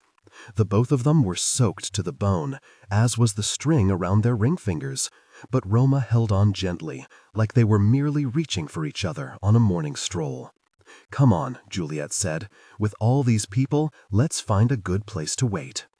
In Xiaobei, the surviving leadership of the General Labor Union were shouting over one another and banging their fists against the tables. People in suits mingled with people in aprons. Celia sat back and looked on, her face utterly impassive.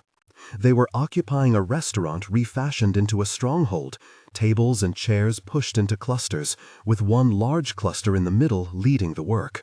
She couldn't comprehend how anybody was being heard over the uproar, but they were. They were communicating and acting as fast as they could. A petition was being drawn up. Return of seized arms, cessation of the punishment of union workers, protection for the General Labor Union. These were collated into demands and then rolled up, prepared to be brought to the Nationalists' 2nd Division headquarters. Even if it killed them, the Communists did not accept defeat. "Up and at it, girl," someone bellowed into her ear. They were bounding through the crowd and screaming at others before Celia could even turn and see who it was. The workers pumped their fists into the air and yelled at one another, chants ringing from their mouths before the demonstration through the city could even begin. "No military government," they roared, laughing as they tackled one another, bursting onto the streets and into the pouring rain. "No gangster rule." They joined the crowds already present in West Shanghai, merging into one unearthly procession larger than life itself. Hands pushed at Celia to rise, and then she was up, her head still ringing. "No military government!" the old woman beside Celia yelled. "No gangster rule!" the child in front of Celia yelled. Celia stumbled out from the restaurant, onto the pavement, and into the rain. The streets had come alive. This wasn't the glittering, glimmering old money of Shanghai, bright lights and jazz music shining from the bars. This wasn't red lanterns and golden lace trim on the dresses of dancers in the burlesque clubs, one swish of fabric that pulled the crowds into exuberance. This was animation from the gutters of the city, rising amid the ash of low-ceilinged factories. Celia raised her fist. It was the new set of footsteps entering the office that finally forced Benedict to perk up, shaking himself out of the near trance he had put himself in to remain quiet. It was the way the sound came in, shoes dragging, deliberate. Benedict didn't have to see Marshall to know that it was him, nor did he have to see him to guess that Marshall had his hands stuck in his pockets. "The cars that Lord Cai sent are here," Marshall said. He was feigning casual, but his voice was tight. "They're ready for everyone."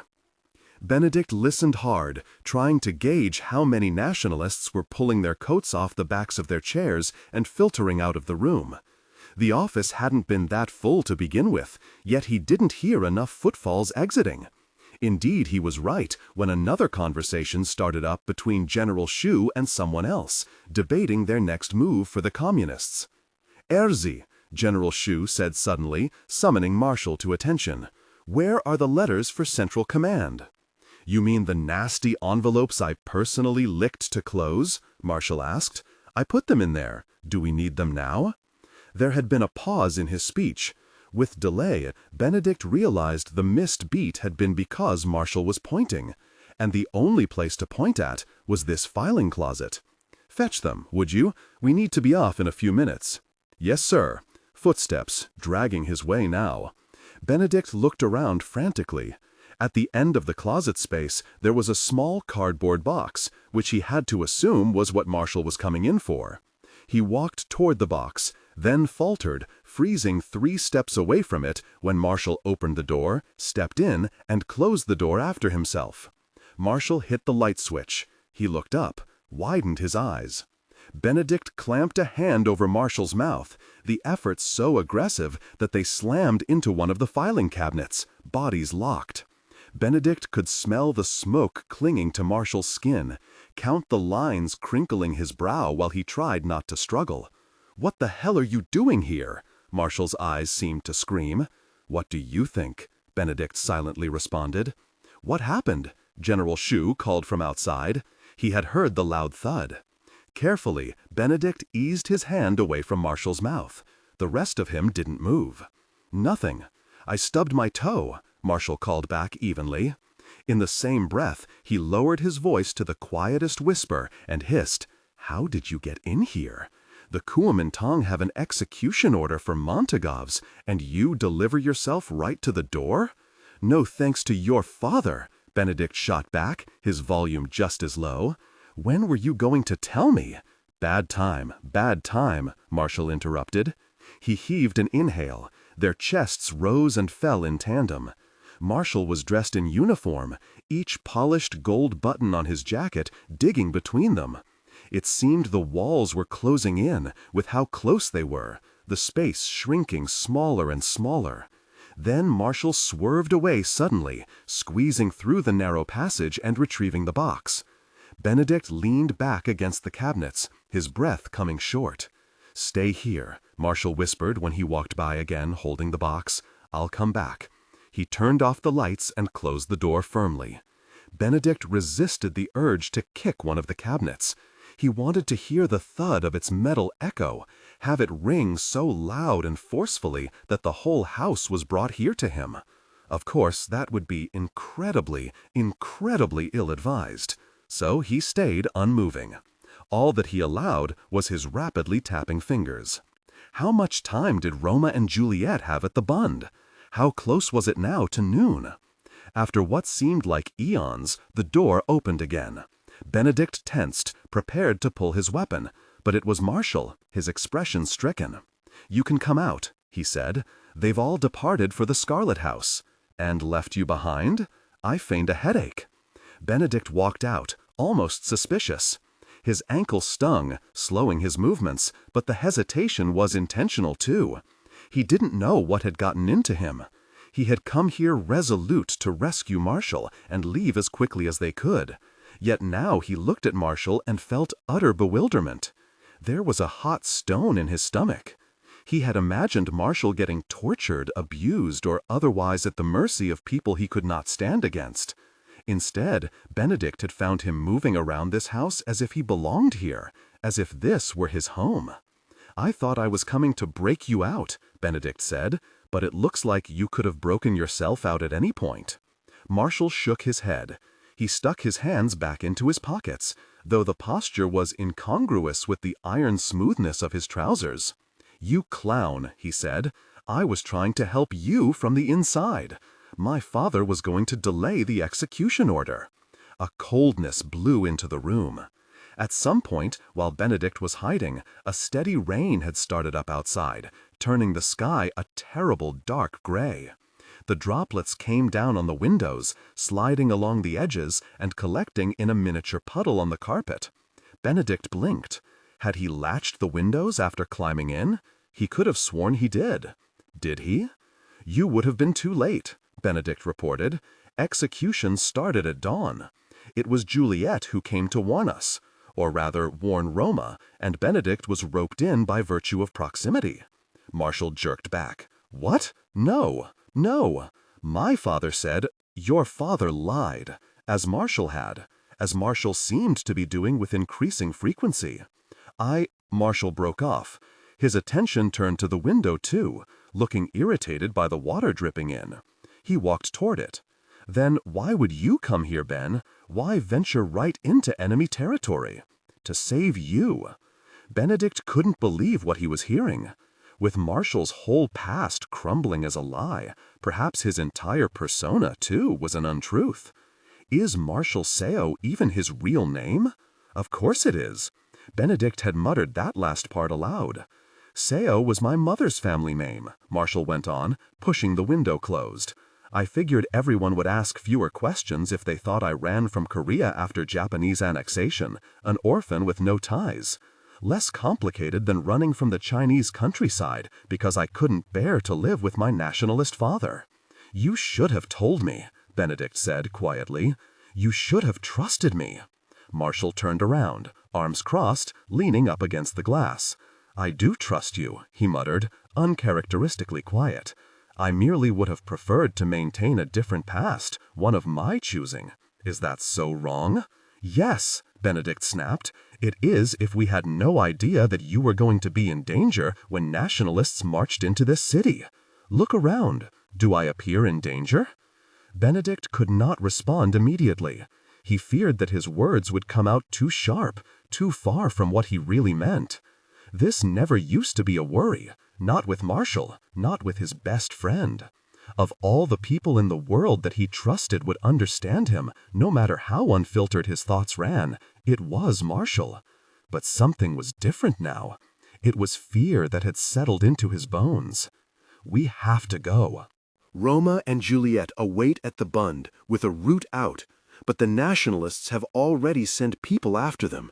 If we wait any longer, either martial law will shut the city down with no means of escape, or Juliet is going to get hauled away.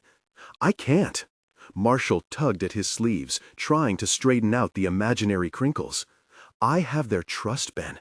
I am more help to you as a docile nationalist prodigy than anything else. Somewhere in the house, a grandfather clock started to chime. Whether or not my father lied about the timing of the purge is irrelevant, he went on.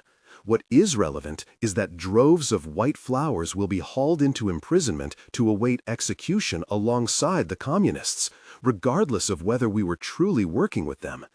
I can stop it. We won't have to run. Roma won't have to run, so long as I stay. If I can steer my father into protecting us, the white flowers survive. When Marshall paused for breath, his chest was rising and falling, appearing exhilarated by the weight of his role.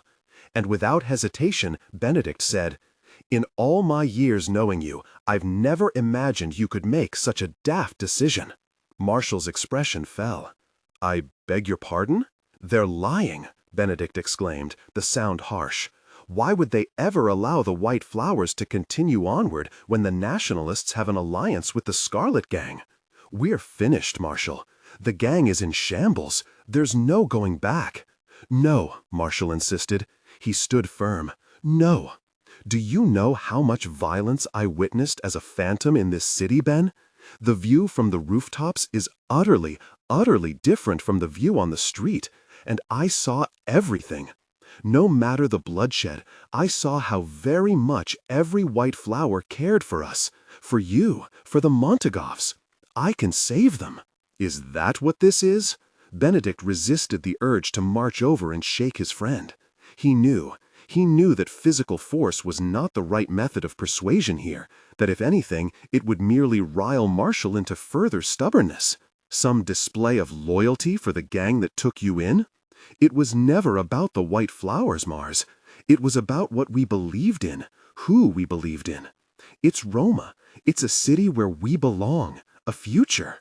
And when that topples, then it is up to us to flee too. Marshall swallowed hard. "I have power here by mere virtue of my birth. You would ask me to abandon it?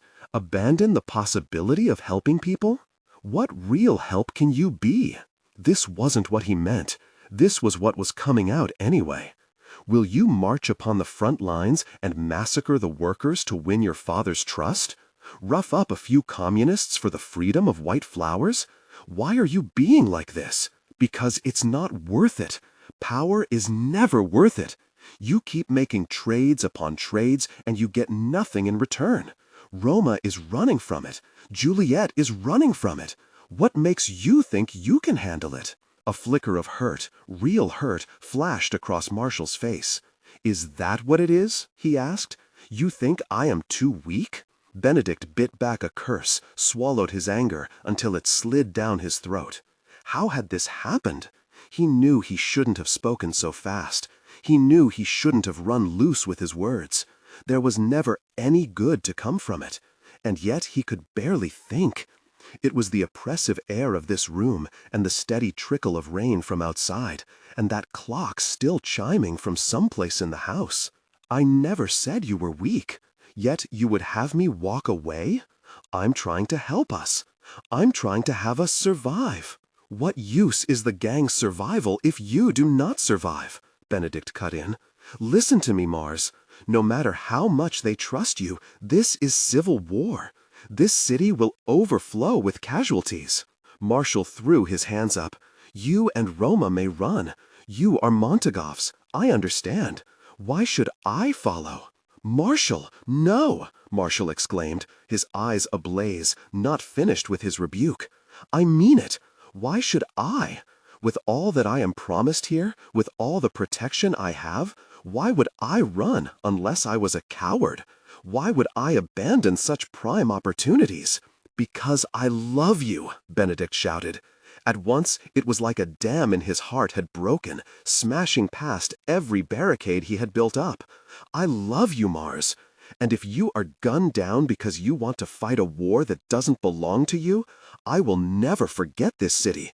I will tear it to pieces, and you will be to blame." Absolute silence descended upon the room. If Benedict had thought it oppressive before, it was nothing in comparison to the weight of Marshall's wide-eyed stare upon him. There was no taking it back. His words were out in the world. Perhaps those were the only words he had ever said that he didn't want to take back. "Good grief," Marshall finally managed, his voice hoarse. "You had 10 years to say something, and you choose now?" And for whatever absurd reason, Benedict managed a weak laugh. Bad timing? Horrific timing. Marshall closed in with 3 strides, coming to a halt right in front of him. "Not only that, but you choose to blame me in a declaration of love? Didn't anyone teach you manners?" God, Marshall clasped his hands around Benedict's neck and kissed him. The moment their lips pressed together, Benedict was hit with the same rush of a gunfight, of a high-octane chase, of the thrill that came with hiding in an alleyway when the pursuit came to an end. He hadn't ever thought much about the act of kissing, hadn't much cared no matter who was on the other end of it. He had never craved it, had only thought about it like an abstract concept. But then Marshall leaned into him, and his veins lit on fire. And he realized it wasn't that he did not care. It was only that it had to be Marshall. When Benedict reached up and sank his fingers into Marshall's hair, and Marshall made a noise at the base of his throat, all that Benedict could think was, this was what it meant to be holy. "Please," Benedict whispered. He pulled back for the briefest of moments. "Come with me. Leave with me." A breath jumped between them, an exhale into an inhale. Marshall's hands trailed over Benedict's shoulders, down his chest, to his waist, gripping the loose fabric of his shirt. "Okay." His answer came shakily, the single word heavy like a sacrifice. It was a choosing. It was turning away from the commitment of family and following Benedict wherever he was to go. On one condition. Benedict's gaze snapped up. Marshall was looking at him with his eyes wholly black, pupils blown large, his expression pensive and serious. "Anything." A grin slipped out. "Say it again. I didn't pine all these years to only hear it once." Benedict gave Marshall a shove, a force of habit, really, and Marshall stumbled back, laughing. "Idiot," Benedict chided. "In all these years, why didn't you say anything?" "Because," Marshall said simply, "you weren't ready." "Idiot," Benedict thought again, but it was with such fondness that his chest burned with it, a red-hot iron of affection that branded every inch of his skin. "I'll say it however many times you want. I'll romance you until you get sick of me.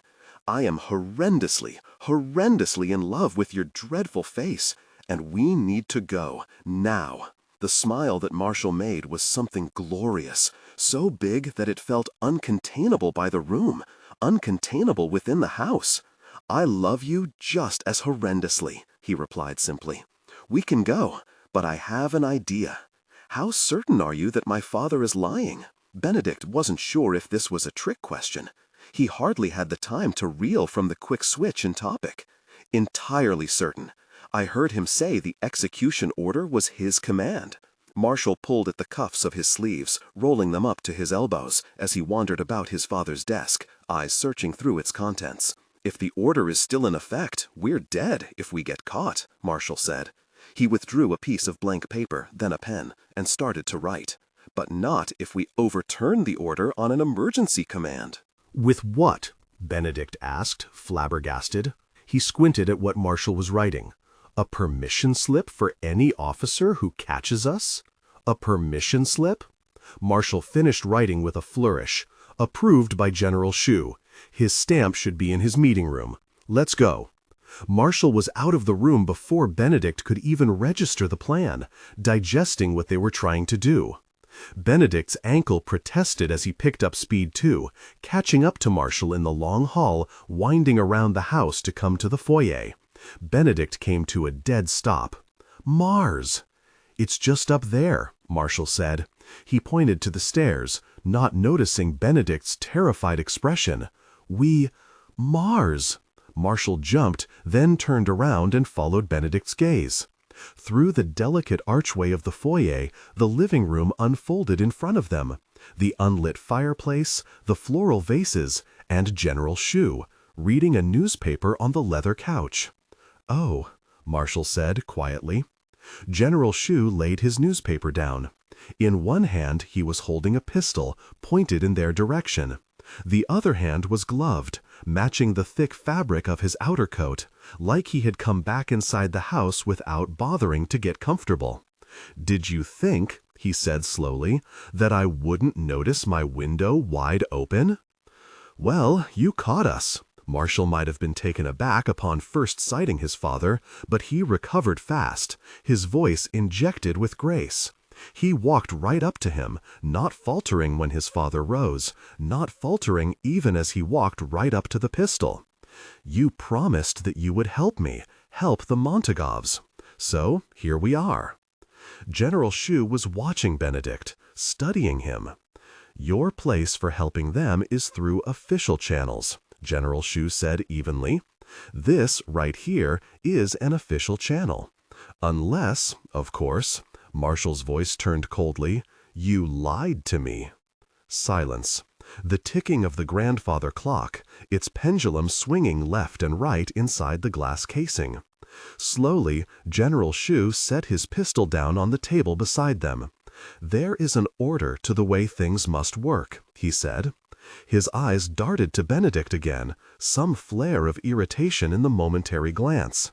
"We cannot make things happen just because we want it. That is tyranny." How fast could Benedict reach for a weapon if he needed to? The pistol on the table mocked him, close enough for General Shu's immediate retrieval, but just far enough to give hope that it was not a threat. "Baba, it is just one question," Marshall said. "If I asked for help to save my friends, are you with me or against me?" General Shu made a dismissive noise. "There exactly is your problem. You think everything can only be good or bad, heroic or evil. I have taken you in to teach you to be a leader, and you cannot stay true to your word." "My word," General Shu pushed on. "We follow the rules that come down from command. We eradicate those who want to threaten a peaceful way of life. You are my son. You will do the same. There is no other respectable option." Rain clattered down around the house, the droplets seeming far away because of the hollow sound.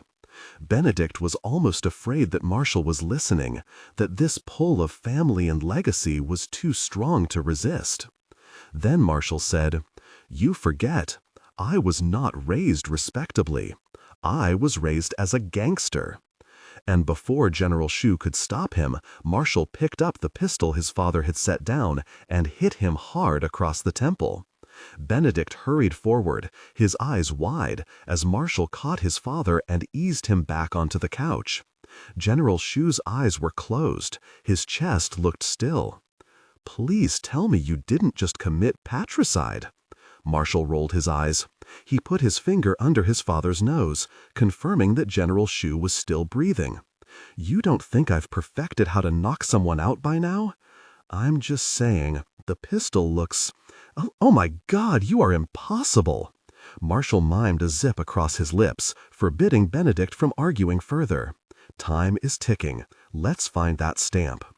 They had boarded up the lab, going as far as to smash one of the windows in advance, so Scarlets passing by would think it already scouted and searched. Any moment now, the bugle call would sound across the city, summoning all those under Nationalist command. Juliet wondered if any Scarlets mourned. If, in hearing of her death, they had felt a genuine drop of sadness, or if she was merely a figurehead they had been forced to respect. By now her parents had surely poked through her scheme, had received condolences back from the Nationalists about their dead daughter, and searched through the house to find her missing. It would not take long to put two and two together and figure that Juliet was the one who had announced her own death. "Miss Cai." Juliet lifted her head off Lauren's kitchen table. His apartment was at the back of the labs, and after throwing a pile of shelves onto the floor to make the hallways look ransacked, they had deemed it unlikely any of the gangsters or soldiers would find their way here. Still, Juliet had shoved a knife across the door latch, and if anyone was to try barging through, they would have to snap the steel first. Yes? Lawrence passed her a thin blanket. Juliet had trouble reaching for it, only because she couldn't see where she was reaching. She had been awake for long enough that her vision was starting to blur, and there was only one candle for light, flickering in the adjoined living room. The sun would be up any second. But they had just finished taping the windows of Lauren's apartment with layers upon layers of newspapers, blacking out the outside and preventing the outside from looking in. "If all is settled, I am going back to sleep," Lawrence announced. Roma looked up suddenly, frowning from across the apartment. He was on the sofa with Elisa, a needle and thread in his hand as he fixed a rip in Elisa's sleeve, leaning the both of them so closely into the candlelight that there was a risk Elisa's blonde hair would catch aflame. "Roma," said, almost chidingly as he finished his stitching, "how can you sleep? There's about to be mass slaughter outside." "I highly suggest you children do the same," Lawrence chided back. He plucked an orange from his fruit bowl and set it down in front of Juliet. "Take it from someone who ran once too. When you leave all that you know, you want to be well rested." Juliet picked up the orange. "Thank you." Lawrence was already shuffling away, moving from the kitchen into the living room. "Miss Montagova, you will take the spare room. Yes? Miss Cai, you should find that the sofa will suffice. And, Roma, I will find a floor sheet for you." Juliet watched Roma frown, watched him look at the sofa and mentally measure its width, finding it would probably fit too. "You don't have to. Thank you," Juliet repeated, cutting in. Lawrence disappeared down the hallway. "Juliet, what? He's old, Roma." She pushed herself up from the kitchen table and took the orange with her, peeling the skin into neat strips. "Are you trying to horrify him with your social impropriety?" "Social impropriety while there is mass slaughter outside," Roma grumbled. Juliet pulled an orange segment free and plopped it in her mouth. She started to walk around the living room, inspecting the various vases that Lawrence owned. As she poked her nose here and there, she heard Elisa begin to mutter to Roma. Only Elisa's version of muttering was loud enough that each word was quite clearly enunciated. "Roma, what is it?" He prodded her sleeve. "Another rip?" "No," Elisa whispered, frowning and drawing her arm away. "So did you."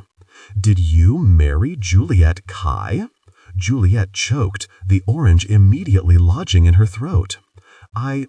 Even by the dim light, Roma looked faintly red. "We are well acquainted." Half spluttering, half holding back the most inappropriately timed laugh, Juliet managed to cough the orange out of her windpipe. Roma, meanwhile, cleared his throat, getting to his feet and nudging his sister up too. "Come on, Go. Get some rest." He quickly pushed Alyssa down the hallway, exchanging some words with Lorenz before Lorenz retired into his room. Juliet thought she heard "vaccine" and "are you certain?" There was some more murmuring from the guest room before Roma emerged again, fumbling around in the dark with something that looked like a mat. "Lorenz insisted I take this," Roma explained, setting it onto the floor. By now, Juliet had finished her orange and calmed down, seated upon the sofa. The humor was an instinctive reaction. The city was collapsing outside, and blood was going to run so thickly that the roads would turn to an ocean of red. Laughing was the only way she wouldn't cry. "And will you?" Juliet asked. Roma's head jerked up. His eyes narrowed, trying to gauge if Juliet was asking a genuine question or teasing. She smiled. Roma exhaled in relief, kicking aside the mat. "No one holds a straight face like you do," he said, joining her on the sofa. "I'm still mad at you, Doragaya." Juliet reeled back, placing a hand to her heart. "Mad at me? I thought we already got past that." "I already forgave you for everything else," Roma said. "I'm mad at you for having me think you were dead. Do you know how horrible that was?" Juliet shifted her knee. It pressed up against Roma's leg. He didn't move away. She would take that as a forgiving sign. Benedict lived with the same feeling for months. "Which is why I didn't think you would pull it twice," Roma said. "Which is why I thought it to be true." Juliet reached out with her hand. Gently she pressed her palm to his cheek, fingers skimming softly on skin, and Roma reached up to clasp his hand on hers. "I should be mad at you too," she said quietly.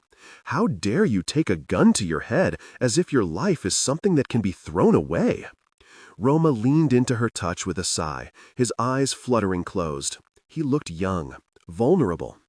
This was the boy she had fallen in love with, underneath all the harsher layers he needed to wear to survive. But in her mind's eye, she was remembering the sight before her when she had pushed open the doors to the lab. Roma, his pistol pressed to his temple. Roma, looking ready to shoot. "I panicked," he said. "I wouldn't have pulled the trigger. I only needed Benedict to believe I would so he could let me go.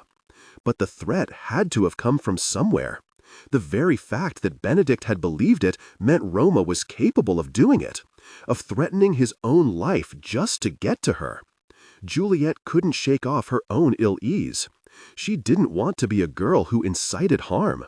She didn't want it, but perhaps by mere virtue of being Juliette Cai, she was the embodiment of this city's violence. "You can't ever do that," Juliet tightened her fingers. "You can't choose me above everything else. I will not accept it."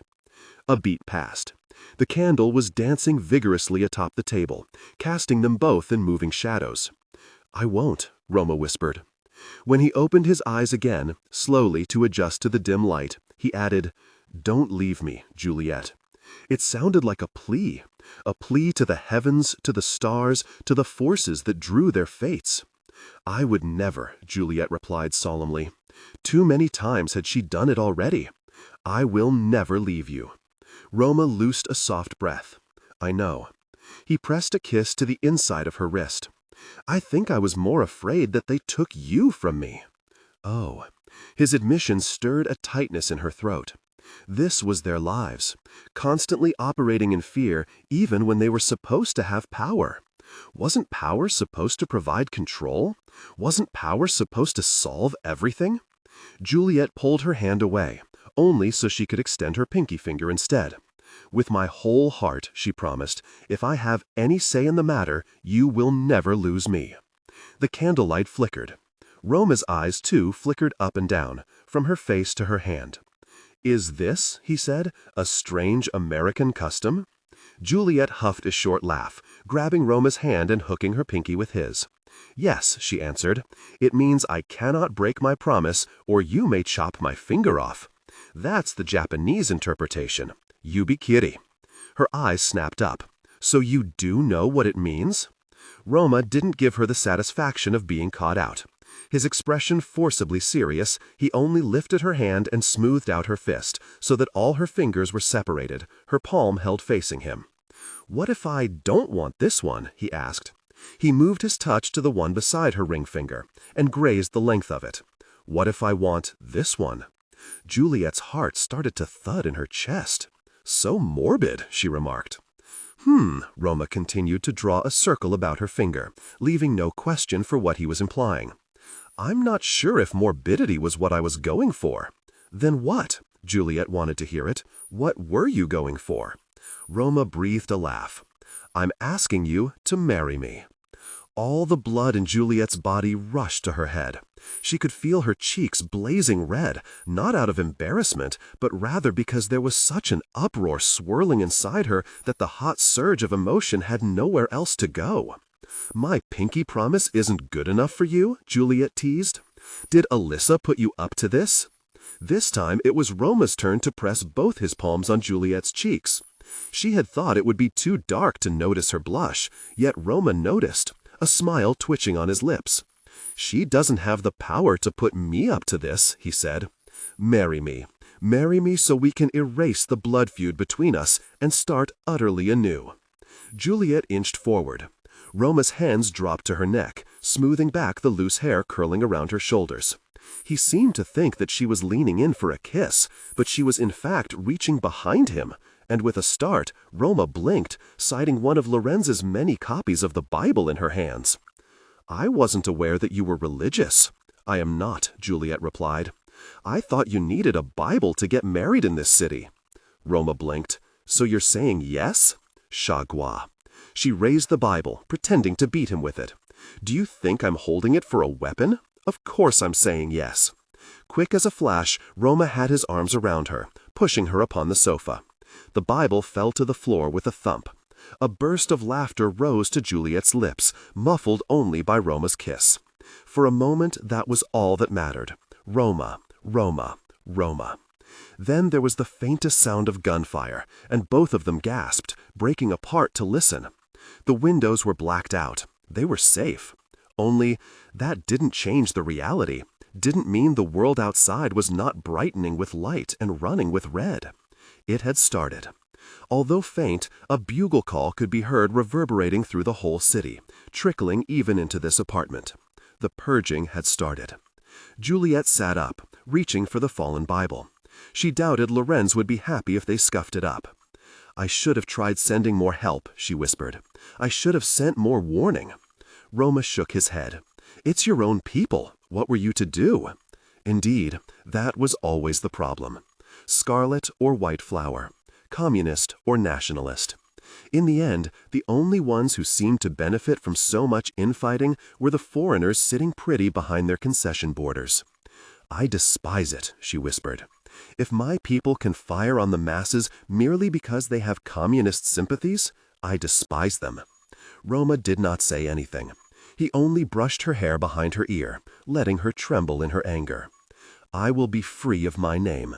Juliet looked up. "I will take yours." There was a moment of stillness, a moment where Roma gazed upon her like he was trying to commit her features to memory. Then, "Juliet," he breathed. "It is not as though my name is any better. It is not as though there is less blood on mine. You can call a rose something else, but it remains yet a rose." Juliet flinched, hearing a shout outside. "So, we are never to change?" she asked. "We are forever blood-soaked roses?" Roma took her hand, pressed a kiss to her knuckles. "A rose is a rose, even by another name," he whispered. "But we choose whether we will offer beauty to the world, or if we will use our thorns to sting. They could choose love or blood, hope or hate. I love you," Juliet whispered fiercely. "I need you to know. I love you so much it feels like it could consume me." Before Roma could even respond, Juliet lunged for a ball of yarn on the table. Roma watched her in confusion, his brow furrowed as she measured a length of string and pulled a knife from her pocket to slice. He grew less confused when Juliet took the string and started to wind it around his finger, his right hand, as was customary for Russians. She had remembered from their whispered conversations 5 years ago about a future where they could run away and be together. "I take you, Roma Montagov," she said, her voice soft, "to be my lawfully wedded husband, to have and to hold, until death do us part." She tied a small, secure knot. "I think I'm missing some vows in between, as well as an officiant and some witnesses." Roma reached for her knife, cutting his own bit of string. "But at least we have a Bible." He took her left hand. Carefully, he wound the string around her fourth finger, making such a delicate effort that Juliet didn't want to breathe for fear it would distract his task. "I take you, Juliette Cai," Roma whispered in concentration, "to be my lawfully wedded wife, to have and to hold, until—" He looked up as he finished the knot, paused. When he spoke again, he did not look away. "No, scratch that. To have and to hold, where even death cannot part us. In this life and the next, for however long our souls remain, mine will always find yours. Those are my vows to you." Juliet closed her fist.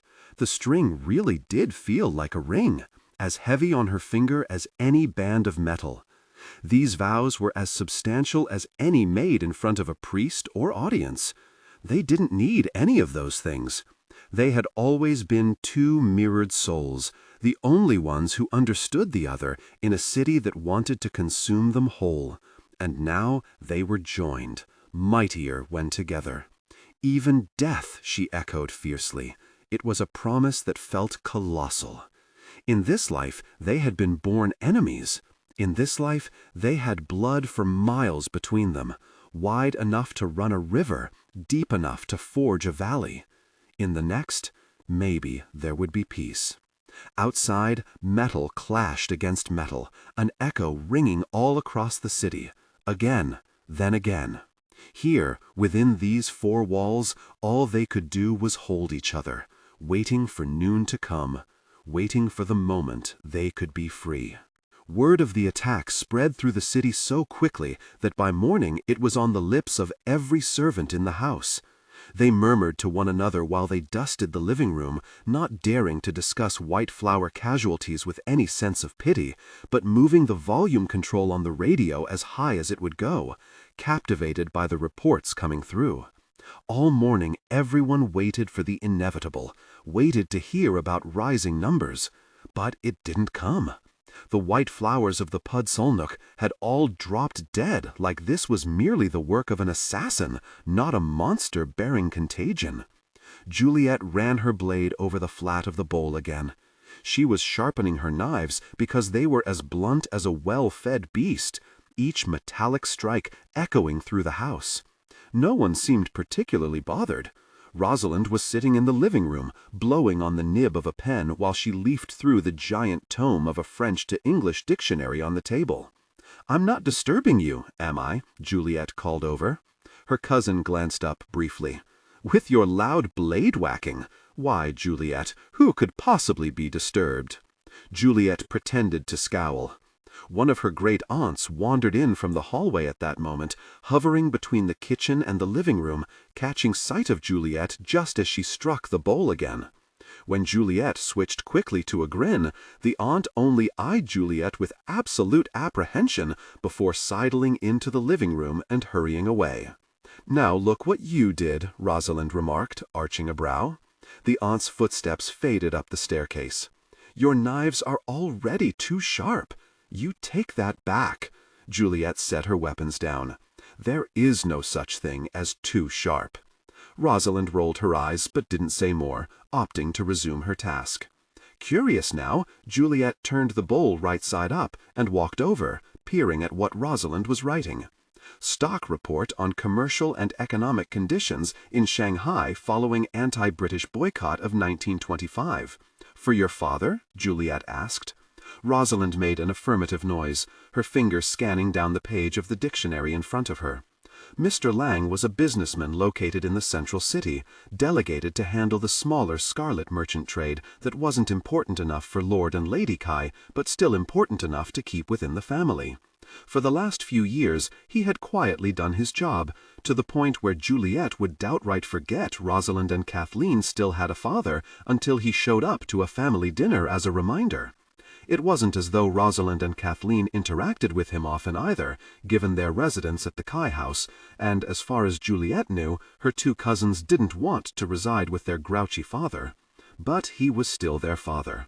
And about a week ago, when he had proposed taking them out of the city to move into the countryside instead, Rosalind and Kathleen hated the idea immediately. "I'm trying to get as much of his affairs in order as possible," Rosalind explained absently, flipping to the next page of the dictionary. "He's using the excuse of politics to get out, but I also think he's sick of work. I will not be made to leave simply because my father won't write up a few reports." Juliet squinted at the paper. "What on earth is a hog casing, and why are we exporting them to America?" "Je sais pas," Rosalind grumbled, "but prices dropped last February, so that's all we care about." In truth, Juliet wasn't quite sure she cared about that either. Her father certainly didn't. That was the very reason why Mr. Lang was off chasing merchants about hog casings, and the inner circle of the Scarlet Gang busied itself with funneling opium and torturing police chiefs who wouldn't fall into line with gangster rule. Juliet came around the other side of the sofa, sinking in next to Rosalind. The cushions bounced up and down, cold leather squeaking against the beads of her dress. "Have you seen Kathleen?" "Not since this morning," Rosalind answered. Her tone had turned colder, but Juliet pretended not to notice. Kathleen and Rosalind kept having little fights. If it wasn't Kathleen getting on Rosalind's nerves, telling her to quit doing their father's work, it was Rosalind getting on Kathleen's nerves, telling her to quit running around with communists when she wasn't on a task.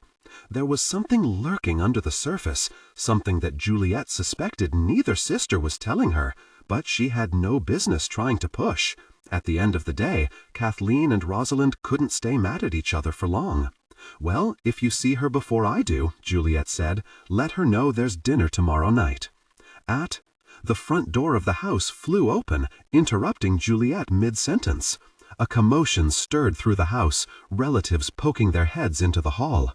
When it was Tyler who hobbled in, his nose bloody and his arm looped over one of his men, Juliet only rolled her eyes.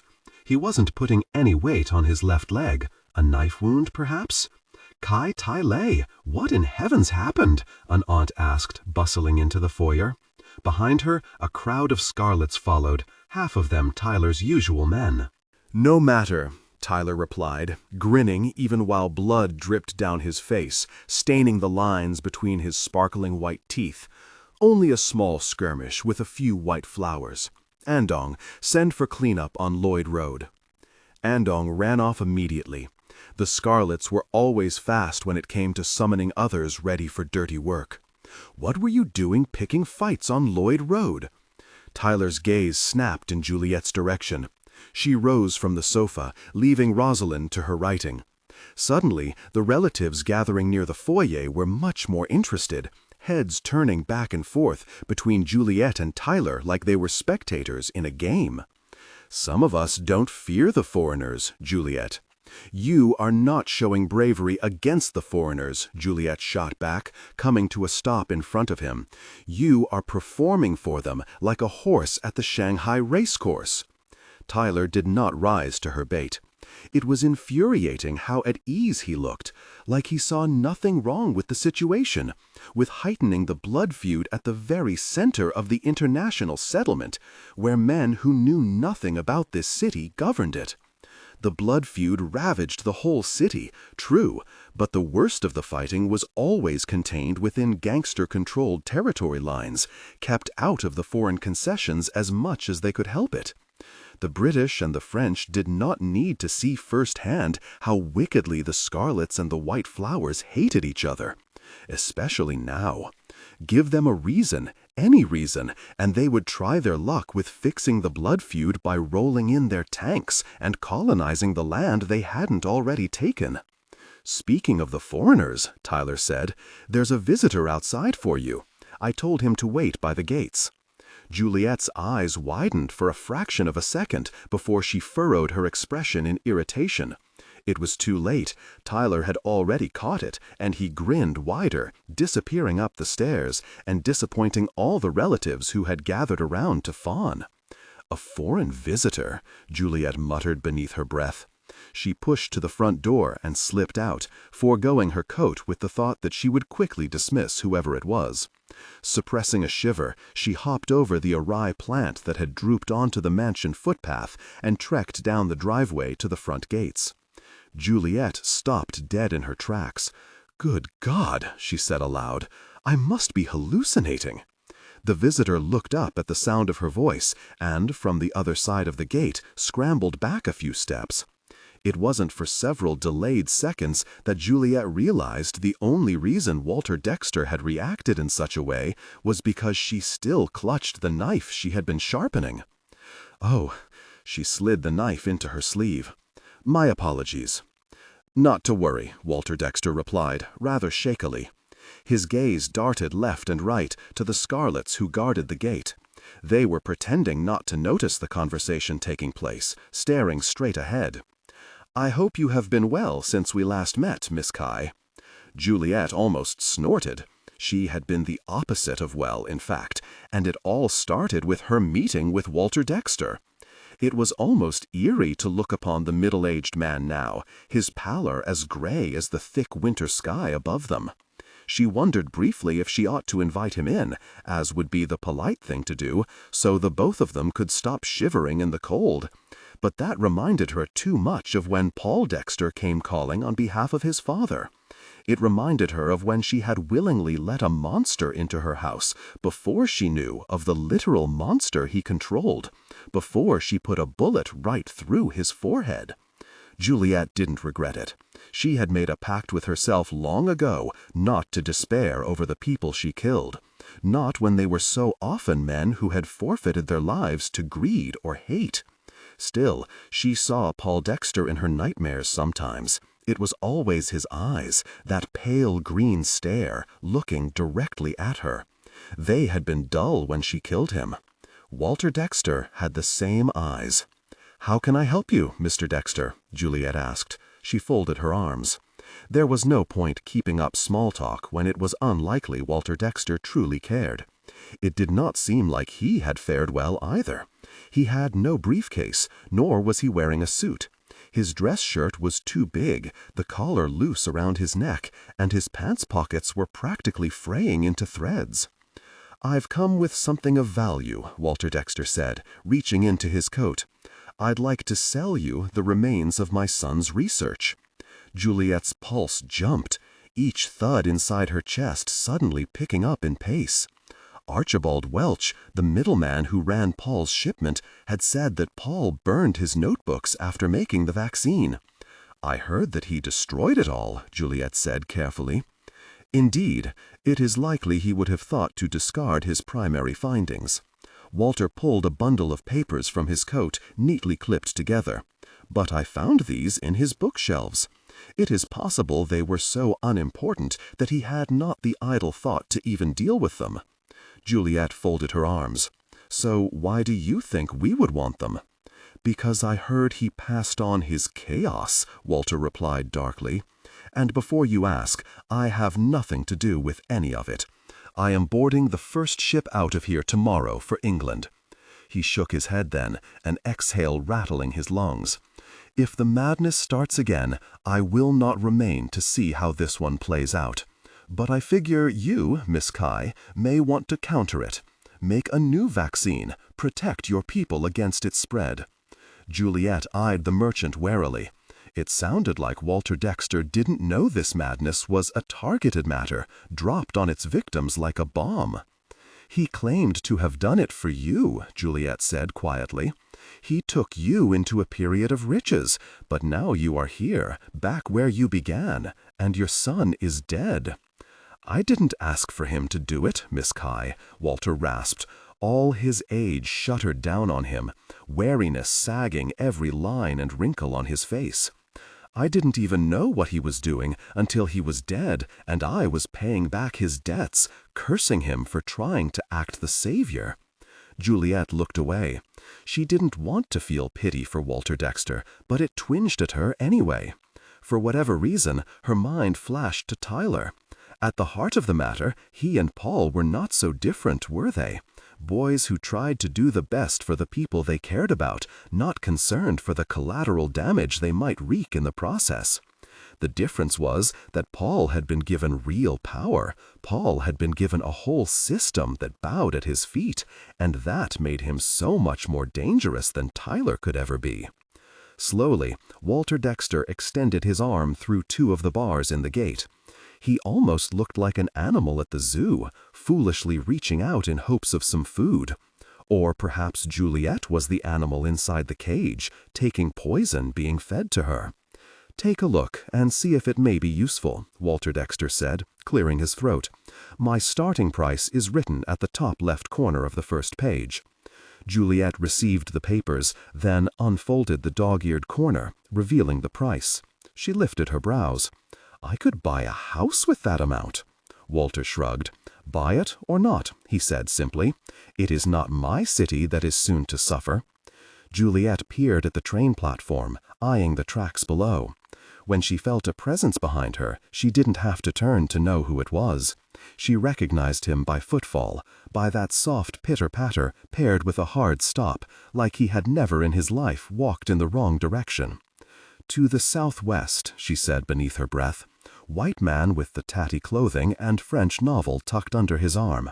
He's been watching me for the past 10 minutes. Out of her periphery, she watched Roma turning slowly, seeking the man in question. Perhaps he thinks you are pretty, Juliette clicked her tongue. He looks ready to kill me. Same concept, really. Roma stopped, blinking rapidly. He had sighted the man, his a white flower. Surprised, Juliette shifted her eyes again, straining to get another look. The man had turned his attention to his novel now, so he did not notice. "Are you certain?" Juliette asked, deflating from her confidence. She had hoped that maybe it was the blackmailer, finally showing up in the open now that Juliette and Roma were on their way toward the possible truth. It was too much to hope that someone would materialize like this just to stop them, but it certainly would have sped the investigation along. "I thought he was French." "Yes, he is French," Roma said, "but loyal to us. I have seen him in the house before. I am certain of it." The man suddenly looked up again. Juliette swiveled her gaze away, pretending to be inspecting something else. But Roma did not do the same. He stared right back. "If he is a white flower," Juliette said without moving her mouth, "then why does he look rather murderous toward you, too?" Roma pursed his lips and turned back around, facing the tracks just as their train pulled in. Fellow passengers hurried forward, scrambling to the front and pushing right to the edge of the platform so they could secure a good seat. "Perhaps he thinks I am prettier," he replied easily. "Do you wish to speak to him? With enough effort, the two of us could probably pin him down." Juliette considered it, then shook her head. Why waste their time with white flowers? They boarded, finding seats by the window. With a sigh, Juliette plopped into the hardback chair and undid her coat, dropping it onto the table between her seat and Roma's. By virtue of the train's setup, they were facing each other, and stacking more items onto the table was like she was building a makeshift wall. Sitting face to face felt too intimate, even while 20-odd other passengers occupied the compartment. To Kunshan, the compartment loudspeaker emitted in English. "Welcome aboard." Roma dropped into his seat. He didn't shed the gray coat over his suit. "What's the next language coming?"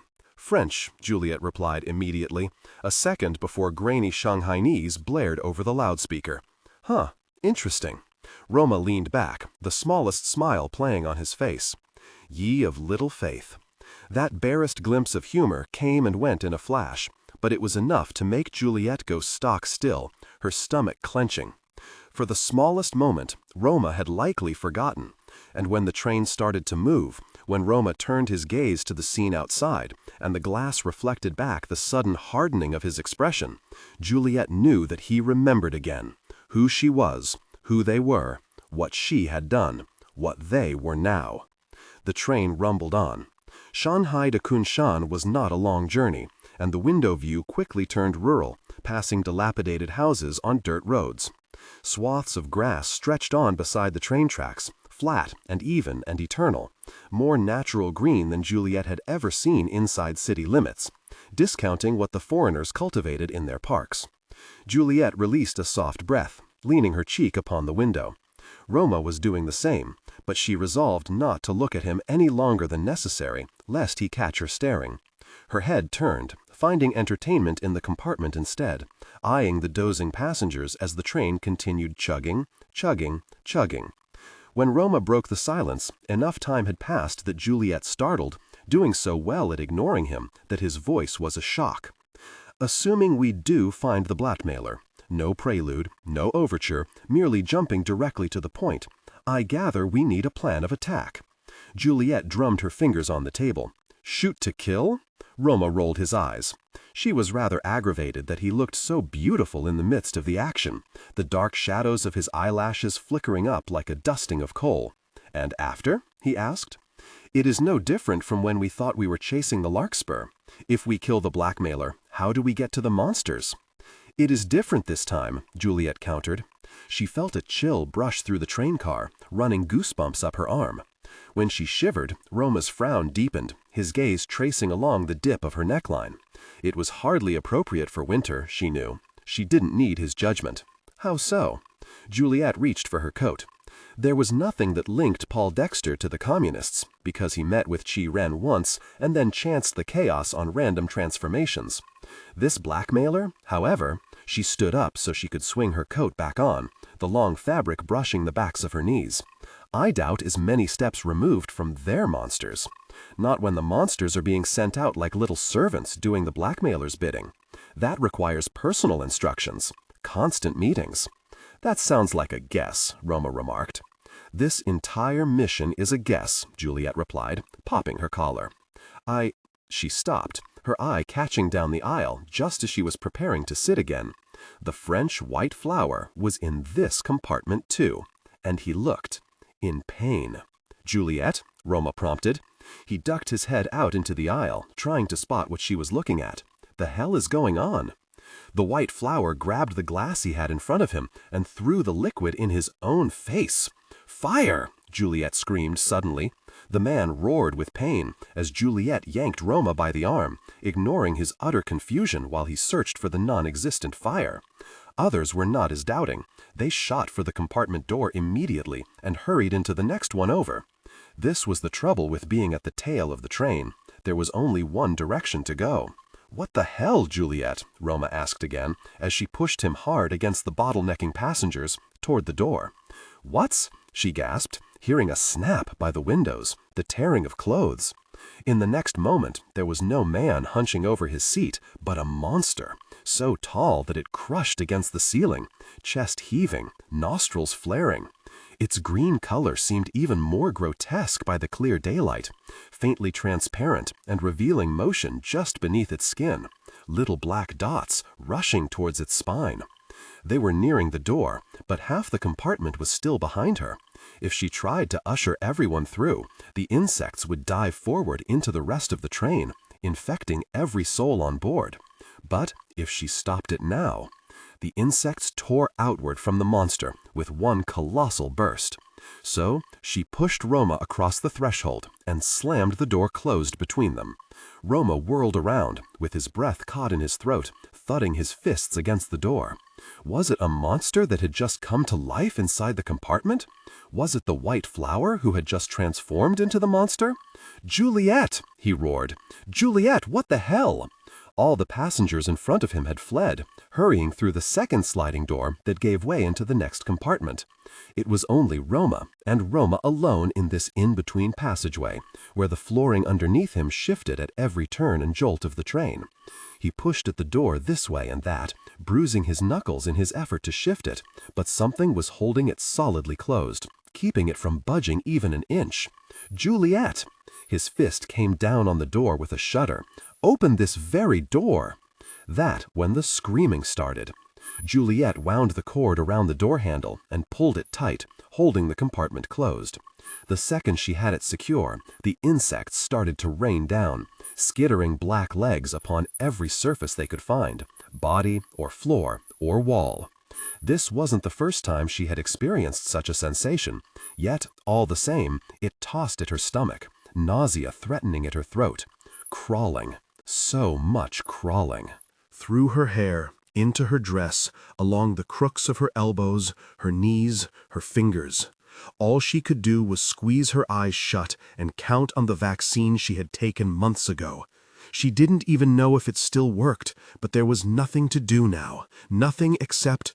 With a gasp, Juliette brushed a clump off her neck, desperate to be rid of the feeling as soon as the falling stopped. She whirled around, her eyes flying open. There was no urge to claw at her throat, no urge to incite destruction. The vaccine had held true. As the people around her staggered to a seat or fell to their knees, Juliette remained steadfastly rooted on her feet, her hands braced to her sides. As the people around her hauled their nails up to their skin and started to dig, Juliette could only watch. Oh my God! The monster made a noise, an unearthly, carnal shriek. Immediately, Juliette surged forward, pushing past the victims undergoing the madness. She wanted to flinch, and she wanted to hide, but there was no time for what she wanted, only for what she had to do. "Don't close your eyes," Juliette commanded herself. "Watch the carnage. Watch the destruction. Feel the slick of the blood as it paints the carpeting red. And remember what is at stake in this city, all because some foreign merchant wants to play greedy. Juliette pulled her gun, aiming and shooting the monster in the gut. The sound of gunshots echoed through the locked compartment. Roma took a horrified step back, so aghast at the noise that he couldn't find the energy to keep pushing at the door. In that moment, he didn't care anymore. The city faded, the blood feud faded, all his anger and rage and retribution crumbled to dust. All he could think about was Juliette dying. She was dying, and he wouldn't allow it. Some removed part of him determined that it was his job to kill her. The part of him in the present simply couldn't bear it. Not here, not now. "Don't," he whispered, a tremor breaking his voice. "Don't." The monster dove aside, hardly affected by her bullets. Its flailing limbs were slick with moisture, little beads of water that looked viscous to the touch. Juliette aimed again, but the sounds behind her, the pained, frightened groans of a victim's last gasp before death, distracted her more than she could bear. And when her bullet only hit the monster's shoulder, it took the chance to squeeze between two seats and dive right at a window, fracturing a web through the glass. It was trying to escape. Juliette reached for the knife at her thigh, intent on a throw. What creature could survive a blade through the eye? What creature, no matter how monstrous, could take its whole head carved open? But she wasn't fast enough. By the time she had struggled through the fallen bodies, the monster had dived against the window once more and shattered it entirely, blasting shards of glass across the compartment.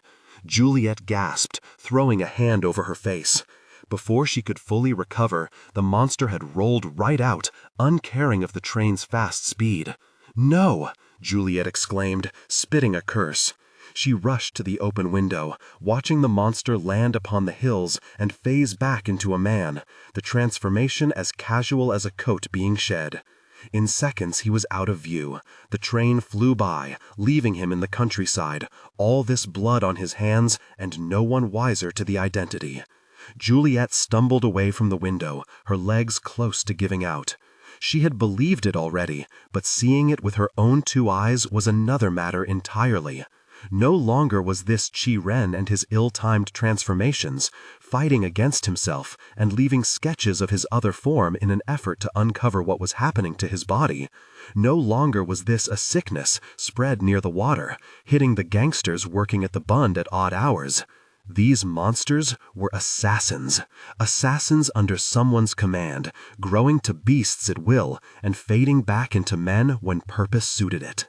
This situation was growing more and more dire by the minute. When the screaming stopped, Roma could hardly move. Every possibility flashed before his eyes, most of them with Juliette's body strewn in pieces on the train floor. If there was a higher power, Roma hoped they were listening. All they would hear was, "Please, please, please, please be okay." The silence was cut through suddenly by the sound of glass shattering in the compartment. With a trembling breath, Roma surged forward again and pulled at the door as hard as he could. At last it slammed open. He smelled blood immediately, then felt the wind howling through a shattered window. The monster was nowhere in sight. But Juliette, there stood Juliette, like some avenging angel surveying her battlefield, the only figure who remained upright in a car full of fallen corpses, her cheek smeared with blood. She blinked, so slowly it looked as if she were waking up from a dream. When she started toward him and stumbled, Roma lunged out and caught her without thinking, holding her close for 1 beat, 2 beats, 3. In that drawn-out moment, he pressed his cheek against the hard texture of her hair, against the soft skin of her neck. She exhaled, relaxing against him, and it was that which jolted Roma back to reality. Juliette was okay, so all his panic transformed into fury. "Why did you do that?" Roma demanded, jerking back. He shook her by the shoulders. "Why would you do that?" Bodies on the floor, throats clawed to shreds, red trails running from eye to ear. But Juliette looked untouched. "I took Paul's vaccine," she said shakily. "I am immune." "That was for the first monster," Roma snapped. "These could have been different." The very thought that this had been a white flower hiding under their noses as a monster only heightened the heat in his chest. Had he known to stop the white flower earlier, none of this would have happened. Had he known any of this, he could have tortured something out of the man long ago, and the absurd blackmailing on their city would be over. I figured it would work the same. Juliet brushed his hands off her shoulders. And it did. It was a gamble. You gambled with your life. There was a visible twitch in Juliet's jaw, her pointed chin tipping up in aggravation. Roma knew he was being condescending, but he cared little when the air was still permeated with gore, violence soaking into their clothes, sticking to their skin. Noting the same fact, Juliet shoved Roma over the compartment threshold and slammed the sliding door closed again. It worked, she hissed. Now it was only the two of them occupying the in-between train space, one panel of hardwood keeping them separated from a room full of corpses. I saved the whole train from infection. No, Roma said. You decided to play hero and got lucky. Juliet threw her hands into the air, scoffing. A mark of blood yet remained on her cheek. She had another stain across her sleeve and another down her leg. How was that a problem? It was a problem, and Roma couldn't explain how. He wanted to pace, to move, to release this frantic, pent-up feeling roaring to a crescendo inside of him, but there was no space here, nothing except walls closing in on them and the unstable train rumbling beneath their feet. He couldn't think, couldn't function, could hardly comprehend this reaction that was happening inside of him. Your life, he seethed, is not a game of luck. Since when, Juliet spat, mimicking his emphasis, did you care about my life? Roma marched right toward her. Perhaps he had been intent on intimidation, but they were too similar in height, and where he meant to loom, he and Juliet only ended up standing nose to nose, glaring at one another so fiercely that the world could have gone up in smoke, and neither would have noticed. I don't. He was trembling with his fury. I hate you. And when Juliet didn't recoil, Roma kissed her. He pressed her right into the door, both his hands coming up to grip her by the sides of her neck, getting as close as he dared to the fiery, candied scent of her skin. A barely stifled gasp parted Juliet's lips, and then she was kissing him back with the same red-hot vexation, as if it were only to get it out of her system, as if this were nothing. They were nothing. Roma jerked away like he had been burned, heaving for breath and coming to his senses. Juliet appeared equally dazed, but Roma didn't spare her a second glance before he turned on his heel and marched through the next sliding door, slamming it behind him. By God, what had he done? The rest of the train was humming away in complete normalcy. No one paid Roma any heed as he remained standing by the compartment entrance, his heart hammering in his ears and his pulse thrumming beneath the thin skin of his wrists. It wasn't until a man wandered up to him, intending to skirt past and get through the door, that Roma finally shook out of his stupor and held out his arm, warning, "Don't. Dead bodies everywhere." The man blinked, taken aback. Roma didn't stick around to offer an explanation. He pushed past rudely and forged ahead, entering into the next passageway. Only there, boxed in between two new compartments and removed from watchful eyes, did Roma finally shove a hand through his hair and breathe out a long sigh. "What is wrong with me?" he muttered. He wanted to scream and rage. He wanted to scream at Juliet until his lungs grew hoarse. Only he knew that if he screamed, "I hate you," what he really meant was, "I love you. I still love you so much that I hate you for it." The train rocked under his feet, finding smooth tracks. Its screeching noise became swallowed, and for a suspended moment, all that could be heard in that compartment space was Roma's heavy breathing. Then the tracks grew rough again, and the floors continued their dull screeching. When the last of the maids closed their doors to retire for the night, Juliet slipped out from her bedroom, clutching her basket to her chest. She made good time tiptoeing down the hallway, her mind singularly focused on making it out of the house. Only then she passed Rosalind's bedroom and noted the glow of light underneath the door. Juliette paused. This was strange. Rosalind? A rustling came from within the room. Juliette, is that you? You can come in. Juliette set her basket down against the wall and opened Rosalind's door before her cousin could change her mind, letting the gold light of the bedroom flood out into the hallway. When Juliette remained at the threshold for a long moment, taking in the scene, Rosalind looked up from her desk, her thin brow arching smoothly. Her face was still made up despite the late hour. The curtains of her windows were left undrawn, the half-peeking moon shining through the clouds and upon the bed. "It's so late," Juliette said. "You haven't retired yet." Rosalind set her pen down. "I could say the same to you. Your hair is still done up as neatly as mine." "Yes, well," Juliette did not quite know how to finish that sentence. She hardly wanted to say it was because she was on her way out.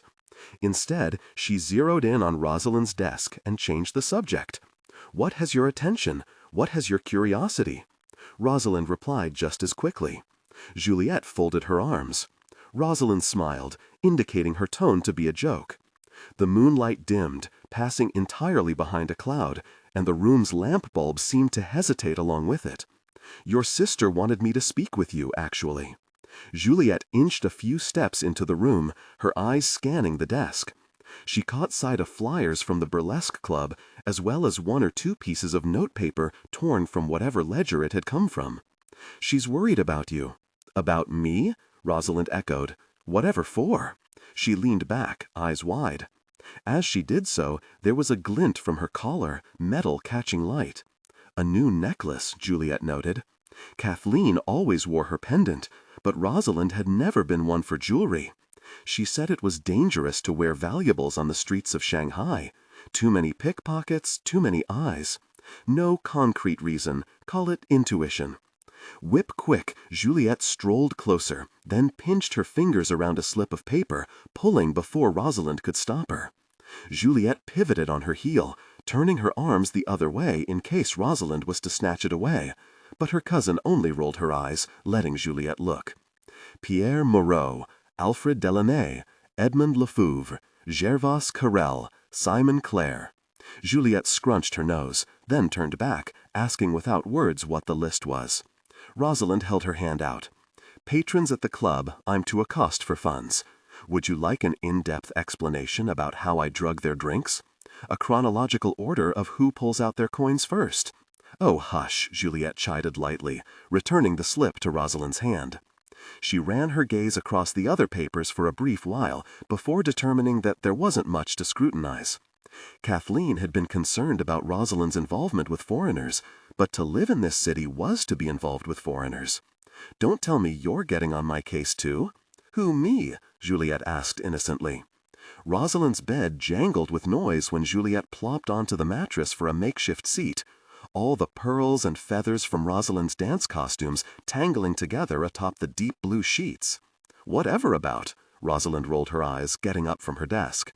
Juliette thought her cousin was coming to join her, but Rosalind pivoted the other way and wandered over to her window instead.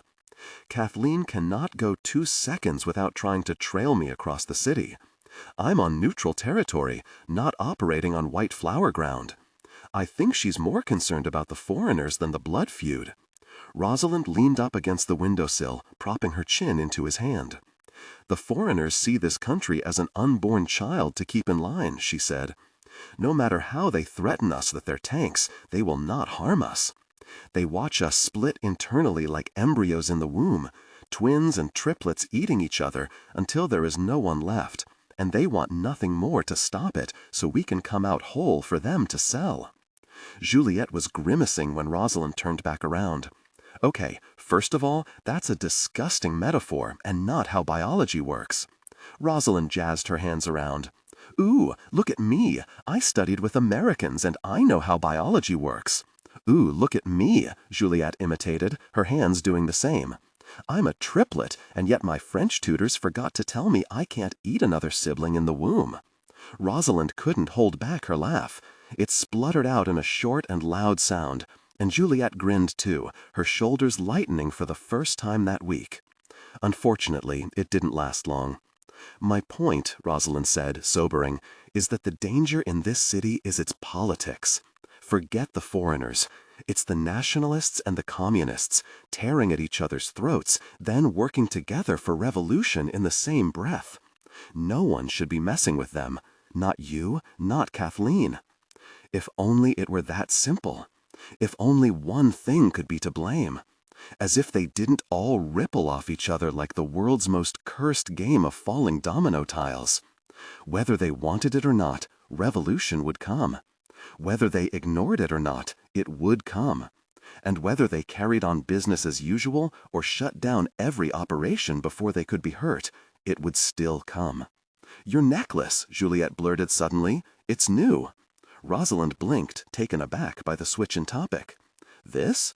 She pulled at the chain, and out came the silver, dangling with a plain strip of metal at the end. "It's nothing special." A feeling prickled the hairs at the back of Juliette's neck, a peculiar anxiety that she couldn't quite place. "I just never see you with jewelry." She scanned her cousin's desk again, then the shelf space above, where Rosalind's loose knickknacks sat. Short of a few earrings, she cited little else. Imperial women used to own mounds upon mounds of jewelry, you know.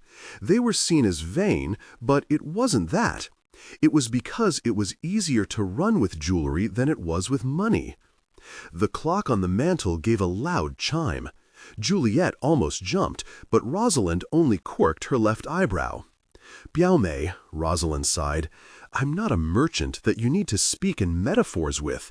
I'm not going to run. The whole reason I'm picking up after my father is because I have no interest in leaving." She splayed her hands. Where would I even go? There were plenty of places to go. Juliette could list them, by distance or by English alphabet, by safety or by likelihood of being found. If Rosalind had never considered it, then she was the more righteous person here, because Juliette had, even if she could never actually carry it out. "I don't know," was all Juliette said, her voice faint. The clock chimed again to mark the first minute of the hour passing, and noting the time, Juliette quickly stood, feigning a yawn. "Anyway, good talk. I will retire now. Don't stay up too late, all right?" Rosalind waved her off, casual. "I can sleep in tomorrow morning. Bonne nuit." Juliette slipped out from the room and, after closing her cousin's door, retrieved her basket. Rosalind's words had left her uneasy, but she tried to push the apprehension down, to swallow and repress it, as she did with all things in this city that needed to be dealt with, for otherwise one might implode with all that rested on their shoulders. With a quick pitter-patter, Juliette hurried through the rest of the house and out the front door, easing it shut with a quiet click. "The things I do," she muttered to herself. The moon glowed overhead, lighting the driveway.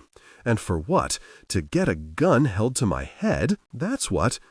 She slid into the car, waking the chauffeur, who had been snoozing at the driver's seat. "Hold out for a little longer, could you?" Juliette said. "I would really prefer not to crash." "Don't worry, Miss Cai," the chauffeur chirped, immediately sounding more awake. "I'll get you to the burlesque club safely." That's where the chauffeur thought she went when she took these midnight trips every week. He would idle in front of the burlesque club, and Juliette would slip in, then out through the back, trekking the rest of the distance to the safe house. It usually took her no longer than half an hour before she would return, sliding into the car again. The chauffeur would drop her home, and then he was off to his own apartment so he could take his rest before his next early morning shift, and everyone in the Scarlet Gang would be none the wiser to what Juliette was up to.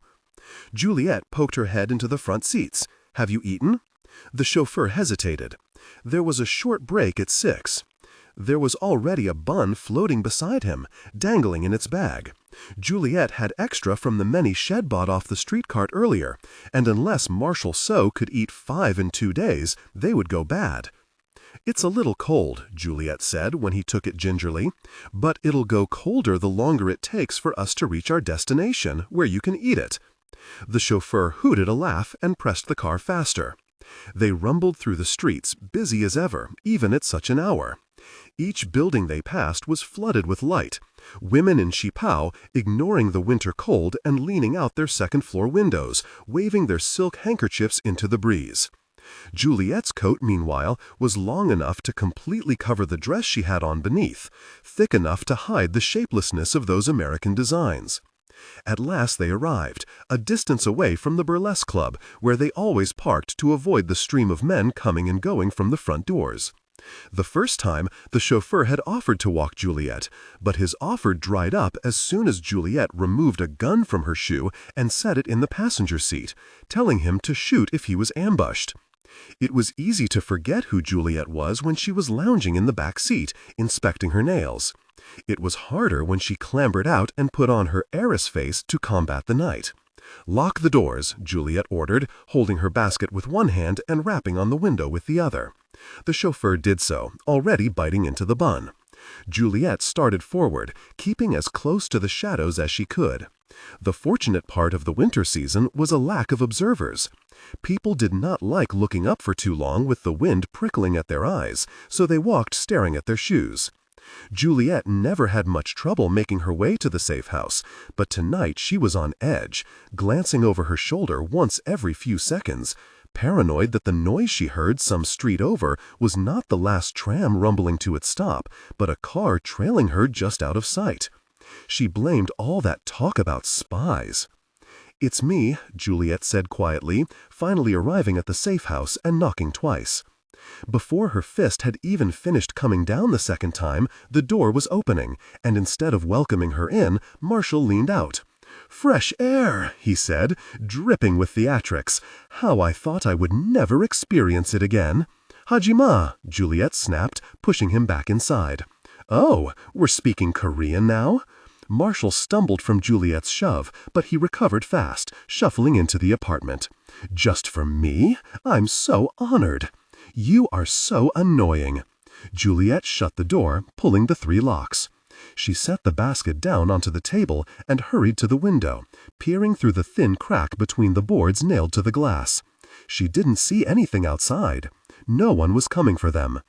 "I'm going to kill you a second time just to see how you like it. It might be fun. Make sure to shoot me so it's symmetrical with the other bullet scar." Juliette spun around, putting her hands on her hips.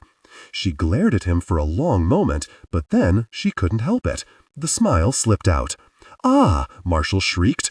Before Juliette could shush him, he was already lunging at her, picking her lithe frame off the ground and spinning her around until her head was dizzy. "She shows emotion." "Cease immediately!" Juliette screeched. "My hair!" Marshall set her down with a steady thump. He held on to her even once she was on her own feet again, his arms splayed along her shoulders. Poor, touch-starved Marshall So. Maybe Juliette could find him a stray cat. "Did you bring me alcohol this time?" Juliette rolled her eyes. Finding the room to be too dark, she wordlessly tossed Marshall her lighter so he could light an extra candle, while she brought out the food, unwrapping fruits and vegetables at rapid speed. In the weeks that Marshall had been hunkered down here, they had worked together to get the water running again without horrendous rumbling in the pipes, and the gas connected, so that Marshall could cook. In honesty, Juliette didn't think this was a bad living situation, disregarding the whole legally dead situation that was. "I am never bringing you alcohol," Juliette said. "I fear I would find this place in flames." Marshall responded by hurrying to the other side of the table and inspecting the bottom of Juliette's basket. He hardly heard her biting remark. After all this time, Juliette and Marshall had grown familiar enough with one another that they could tell what was intended to be sharp and what was not. They were incredibly alike, and that was too eerie a thought for Juliette to mull on it long. Marshall retrieved one of the newspapers lining the bottom of the basket, his eyes scanning the headline. "A vigilante? Huh?" Juliette frowned, peering at the page. "You know you can never trust the papers to report on feud business. But you've heard about him too?" "Indeed, a few whispers here and there, but—" Juliette trailed off, her gaze narrowing upon a bag on the floor, one that she knew hadn't been in this apartment the last time she was here. Then, some few inches away, there was a leaf. Now, how would Marshall Co. have heard about a vigilante in the city? Juliette folded her arms.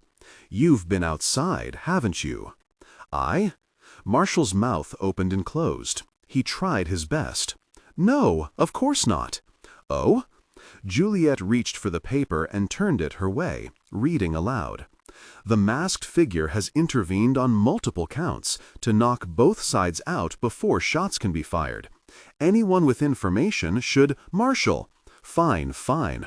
Marshall sat upon the rickety seat with a heavy sigh, his energy depleting. A long moment passed, which was rare in any room with Marshall CO. When he did speak again, he was quiet, his voice pushed out with effort. I'm only trying to keep an eye on him. I step in on other feud business if I happen to see something while I'm lurking. Him. Marshall didn't say his name, but he was evidently talking about Benedict. There were no other contenders to be the subject of such carefulness. She should have chided him immediately, but she couldn't find it in herself. She had a heart, after all. She was the one who had put him here, away from everything, everyone he loved. "Has Benedict Montagov seen you?" she asked tightly. Marshall shook his head. "The one time he actually got himself in trouble, I shot everyone around him and ran." At that, his eyes shifted up, a brief flicker of guilt appearing when he remembered who he was talking to. It was quick. "Best not to think too deeply about it," Juliet said, cutting him off. He had killed Scarlets. She would kill White Flowers. For as long as they lived, so long as the city remained divided, they would kill and kill and kill. In the end, would it matter? When the choice was between protecting those you loved and sparing the lives of strangers, who would ever think that to be a hard decision? Juliet shifted to the window again, peering into the night. It was better lit out there than it was in here, the street lamps humming happily in harmony with the wind. This safe house had been strategically chosen, after all. As far out as Juliet's eye could see, there were no particular corners or nooks where anybody could be hiding, watching her as she looked out. Nevertheless, she surveyed the scene warily. "Just be careful," Juliet finally said, dropping the curtain. "If anyone sees you." "No one will," Marshall replied. His voice had grown firm again. "I promise, darling." Juliet nodded, but there was a tightening sensation gripping her chest, even as she tried for a smile. During these few months, she had expected Marshall to start resenting her. She had promised she would figure something out soon, but she still had Tyler breathing down her neck and no concrete way around it. Yet she hadn't heard a word of complaint from Marshall. He had taken it in stride, even though she knew it ate him up inside to be stuck here. She wished he would yell at her, get angry, tell her that she was useless, because that certainly seemed to be true. But he only welcomed her in every visit like he had missed her dearly. Juliet turned away, blinking rapidly. "There are rumors that there will be communist-led riots on the streets tonight," she said when she had her tear ducts under control. "Don't go outside." "Understood. Stay safe." "When am I not?" Juliet reached for the now empty basket with a glare, but her malice at Marshall, even when feigned, was always half-hearted. Marshall grinned and sent her off with 2 big swooping air kisses, still making the faintest noises even as Juliet closed the door after her and heard the locks bolt again on the other side. She had to stop growing so fond of White Flowers. It would be the death of her. Lord Montagov pushed the file right to the edge of his desk, giving Roma no choice but to reach out quickly and grab it lest the papers inside flutter to the floor. From the other corner of the desk, leaning upon the outside edge in an ever-so-casual slouch, Dmitri squinted, trying to read upside down as Roma flipped open the folder. Roma doubted that Dmitri could pick out anything. Dmitri needed glasses, and the bulb light on Lord Montagov's desk was not doing him any favors. It flooded the room in a cold, off-white color that treated their electric bills kindly, but hurt the eyes to be near for long, casting a death-like tinge on their skin. "Comb through carefully, memorize the names of the clients we seek," Lord Montagov instructed. "But that is your secondary goal. First and foremost, you are to keep track of the scarlet effort with this blackmailer. Don't let them gain an advantage. Don't let them shove it on us. If the Scarlet Gang manage to rid themselves of the threat, the White Flowers should too. It will come around to how they achieve it, Roma replied evenly. Whether we find the perpetrator or find a new vaccine. Finding the perpetrator would be a done and dusted deal. It didn't matter which side shot the bullet or slashed their blade. A dead blackmailer was no blackmailer. But if the solution to the madness was a new vaccine, then it was a game of who could hold on to the secret and save themselves first. Dmitri leaned forward, about to say something. Before he could, Roma slapped the file closed. Either way, I have it handled. A knock came on Lord Montagov's office then, and the White Flower outside announced an incoming phone call. Roma pushed his chair back, making way for his father as Lord Montagov stood from behind his desk and exited the room. As soon as the door clicked, Dmitri wandered over to the other side of the desk and dropped into Lord Montagov's chair. "First of all, you're welcome," he said. Roma could feel an immediate headache starting up at his temples. All the clientele in that folder, all these scarlet merchants on the edge of defection to the White Flowers, that is my doing, Roma. All you have to do is make the killing blow. Should be easy enough. "Congratulations," Roma said, resting his arm on the back of his chair. "You did your job." Dmitri shook his head. The gesture was drenched with feigned pity, accompanied by an unspoken tut-tut-tut in the air. "It is not enough to see the merchants as a job," Dmitri urged. "You must accept them, respect them. Only then will they listen." Roma did not have the time for this. They are colonialists. He took the folder into his hands, crinkling the edges mercilessly. They deserve to be robbed and looted, as they have done to others. We work with them to gain what we can. We do not work with them because we love them. Get it together. Dmitri didn't appear chastised. It was hard to tell how much he actually believed in the words he was saying and how much he was saying them only to rile Roma up. "So, that's how it is?" Dmitri asked. He brought his feet up to the desk. "All this hostility to your allies, but becoming intimately involved with an enemy?" The room had already been cold. Now it felt chilled like ice.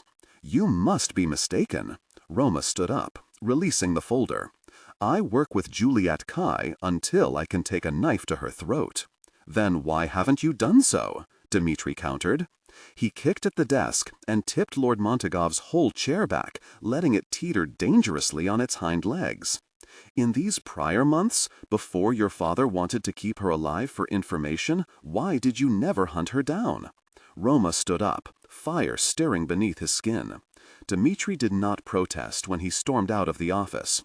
Dmitri was probably trying to drive him into storming off anyway, all the better to make him look bad when his father returned to find him missing. Uncaring about his father's irritation, Roma swerved into the nearest empty room and dropped into a settee in the dark, biting back the curses he wanted to let loose. The dust around him stirred in disturbance. When the room settled again, Roma felt covered by a grimy veneer. 3 paces away, the windows had broken blinds, casting irregular silver shapes onto the opposite wall. He couldn't see it, but he could hear a heavy clock in the corner ticking too, counting down his time in this abandoned room before someone inevitably found him. Roma exhaled, then slumped ungraciously onto the armrest. He was exhausted by this. He was exhausted by Dimitri's accusations. Yes, Roma had wet his hands with blood at 15 years old for Juliet. For what it mattered, he might as well have lit the fuse that tore through a whole household of scarlets, all to save Juliet, all to protect her, though she had never asked for such protection. Once he would have burned the very city to the ground just to keep her unharmed. Of course, it was hard for him to hurt her now. It went against every fiber of his being, every cell, every nerve. They had grown into place with one mantra: protect her, protect her. Even after knowing she had become someone else, even after hearing all the terrible things she had done in New York, she was still Juliet, his Juliet. And now she was not. She had made that abundantly clear.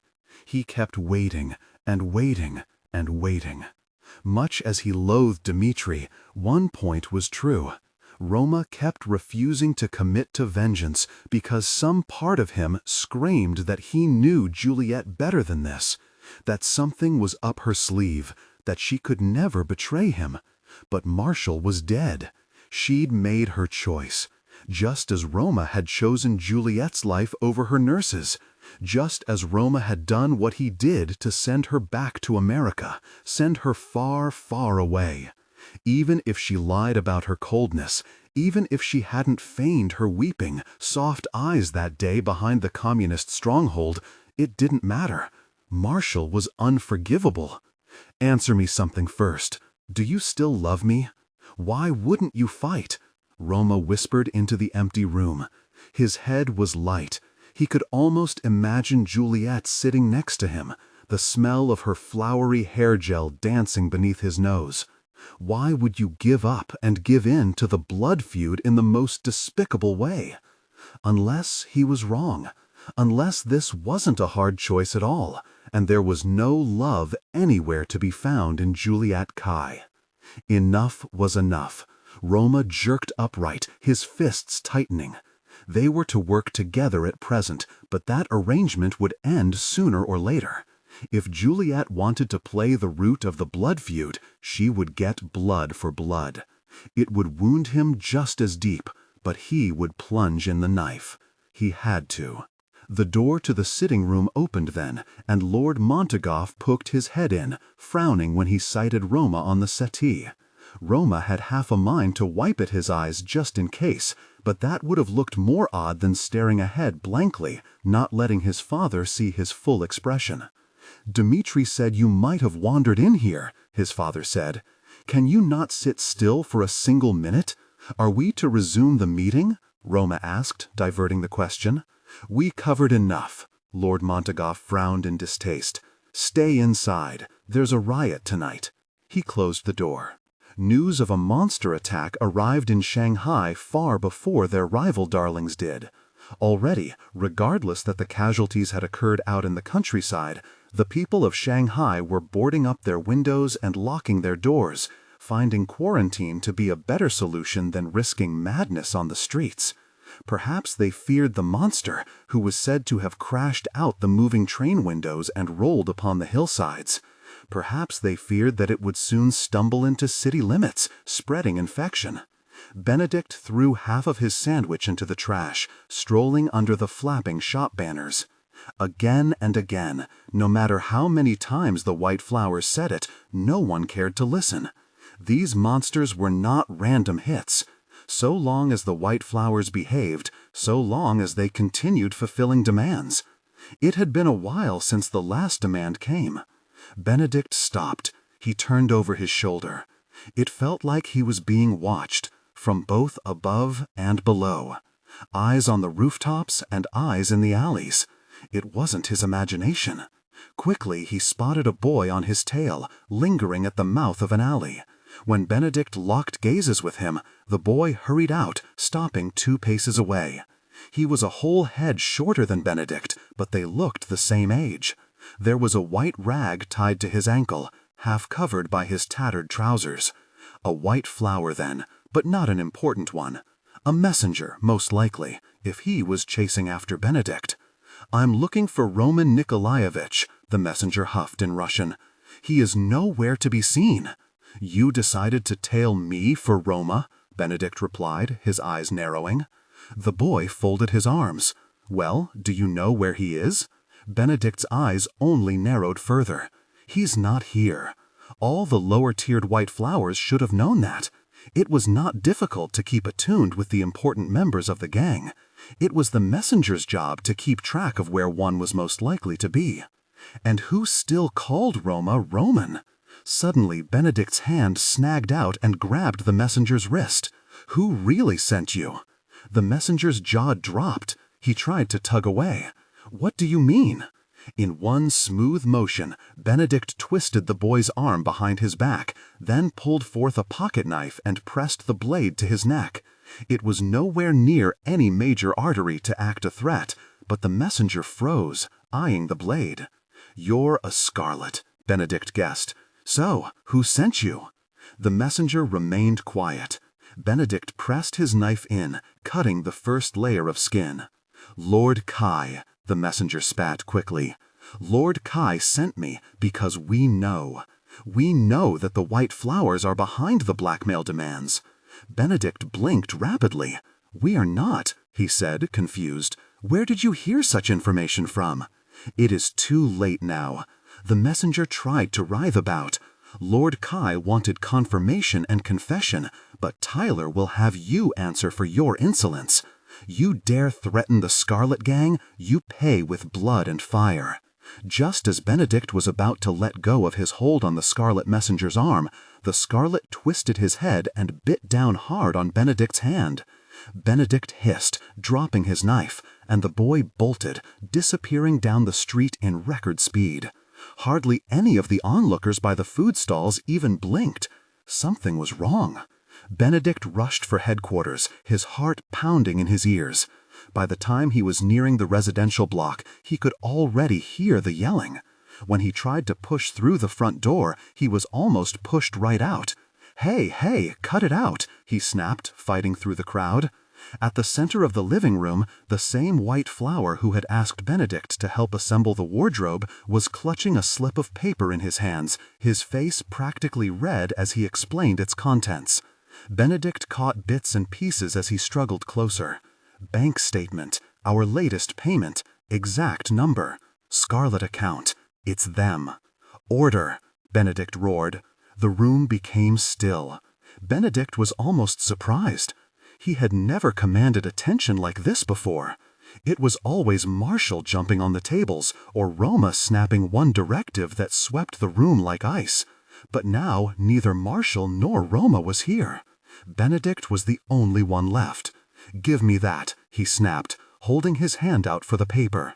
"What are we crowing over?" "It was sent to us, Mr. Montagov," a voice within the crowd answered.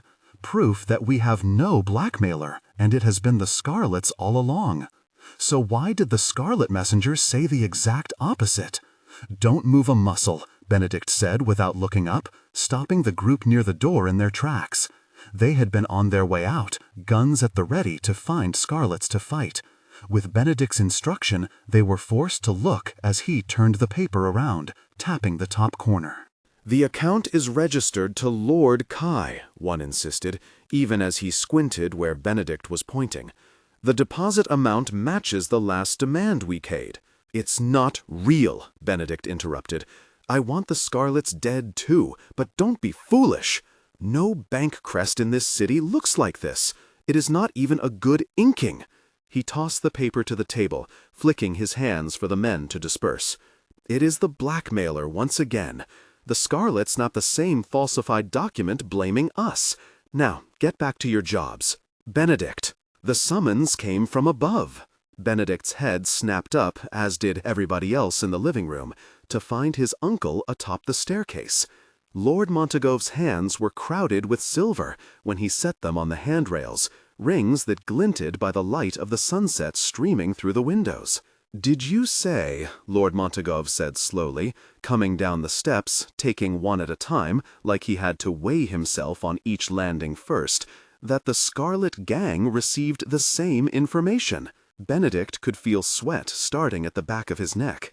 "I was accosted by one of their messengers on the streets," he said carefully. "He accused us of sending the threats. And still," Lord Montagov came down the last few steps, the nearest men parting to make way for him, a path clearing toward Benedict like some miniature Red Sea. "Knowing their malicious intent, you stop our own from rushing out?" An abrupt scraping sound came from the wall outside, like someone had slipped off and fallen to the ground. Before Benedict could entertain the possibility of an eavesdropper outside, a white flower messenger, a true one this time, scrambled through the door, heaving for breath. "Come quickly," he gasped. "Tyler Cai is launching an attack." "I will find the Frenchman," Roma said when the train pulled into Shanghai, the station coming into view. "And as soon as I find him, perhaps he will be afraid enough to tell us directly who turned him into a monster." Juliet nodded absently. Her eyes watched the window, pinned on the approaching platform.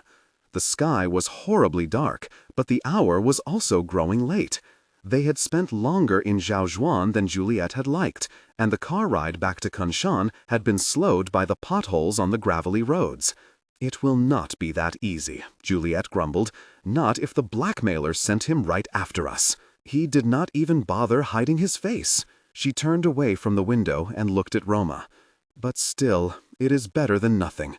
We work from there." Roma rose and reached up to gather his coat from the overhead storage. Before Juliet could stop him, he had hers too, tossing it upon her. "Careful," she chided. She stuck her hand into the pocket, checking on the vial they had stolen from Mr. Huai. It was fine, the blue liquid sloshing at its half-filled point. She had a sneaking suspicion that Roma had intended for her to worry that he was going to damage it. He was not foolish enough to forget it was in her pocket. "We have arrived at the destination," the compartment speaker announced as Juliet got to her feet. The train came to a screeching stop.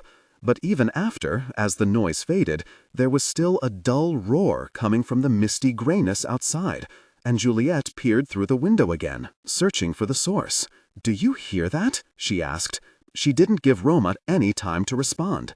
Juliet was already hurrying off the train, watching her step over the platform gap and surging into the crowds, jostling at the station.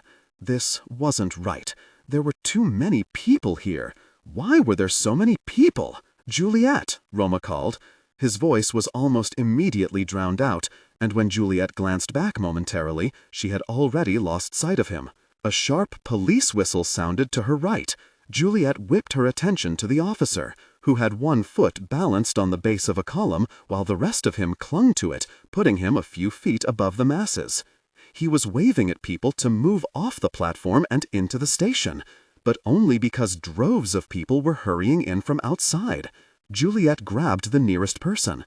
An elderly woman stared up at her with wide eyes, lips tightening in recognition. "What's going on?" Juliet demanded. "Where are all of these people coming from?" The woman's gaze darted to the side. In her hands, she was holding today's newspapers, crumpled under her tight grip. "Smoke, outside," she managed. "A gangster safe house is on fire." Coldness swept down Juliet's spine like a lightning strike. "Marshall!"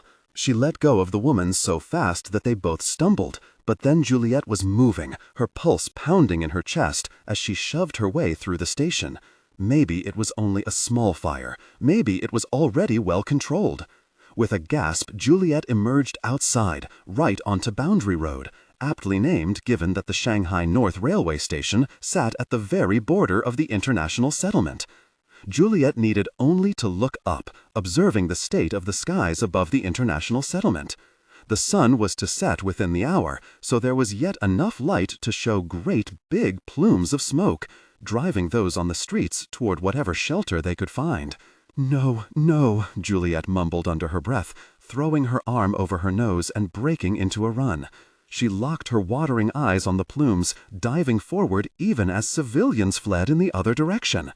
Once or twice she heard sirens in the distance, but the sounds were far enough that Juliet knew she would get to the scene first. Then a terrifying scream echoed into the air, a sharp and unusual piercing that sounded neither human nor animal. She stopped right in her tracks, waving the smoke out of her eyes. The safe house where she had put Marshall was much farther ahead, but the screaming was coming from the next street over. Which meant, "Oh, thank God," Juliet cried, "it wasn't hers. It wasn't her safe house." But then, what was burning? Juliet ran the rest of the distance, cutting through a dark alley. She found herself coming onto a wide road, joining the crowd that was gathered before the spectacle. The people here had not run, as those farther away had. They were enraptured by the horrific scene, just as someone experiencing the end of the world would stop and stare. "I have never before seen such a sight," an old man beside her croaked. "It is the work of the blood feud," his companion replied. "Perhaps they are getting their last hits in before the Nationalists arrive." Juliet pressed her knuckles to her lips. The smoke plumes flowed from a building entirely swathed in flames, and standing around it, like soldiers guarding an enemy castle, were Tyler and a flock of scarlet men. Tyler was laughing. She was too far away to hear what he was saying, but she could see him holding a plank of wood swirling with flames. Behind him, the roaring inferno drowned out the screams, drowned out the whole occupancy burning to death. Juliet heard nothing, save that they were pleading, women in nightgowns and elderly banging on the closed windows, muffled Russian crying to stop, please stop. In the third-floor window, there was a little hand reaching through a hole in the glass. Seconds later, a small face appeared, hollow and ghastly and tear-tracked. And before anyone could do a thing about it, the hand and the child dropped out of view, succumbing to the smoke. The screams had sounded so strange from the railway station, almost animal, because they had come from children. Juliet fell to her knees, a sob building against her throat. There was a shout from behind her, clear Russian rather than muffled, white flower forces arriving for a fight. She couldn't find it within herself to run. She would be killed if she lingered here, pathetic and brittle on the side of the road. But what did it matter when this whole city was so broken? They deserved to die. They all deserved to die. Juliet choked on her sudden gasp, caught by surprise when a pair of hands closed around her arms. She almost started to struggle before realizing it was only Marshal Seo yanking her into the nearest alleyway, a cloth covering the lower half of his face. As soon as they were in the alley, Marshal ripped off the cloth and raised a finger to shush her, the two of them keeping quiet as a group of white flowers moved past the mouth of the alley. Roma was among the group, his face aghast. Seconds later, Benedict ran up to him from the other direction, giving Roma's chest a hard shove as he began to yell. "Roma!" Oh, God! What was he going to think? Juliet had run off without explanation. Would he suspect that she had a hand in this? Would he think that their trip to Kunshan had been a ploy, an attempt to get him out of the city so the Scarlets could launch their attack? In his shoes, Juliet would jump to the exact same conclusions. She should have been pleased.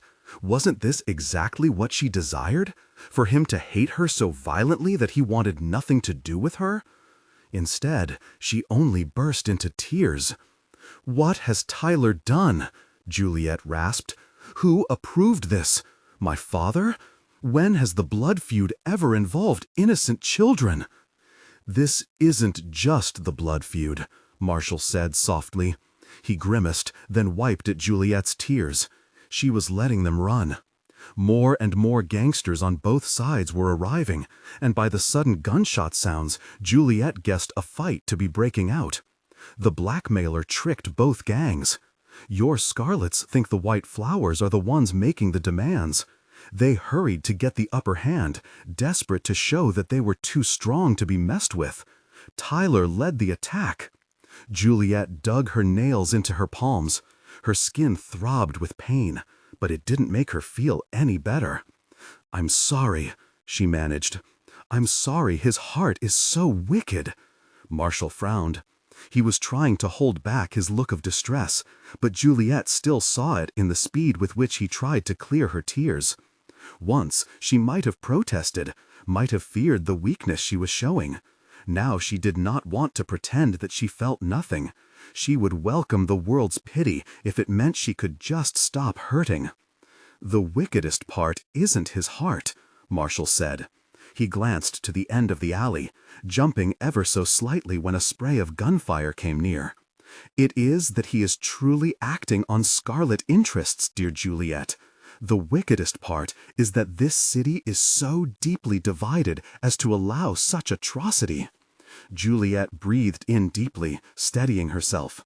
Indeed, it always came back to the blood feud. It always came back to the hatred that ran through the very veins of this city, not their hearts.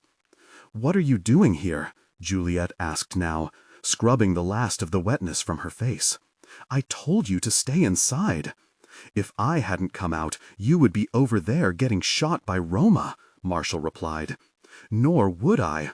He broke off, misery flashing through his expression. "I was too late. I ran faster than the other white flowers did, but I couldn't stop it." "It's good that you didn't try." Juliet straightened up, forcing Marshal to look at her. It is not worth it, do you hear me? I cannot take Tyler down if you just give him more ammunition by revealing yourself to be alive. But Marshall just stared at the mouth of the alley. For someone who usually could not stop talking, he was eerily silent, his eyes tracking the flashes of violence that came near. "Mars," Juliet said again. "Yeah," he replied. "Yeah, I know." Juliet bit down on the insides of her cheeks, flinching when the yelling got closer. "I must run back to Scarlet territory and get backup," Juliet said with regret. "No matter how wicked Tyler and his men are, I will not stand by and watch them be outnumbered." She paused, then heaved an exhale. "Go help him, Marshall." Marshall's eyes swiveled back. "I beg your pardon?" "Benedict," Juliet clarified. "Go help Benedict. You look like you're ready to claw off your own skin in helplessness." Marshall was already tying the cloth back around his face. When he pulled the hood of his outer jacket up, he was unrecognizable, only another part of the rapidly falling night. "Be careful," he said. Another spray of gunfire. "I should be telling you that," Juliet said. "Hurry!" Marshall ran off, joining the fray, joining yet another fight of the blood feud that was tearing this city into pieces. And Juliet turned on her heel, retreating to bring more forces to their death. Benedict could hardly see past the sheen of red in his vision. He didn't know if the red was from fury or actual blood, splattered along his temple and dripping into his eyes. "Get over here," Roma hissed from some paces away. His cousin was crouching behind a car, gun in hand. Benedict, meanwhile, was only standing behind a street lamp, hardly covered given the thinness of the pole. Up ahead, Scarlets were in a shootout with the rest of the White Flowers, and the odds were not looking good for their side. The Scarlet numbers were only growing, though this was White Flower territory. Someone within Scarlet ranks had to have gathered reinforcements the moment this started. The White Flowers were not so lucky. "What's the use in hiding?" Benedict asked. From where he stood, he fired off a shot. It hit a Scarlet in the leg. "I'm not asking you to hide." Roma, making a frustrated sound, stood suddenly, fired a shot, then ducked back down. "I'm asking you to get over here so we can leave. This is turning into a slaughter." Benedict's vision flashed. The red cleared for blinding white. Night had fallen around them, and their surroundings would have been dark if not for the fire still raging in the safe house, consuming the walls and lives within. "We cannot just leave the fight," Benedict snapped. "You're a very Montagov," Roma hissed, his words just as sharp. "Know when to concede. That's how we survive." A Montagov? Benedict's stomach roiled as if he had just ingested something rotten. Being a Montagov was exactly what had gotten him here in the first place. Right in the middle of a blood feud, bitter as bone, with only his cousin by his side and no one else. "No," Benedict said. "I do not walk away." He charged headfirst into the fight. "Benedict!" Roma roared after him. Roma ran to his side, giving him cover as they both fired, working as fast as they could.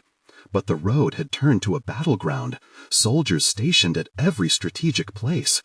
Though their bullets were running out, gangsters were not afraid to grapple, and before Benedict could call out a warning, there was a Scarlet diving for Roma, knife in hand. Roma cursed, narrowly dodging a heavy blow. When the Scarlet tried again, his cousin's fight became a blur in the dark, and Benedict needed to pay attention to what was coming at him. First a bullet that narrowly missed his ear, then a flying blade, slashing him in the arm only when he dove to the concrete. The ground trembled. The fire had finally eaten up a gas pipe. There was a colossal shrieking sound, and then the upper half of the house burst with an explosion and collapsed in on itself. Benedict staggered to his feet. His mother had died to the feud. Nobody had given him the details because he had been 5 years old, but he had sought them out anyway. He knew that after she was killed, an accidental casualty of a shootout, they had burned her body right in an alleyway until only charred smithereens remained. Maybe this was the way he would join her. The Scarlets would kill him, then throw him right into the raging fire. Ashes to ashes, dust to dust. Benedict gasped. This time, when the bullet flew at him, he felt it graze his shoulder, sending sparks of pain up and down his arm. Before he could think to raise his weapon again, something hard came down on the back of his head, and everything went dark. Marshall winced, catching Benedict before he fell. Quickly, he nudged his friend over his shoulder, hoping that no Scarlet was watching them, and if they were, that the Scarlet would think Marshall was merely one of their own. Dealing with a white flower Roma was somewhere in the chaos too, but he could handle himself. If he couldn't, their men would surely jump in front of him. It was only Benedict who seemed to need forcible removal. Marshall felt bad for having to hit him so hard. "You got less heavy," Marshall remarked, even though Benedict was unconscious. It felt less kidnappy when he talked as he ran, as if Benedict were keeping pace beside him rather than being tossed around. "Have you been eating? You're keeping some strange habits, Ben." A sudden shout nearby shut Marshall up. He pressed his lips thin, ducking under the cover of a closed restaurant. When the group of Scarlets passed, Marshall continued moving, muttering a quiet prayer up into the heavens that they were already on White Flower territory. Within minutes, he was in front of a very familiar building complex, nudging the door open with his elbow and entering, arms straining. "Please tell me you haven't started locking up," Marshall whispered. "I'm going to be so mad at you if you only started locking up after I died and never when I told you to before." Their front door opened easily under his palm. With a breath of relief, Marshall stumbled in, taking a moment to sniff at the apartment. It seemed different. Losing an occupant would do that to it, he supposed. The air was dusty, as was the kitchen counter, like it had not been wiped in weeks.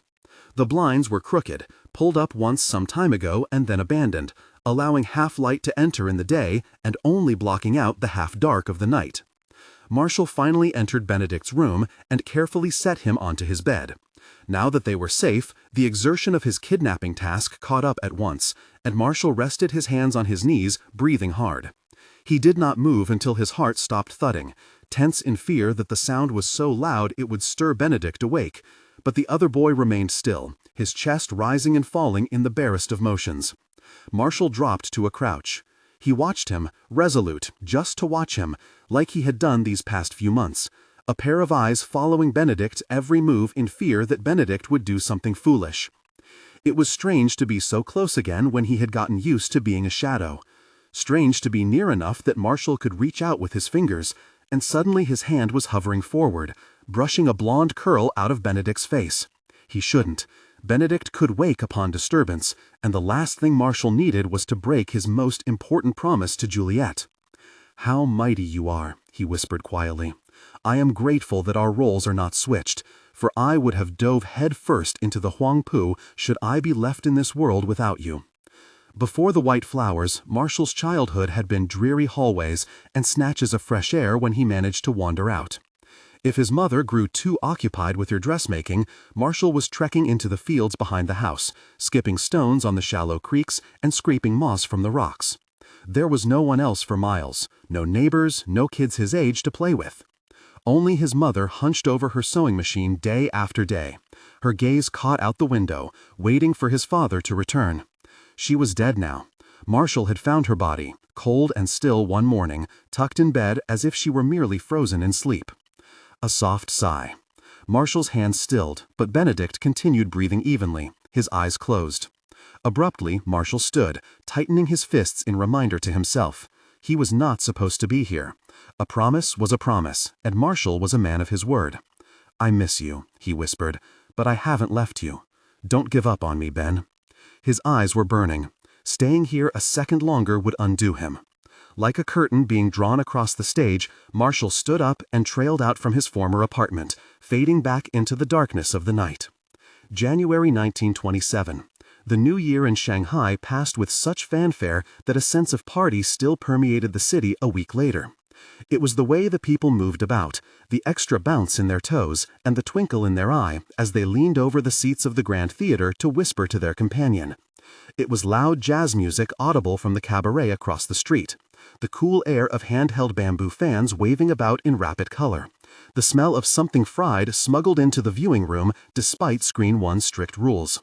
Marking the first day of the Gregorian calendar as a time for celebration was a Western matter, but the West had long stuck its roots into this city. The madness in Shanghai was gone. The streets had been lulled back into uproarious decadence, and nights that went on and on, like this one, where theater-goers could watch a picture and then saunter along the Huangpu River until sunrise. After all, there was no monster lurking in the waters anymore. It had been 4 months since the monster of Shanghai died, shot to death and left to rot on a wharf by the Bund. Now, the only thing civilians needed to worry about were gangsters, and the increasing number of bullet-hole-ridden corpses showing up on the streets. Juliette Cai peered over the railing, squinting down at the ground level of Screen 1. From her vantage point, she could see almost everything below, could pick out every minuscule detail among the chaos broiling under the golden light fixtures. Unfortunately, it would have been more useful if she were actually down there herself, mingling with the merchant she had been sent here for, rather than staring at her from high above. Their seats tonight were the best that she could do. The assignment had been given far too last minute for Juliet to finagle something good in the thick of the socializing sphere. "Are you going to be pulling that face all night?" Juliet swiveled around, narrowing her eyes at her cousin. Kathleen Lang was trailing close, her mouth set in a grimace while the people around them searched for their seats before the picture started. "Yes," Juliet grumbled, "I have so many better things to be doing right now." Kathleen rolled her eyes, then wordlessly pointed ahead, having spotted the seats marked on their tickets. The stubs in her hands were ripped poorly. After the uniformed ticket boy at the door got his top hat knocked into his eyes by the crowd surging into the portico. He had hardly a moment to recover before more tickets were waved in his face, foreigners and rich Chinese alike sniffing their noses at the slow speed. In places like these, better service was expected. Ticket prices were sky-high to make the Grand Theater an experience, with its arched ceiling beams and wrought iron railings, its Italian marble and delicate doorway lettering, only English, no Chinese to be found.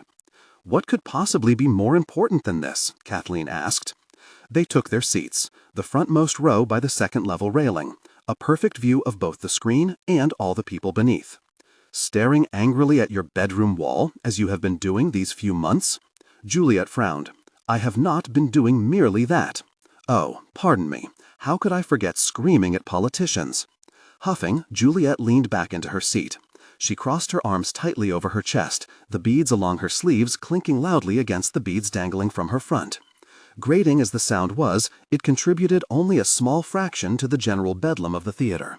"Baba is already giving me enough grief for upsetting that nationalist," Juliet grumbled.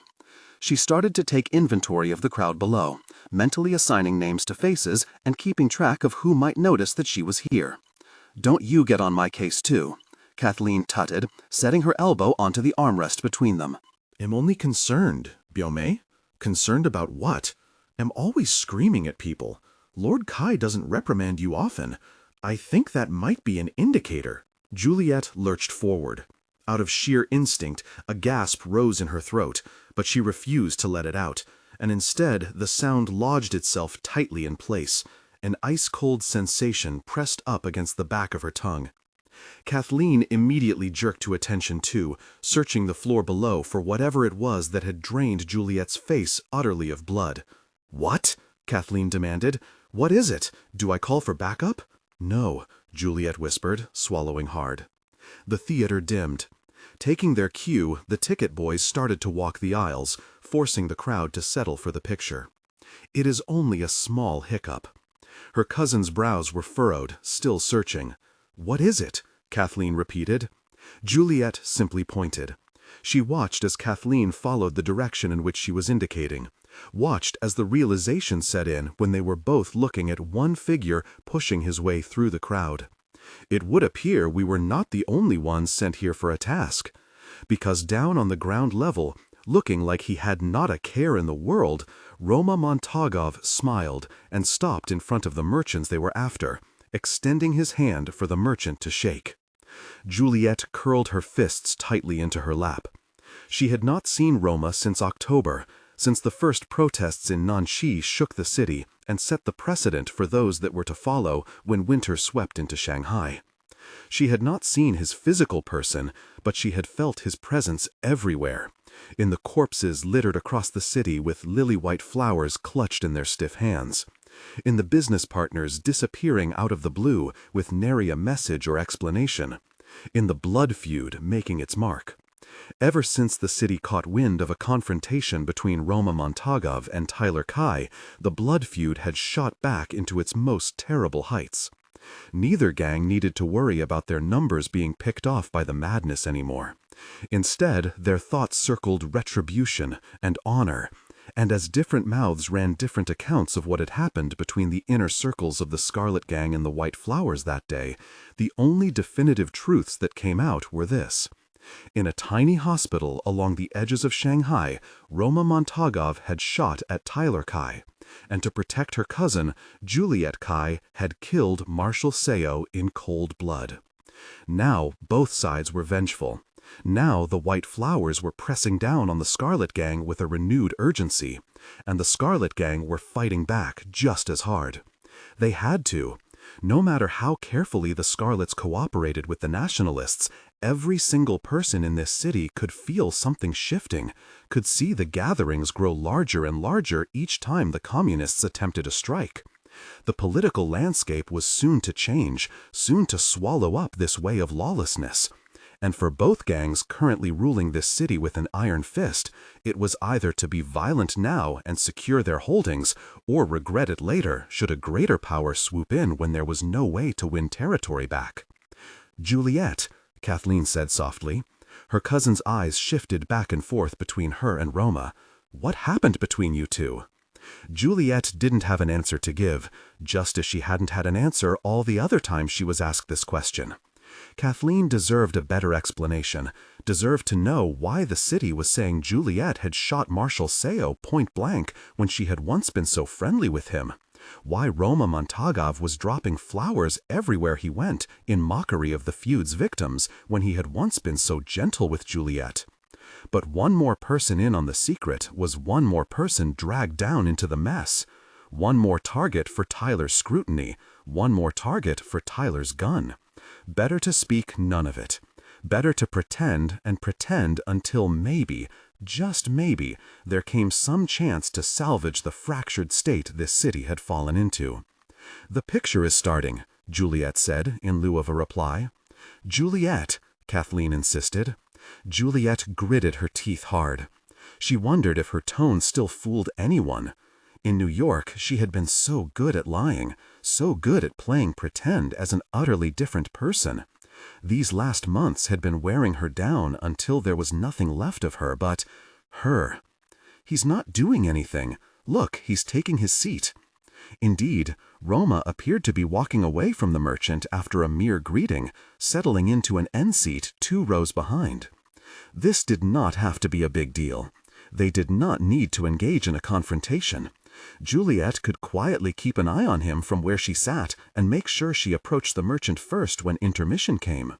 It was a surprise that she had even been sent after a merchant. The Scarlet Gang rarely chased after new clientele. They waited for clientele to come to them. But this merchant did not dabble in drugs like the rest of them. He had sailed into Shanghai last week carrying British technology. Heavens knew what kind. Her parents had not been specific in their briefing, save that it was some sort of weaponry, and the Scarlet Gang wanted to acquire his inventory. If the White Flowers were trying to get in on it too, then it had to be something big. Juliet made a note to ask for details as soon as she got home. The lights went dark. Kathleen glanced over her shoulder, fingers twisting into the loose sleeves of her coat. "Relax," Juliet whispered. "What you're about to watch came directly from its premiere in Manhattan, quality entertainment." The picture started. Screen 1 was the largest viewing room in the whole Grand Theater, its orchestral sound booming from all sides. Each seat was equipped with its own translation system, reading out the text that appeared alongside the silent film. The couple to Juliet's left were wearing their earpieces, murmuring excitedly to each other as the lines filtered through in Chinese. Juliet didn't need her earpiece, not just because she could read English, but because she wasn't really watching the film. Her eyes, no matter how much she tried, kept wandering down. "Don't be a fool," Juliet scolded herself. She had tipped herself into this situation at full speed. She would not regret it. It was what had needed to be done. But still, she couldn't stop looking. It had been only 3 months, but Roma had changed. She already knew that, of course, from the reports that came back to her about dead gangsters with Korean characters slashed in blood beside them. From the bodies piling up farther and farther inward into scarlet territory lines, as if the white flowers were testing the limits they could encroach upon. It was unlikely that Roma had sought out Scarlet specifically for vengeance killings. He didn't have it in him to go that far. But each time a conflict erupted, the message left behind was clear. This is your doing. It was Juliet who had escalated the feud, who had pulled the trigger on Marshal Seo and told Roma to his face that whatever happened between them had been nothing but a lie. So now all the blood left in his wake was his revenge. He looked the part too. At some point, he had traded his dark suits for lighter colors, for a cream jacket and a golden tie, for cufflinks that caught the light each time the screen flashed white. His posture was sharp. No more slouching to feign casual, no more stretching his legs long so he could slump into the chair and avoid being seen by anyone giving the room a cursory glance. Roma Montagov wasn't the heir scheming in the shadows anymore. It seemed that he was sick of the city seeing him as the one slitting throats in the dark, the one with a heart of coal and the clothing to match. He looked like a white flower. He looked like his father. A flash of movement blurred in Juliette's peripheral vision. She blinked, pulling her gaze away from Roma and searching the seats across his aisle. For a moment, she was certain she had merely been mistaken, that perhaps a lock of hair had come undone from her front curl and fallen into her eyes. Then the screen flashed white again as a shrieking train derailed in the Wild West, and Juliet saw the figure in the audience rise. The man's face was cast in shadow, but the gun in his hand was very, very illuminated, and it was pointed right at the merchant in the front row, who Juliet still needed to speak to.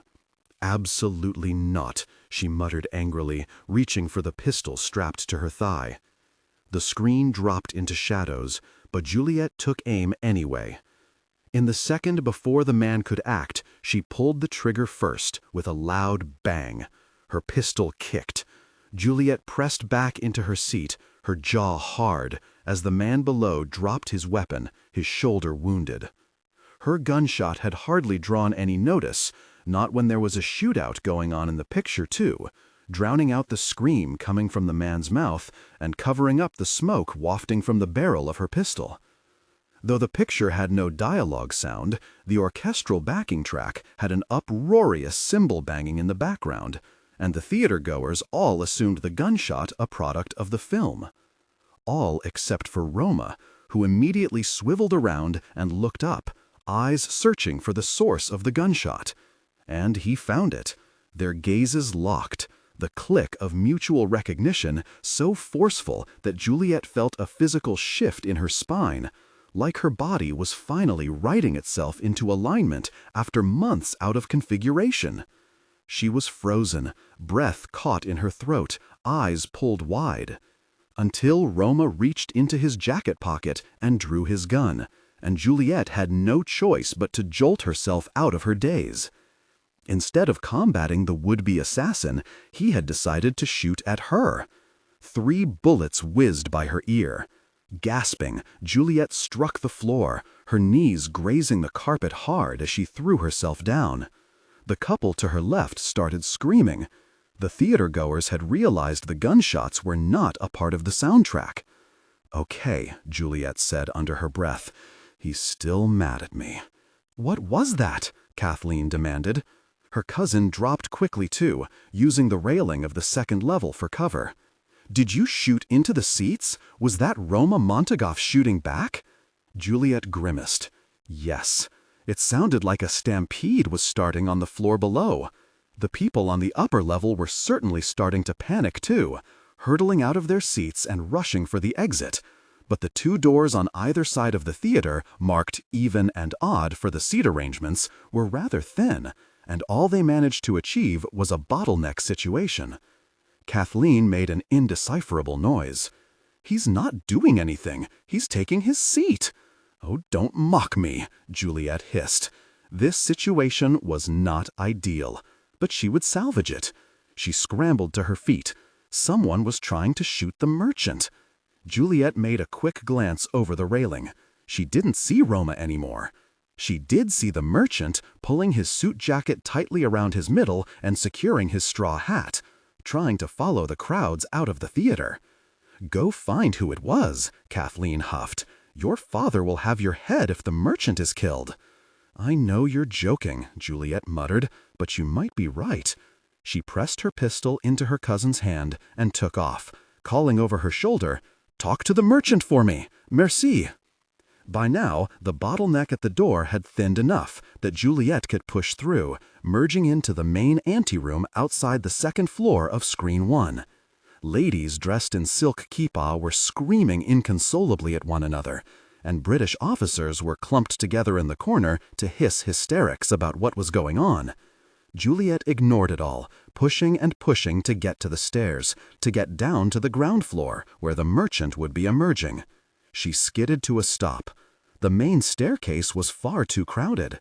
Her eyes darted to the side, to the maintenance stairs, and she tore the door open without a second thought, barreling right through.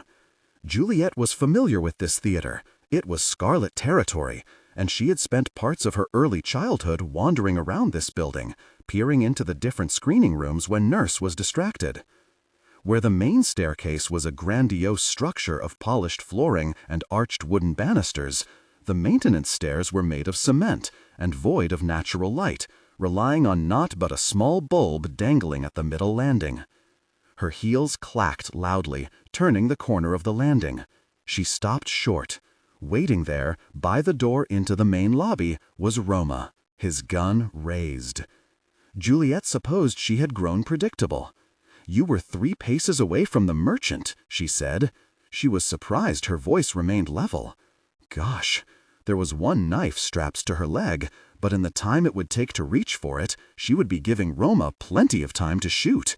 "You left him just to find me?"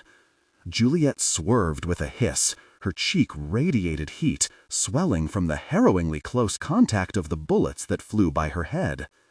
Before Roma could think to aim again, Juliet ran the quickest survey of her options, then dove through the door behind her, surging into the storage unit.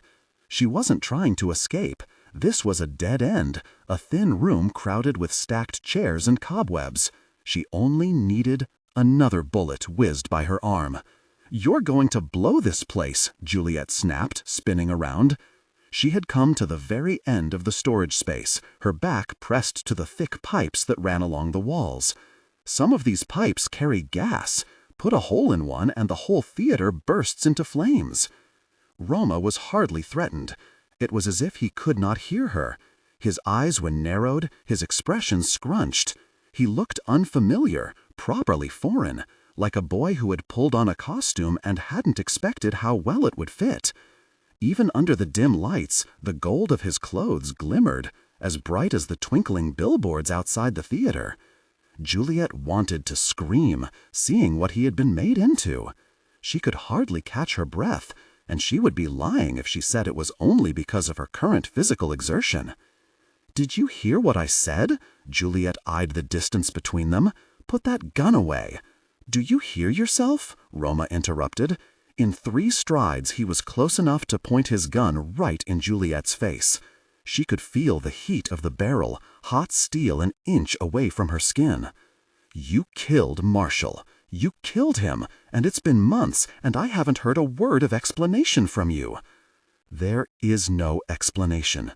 He thought her a monster. He thought she had hated him the whole time, so viciously that she would destroy everything he loved. And he had to think that if he was to keep his life. Juliet refused to drag him down just because she was weak-willed. "I killed him because he needed to die," Juliet said. Her arm whipped up. She twisted Roma's gun away, letting it clatter at their feet. "Just as I will kill you. Just as I will not stop until you kill me." He slammed her into the pipes. The effort was so forceful that Juliet tasted blood inside her lip, sliced by her own sharp teeth. She stifled a gasp and then another when Roma's hand tightened around her throat, his eyes murderous. Juliette was not frightened. If anything, she was only resentful, not at Roma, but at herself, at wanting to lean in even while Roma was actively trying to kill her, at this distance between them that she had willingly manufactured, because they had been born into two families at war, and she would rather die at Roma's hand than be the cause of his death. No one else is dying to protect me. Roma had blown up a whole house of people to keep Juliet safe. Tyler and his Scarlet Men would go on a rampage in the name of defending Juliet, even if they too wanted her dead. It was all one and the same. It was this city, divided by names and colors and turfs, but somehow bleeding the exact same shade of violence. "Go on," Juliet said with effort. She didn't mean it. She knew Roma Montagov. He thought he wanted her dead, but the fact of the matter was that he never missed, and yet he had all those bullets embedded into the walls instead of Juliet's head. The fact of the matter was that he had his hands around her throat, and yet she could still breathe, could still inhale past the rot and the hate that his fingers tried to press into her skin. Juliet finally reached for her blade. Just as Roma shifted forward, perhaps intent on his kill, her hand closed around the sheath beneath her dress, and she pulled the weapon free, slicing down on whatever she came in contact with first. Roma hissed, releasing his hold. It was only a surface cut, but he cradled his arm to his chest, and Juliet followed close, leveling the blade to his throat. "This is Scarlet territory." Her words were even, but it took everything in her to keep them that way. "You forget yourself." Roma grew still. He stared at her, utterly unreadable, as the moment drew long enough that Juliet almost thought he would surrender. Only then Roma leaned into the blade instead, until the metal was pressed right into his neck, one hair's breadth away from breaking skin and drawing blood. "Then do it," Roma hissed. He sounded angry. He sounded pained. "Kill me." Juliet did not move. She must have hesitated for a fraction too long because Roma's expression morphed into a sneer. "Why do you pause?" he taunted. The taste of blood was still pungent inside her mouth. In a blur, Juliet flipped the blade onto its blunt end and slammed the handle to Roma's temple. He blinked and dropped like a rock, but Juliet threw the weapon away and lunged to break his fall. As soon her hands slid around him, she let out a small exhale of relief, stopping Roma just before his head could hit the hard floor. Juliet sighed. In her arms, he felt so solid, more real than ever.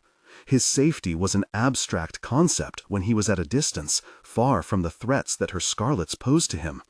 But here, with his pulse thudding through his chest and beating an even rhythm onto hers, he was just a boy, just a bloody, beating heart that could be cut out at any blade sharp enough.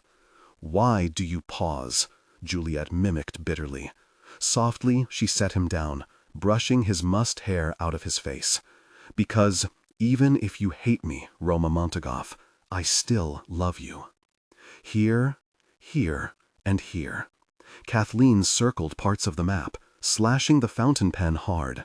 The city map was practically fraying, one of the many coarser copies that Juliet owned, so she only eyed the markings thoughtfully as they bled red, soaking through the thin paper and onto her vanity table beneath. She and Kathleen were both jammed on one backless velvet seat, trying to peer at the map together. This was her own fault for never installing a proper desk in this bedroom. She only ever splayed herself on her bed. How often had she needed to use an actual hard surface? Kathleen made a final marking. Just as she set her pen down, one of the map corners started to curl upward, but before the paper could roll into itself and smear the ink, Juliet snatched one of her lipsticks from a box on her vanity and set it on the corner to keep the map down. "Really?" Kathleen asked. "What?" Juliet shot back. "I needed something heavy." Kathleen simply shook her head. "The fate of the city rests upon your lipstick. The irony is not lost on me, Juliet.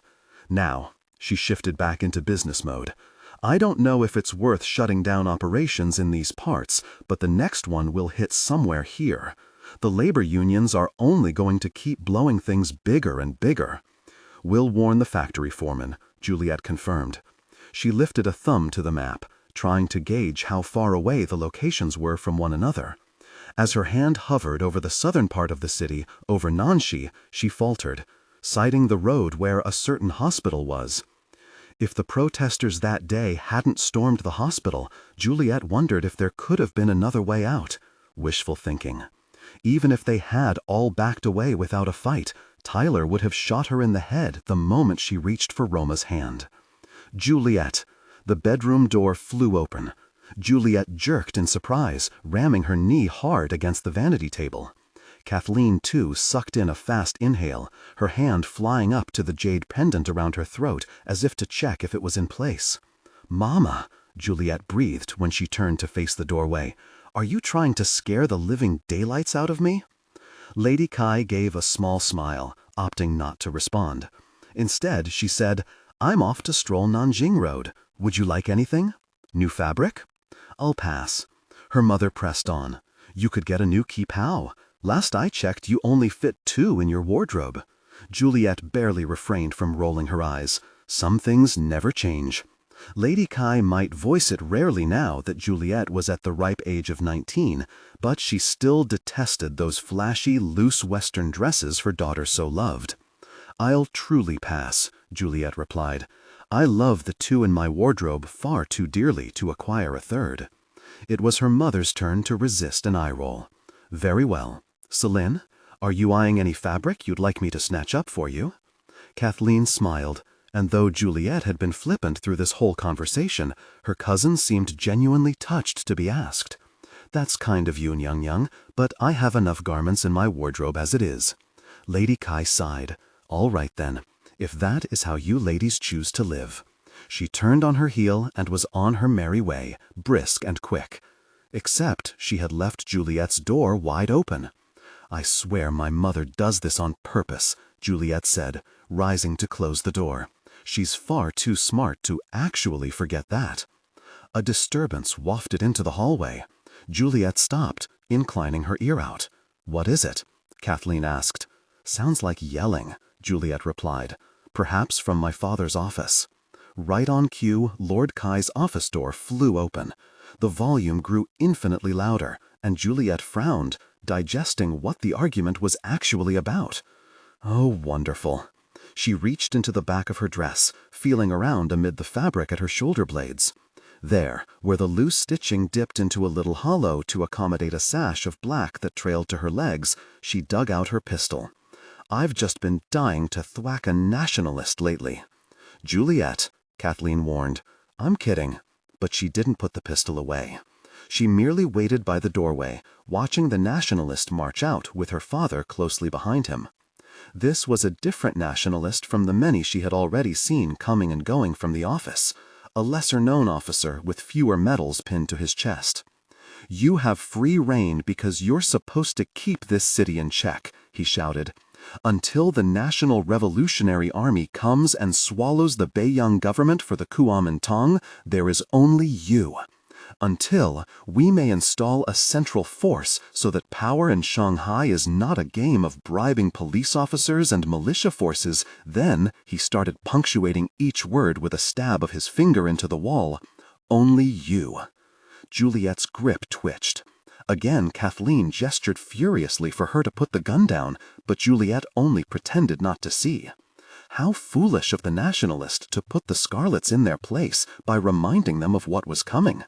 The Scarlet Gang wouldn't possibly cooperate with a future where they bent to the will of a government, would they? Juliette looked at her father.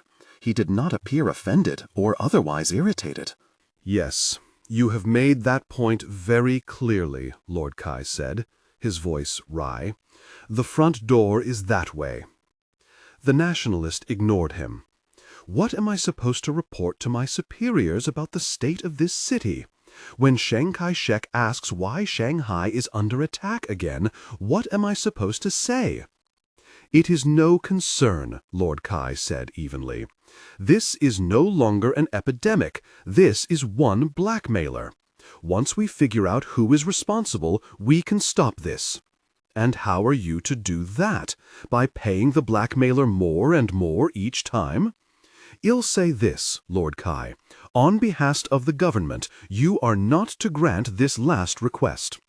Juliet was ready, her mouth already half open to jump in with outrage, but her father was faster. We will not fulfill this demand.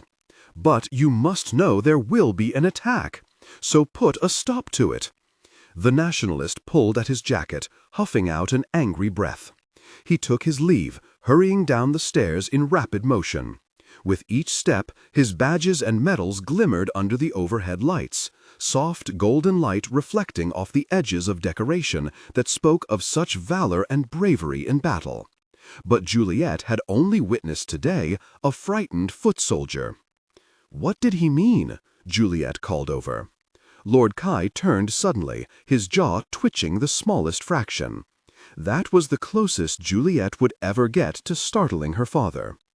"You didn't want to go shopping with your mother," he remarked, peering over the banister one last time before returning to his office. Juliet made a disgruntled noise, shoving her pistol back into her dress and mouthing to Kathleen that she would not be gone for long. Before her father could close the office door again, Juliet sprinted down the hallway, sliding in just as he was pushing at the handle. "You didn't tell me there was another demand," Juliet accused. It had hardly been 3 days since the last. The previous ones had had weeks in between. And you are eerily fast for someone who never gets any exercise. Lord Cai sat down at his desk. "A few walks in the park would be good for your health, Juliet. Otherwise you will be like me and have clogged arteries at old age." Juliet thinned her lips. If her father was diverting the topic this outrageously, it had to be something bad. He had a letter in front of him on his desk, and when she reached for it, Lord Cai moved it out of the way, shooting her a look of warning. "It is not from the blackmailer," he said. "Then why can't I see it?" "That's enough, Juliet." Lord Cai folded the letter in half. Something in her gaze must have looked ready to argue, because her father did not bother taking on a stern tone, nor did he try ordering her out of his office by command. He simply relinquished and said, "Weapons. They want military weapons this time." Whatever Juliet had been expecting, it wasn't that. She blinked, dropping into the seat opposite her father.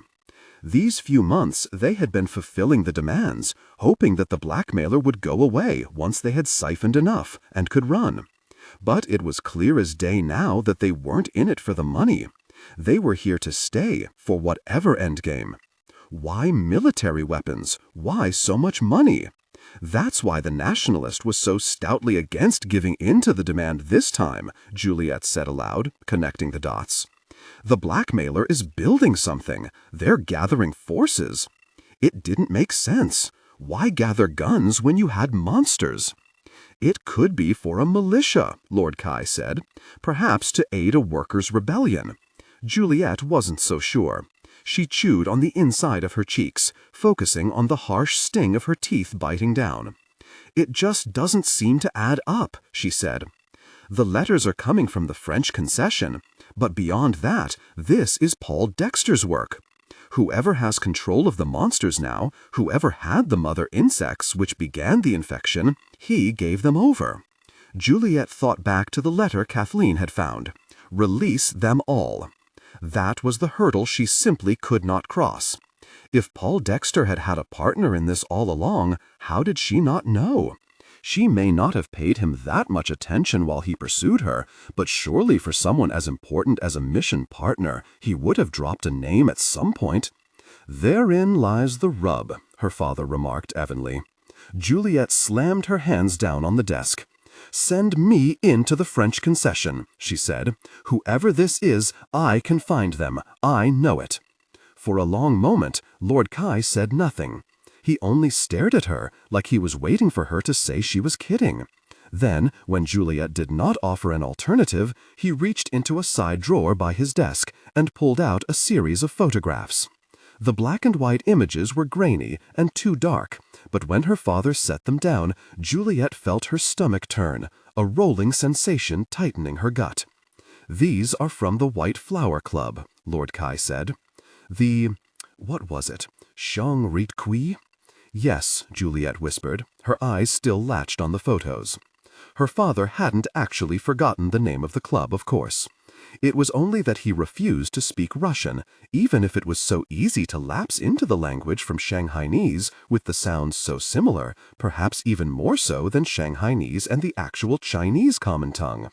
Podsolnoch. Lord Cai pushed the photographs even closer. "Take a good look, Juliet." The victims of the madness in September had gouged their own throats out, clawing and clawing until their hands were gloved in blood. These photos did not only show torn throats. Of the faces that Juliet could catch, they no longer resembled faces at all. They were eyes and mouths torn until they were no longer circular in shape, foreheads with golf ball-sized holes, ears dangling from the thinnest inch of a lobe. If it were possible to photograph in color, the whole scene would have been drenched in red. "I am not going to send you into this alone," Lord Cai said quietly. "You are my daughter, not my lackey. Whoever is doing this, this is what they are capable of."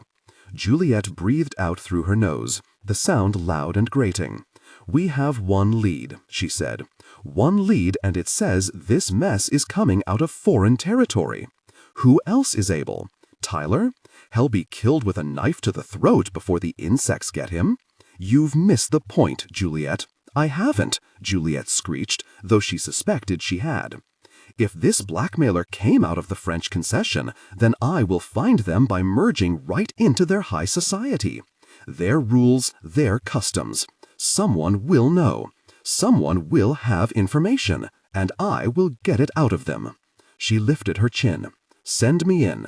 Send Kathleen and Rosalind as accompaniment if you must, but no entourage, no protection. Once they trust me, then they will talk." Lord Cai shook his head slowly, but the motion wasn't one that indicated refusal. It was more or less an action to digest Juliet's words, his hands absently reaching for that mysterious letter again, folding it further into quarters, then eighths. "How about this?" her father said quietly.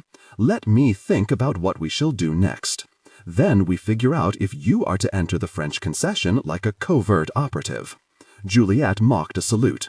Her father shooed her, and she skittered off. As she was closing the door after herself, she peered through one last time, and found that he was still staring at the letter in his hands.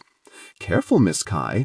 Juliet squealed, narrowly stopping herself from stepping right onto a maid crouching in the hallway.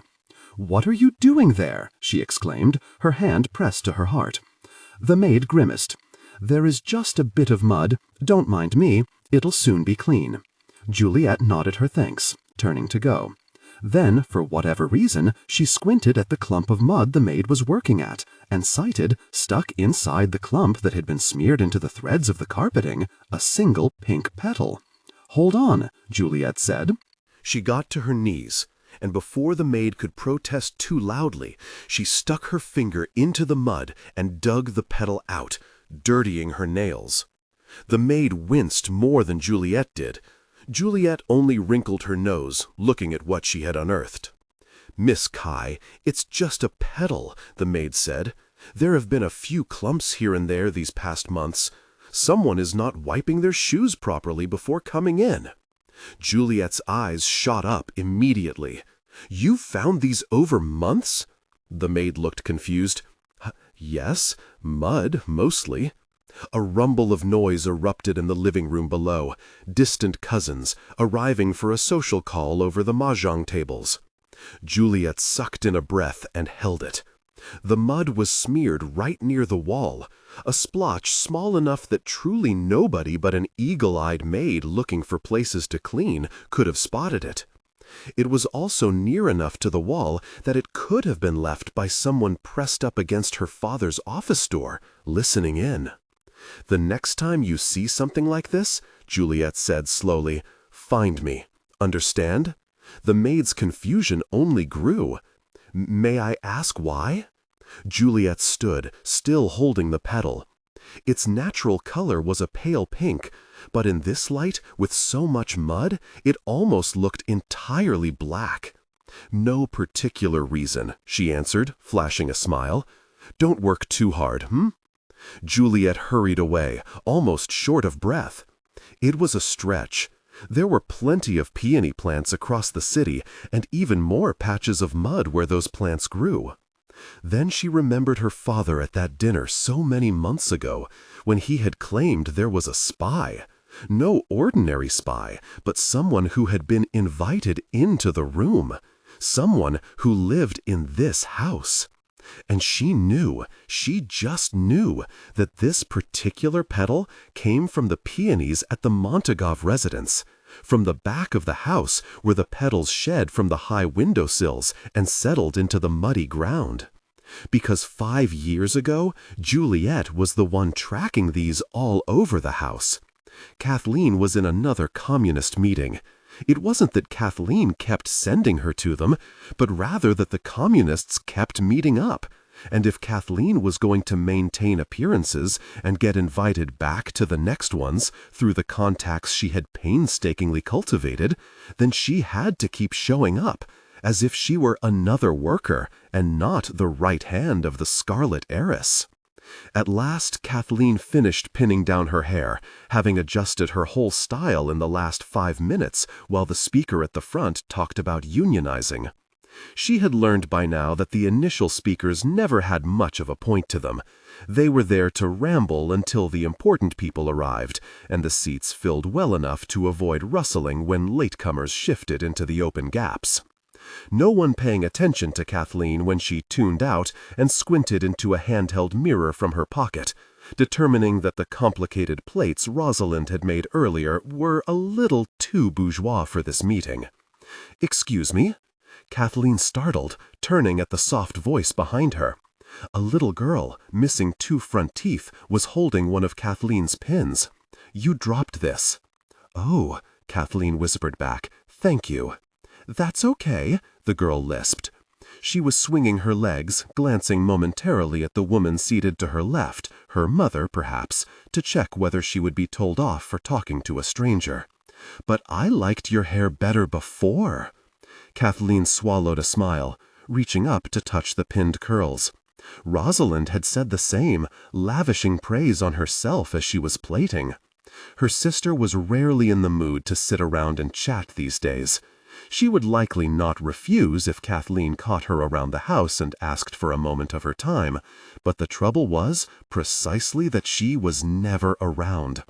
"I liked it too," Kathleen replied quietly, and turned back in her seat. She almost wished she hadn't taken it out now, ruining her sister's handiwork. The room suddenly broke into applause, and Kathleen hurried to follow suit. As the speakers changed, she sat up in her seat and tried to shift her attention back to listening, but her thoughts kept wandering, her hands idly reaching up to touch her hair. Their father had visited again last week, more insistent on their move out to the countryside. Rosalind had rolled her eyes and stormed off, which their father hadn't taken very well, and Kathleen had been the one left behind to entertain his theatrics about the state of the city and where its politics were taking it. Maybe that was the way the two of them split their duties. Rosalind talked back and pushed all his buttons, but when their father wasn't watching, she stuck her nose into his work and did his business for him. Kathleen smiled and nodded, and when their father needed the assurance, she did everything expected of the thoughtful, demure Kathleen Lang that this city knew. She had always known that adopting this name would mean taking a part of her sister's personality, if not for the sake of appearances, then purely for the sake of ease. Sometimes her father spoke to her as if he had truly forgotten that the real Kathleen was dead. Sometimes she wondered what would happen if she spoke the name Celia before him again. Kathleen shifted in her seat. Nevertheless, she was more worried about Rosalind than she was worried about herself. If she was being honest, she was a little miffed that Rosalind had stopped her from going to Juliet's aid so many months ago, yet found no problem hanging around the cabarets on neutral territory, socializing with Frenchmen in the city's trade network. "How can we be on the same side when they will never fall?" Rosalind had said. "They are invulnerable. We are not." Nothing had changed. Rosalind and Kathleen were still set apart from the rest of the Scarlet Gang carrying the Cai name, but suddenly let it be a task that gave Rosalind a sense of self-decided purpose, and here she was, uncaring about vulnerability. Maybe it was inevitable in a city like this. Each and every one of them taking on a path of destruction, even if they knew better, even if they would warn someone else off it. Rosalind didn't like Kathleen's involvement with the communists. Kathleen thought it was utterly foolish for Rosalind to play diplomat. Who cared if their father threatened to move them? He had no true power over them, not anymore, not in Shanghai. Filial piety be very out. One word from Juliet, and he would have to tuck tail and turn away, pack his bags and depart the city alone. "We are absolutely not leaving," Kathleen muttered to herself as another round of applause swept the room, drowning her out. She sat back, resolute, to pay attention, as debate began, as one communist argued that it was the foreigners causing the problems in this city, not the gangsters, and another rebutting that the only solution was to kick them all out. The planning started, the very reason why Kathleen was here, leaning forward in her seat as probable strike locations were determined, and timelines constructed for the ultimate destruction of foreign imperialism. It was at that moment her gaze wandered, only for the briefest scan of the room. She didn't know what it was that had inspired her to do so, but her attention snagged on a foreign face. When she blinked once more, Kathleen realized, by his clothing, that it was no foreigner at all, but a Russian white flower. Kathleen frowned. She returned her attention to the front, but pulled up the collar of her coat, hiding as much of her face as she could. "Dmitri Voronin," she thought, her mind racing. "What are you doing here?" The room was too cold, and Rama couldn't sleep. With a huff, he turned in his blankets again, eyes opening begrudgingly.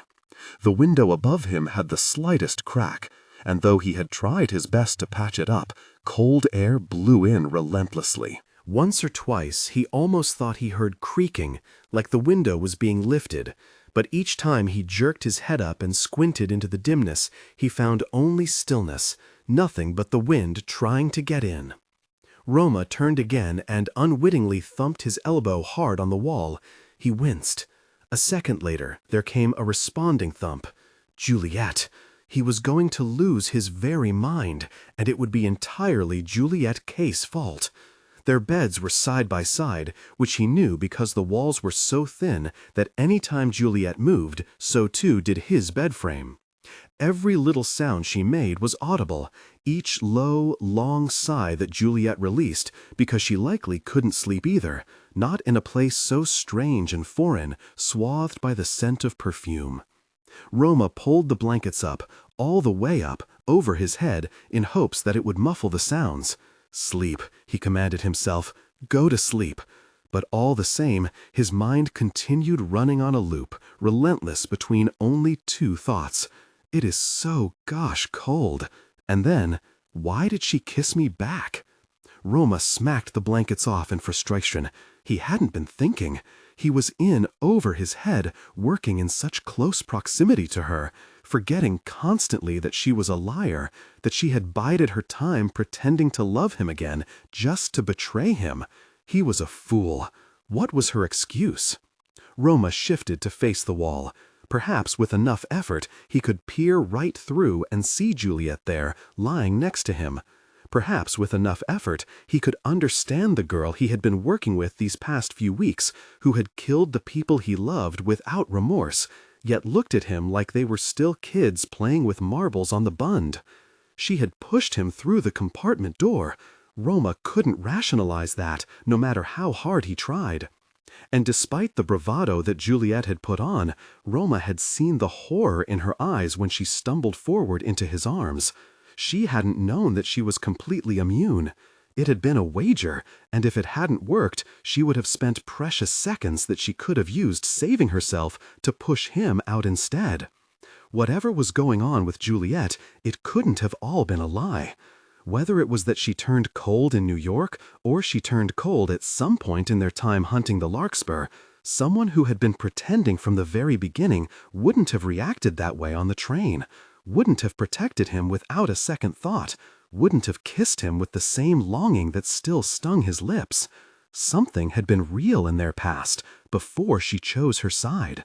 Something within her still reached for him, even if it wasn't with her whole heart, even if it was an instinct more than a choice. Can you have a girl without the heart?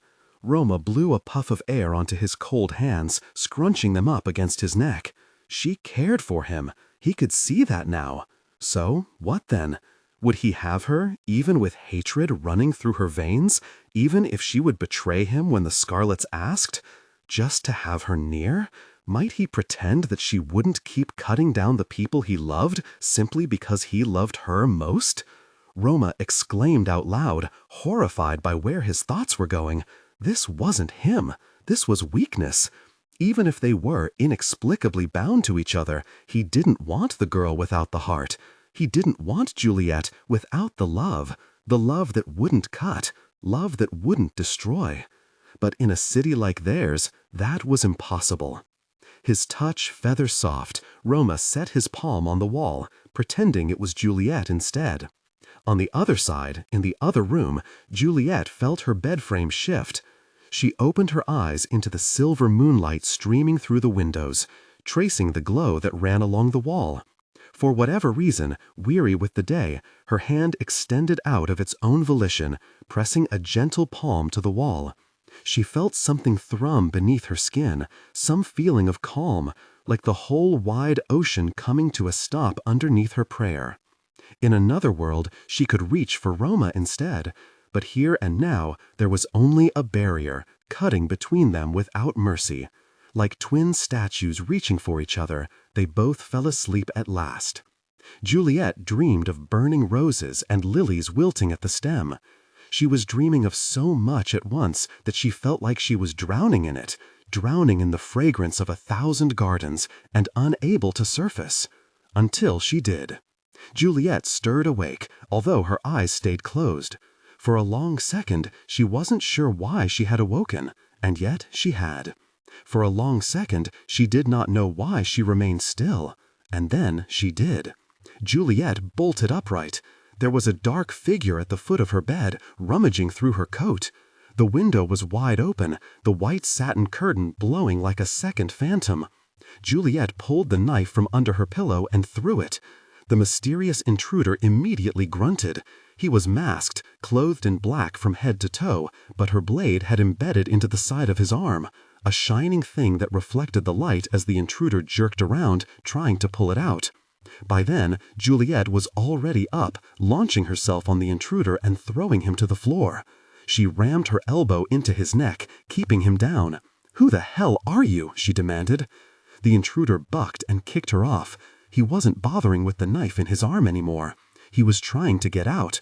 Juliet's head slammed hard into the bed frame, colliding with such intensity that she was immediately seeing double. Though she recovered fast, pushing herself onto her stomach with a livid cough, the intruder was already up. There was something in his hands. Something blue. The vaccine. The intruder ran out. "No!" Juliet yelled. "No, gosh, it!" She staggered to her feet, then shoved on her shoes. She pulled her coat around her shoulders so roughly that her weapons almost fell out. But with one hand digging around for her pistol, she kicked open her door and slapped a hand repeatedly on the one next door. The intruder was already out of sight. Downstairs, though the floor was dark and the fountain was switched off, the front door was wide, wide open. "Roma," Juliet hissed. "Roma, get outside now." She took off running. The good thing about having no pajamas to change into was that she was dressed already, her coat billowing after her like a cape in the wind. She charged into the night, searching the streets. There! Juliet! Her head whipped back. Roma was coming toward her, his hair disheveled, but otherwise fully dressed too. What's going on? "Go the other way, circle around the forest patch," Juliette snapped, pointing down the street, where it led into a dense cluster of trees. "He took the vial. Find him." Pulling the safety on her pistol, Juliette sprinted directly into the trees. She twisted in and out of the thin bamboo trunks, shoes coming down on the dead leaves underfoot, and spotted a flash of movement, a blur of the intruder swerving sharply left. She didn't hesitate. She aimed and shot, but he ducked, and the bullet missed. Again and again Juliette shot into the night, sending her bullets upon the briefest flash of movement. But then the intruder dove into a particularly dense grouping of bamboo, and by the time Juliette was there too, she had lost sight of him. "Really," she spat, kicking a bamboo stalk. She should have known better. Outside the safety of her house, without her usual retinue of scarlet guards, she should have slept with one eye open, or at least with all her valuables clutched close to her chest. She had known there was someone after them, someone on their tail. But how was she to know that some masked man would climb in through the very second-story window? And why take the vaccine? Why not just kill her? Juliette smacked the bamboo again. It didn't make her feel any better. It just made her hand throb. She couldn't tell her father about this. He would use it as another reason why Juliette needed backup, needed a group of men watching her surroundings for her, as if they wouldn't have been just as useless in this situation, stationed outside her room, as if they wouldn't have just gotten in her way. Do better. Juliette's fist closed hard. Never mind her father. If she wanted to prove to herself that she didn't need any very help, she had to stop letting her guard down. She was the heir of the Scarlet Gang. How was she to hold on to an empire when she couldn't hold on to the belongings in her pocket? Footfalls suddenly sounded off to the side, and Juliette whirled to attention, pointing her pistol. The crunching leaves came to a stop. Juliette relaxed and put her pistol away. "Did you see him?" "Not a flicker," Roma replied, approaching cautiously. "We lost the vaccine?" "Yeah," Juliette grumbled. "And my knife?" "That's what you're worried about?" Roma folded his arms. His gaze was pinned on her, and Juliette suddenly resisted the urge to wipe at her face. It was bare, her cosmetics removed before she slept. "Convenient, isn't it?" Roma said. "The vaccine we both acquired that you insisted on safekeeping has gone missing to a mysterious bump in the night." Juliette's eyes widened.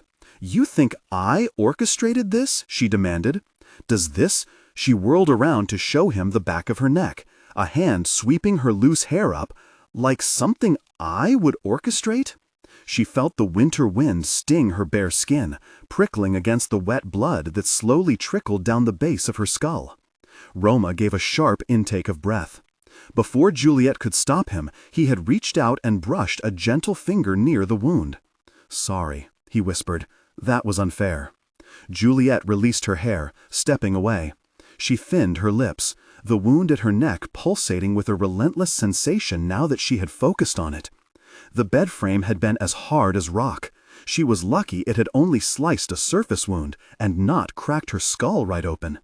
"It's fine," she grumbled, sticking her cold hands into her pockets. "It's not as if—" Juliette stopped, her hand coming upon a crinkle of paper. With a gasp she yanked it out, drawing Roma's concern again until he registered what she had retrieved. "The second vial," he said. Juliette nodded. "Since we're already in the vicinity, how do you feel about a small trip tomorrow morning before we return?" The second floor of the tea house had been booked out tonight for the Scarlet Inner Circle meeting. All its square tables were pushed to the wall, making way for the large round one installed right in the center of the space. Juliette thought it looked a little like a barricade. She took a sip of her tea, peering over the rim while she eyed the setup. Wary that some poor waiter was going to trek up the stairs to check on the Scarlets, only to ram right into the table that was blocking the end of the stairs. All the windows had been left untouched, though for tea houses like this, window was hardly the right word when they never installed glass. They were merely closed using wooden shutters, drawn when the tea house went dark for the night and pulled open during its operating hours. The frigid cold blew in every so often, but alcohol was flowing at the table, and the oil lamps in the corner were buzzing with warmth. Still, for whatever reason, Juliette's eyes kept being pulled back to the barricade of tables pressed to the walls, and then up, where the walls gave way for the rectangular cutouts that let in the night. In here, there was the illusion of comfort and safety. But all that stood between them and the lurking unknown was a thin tea-house wall.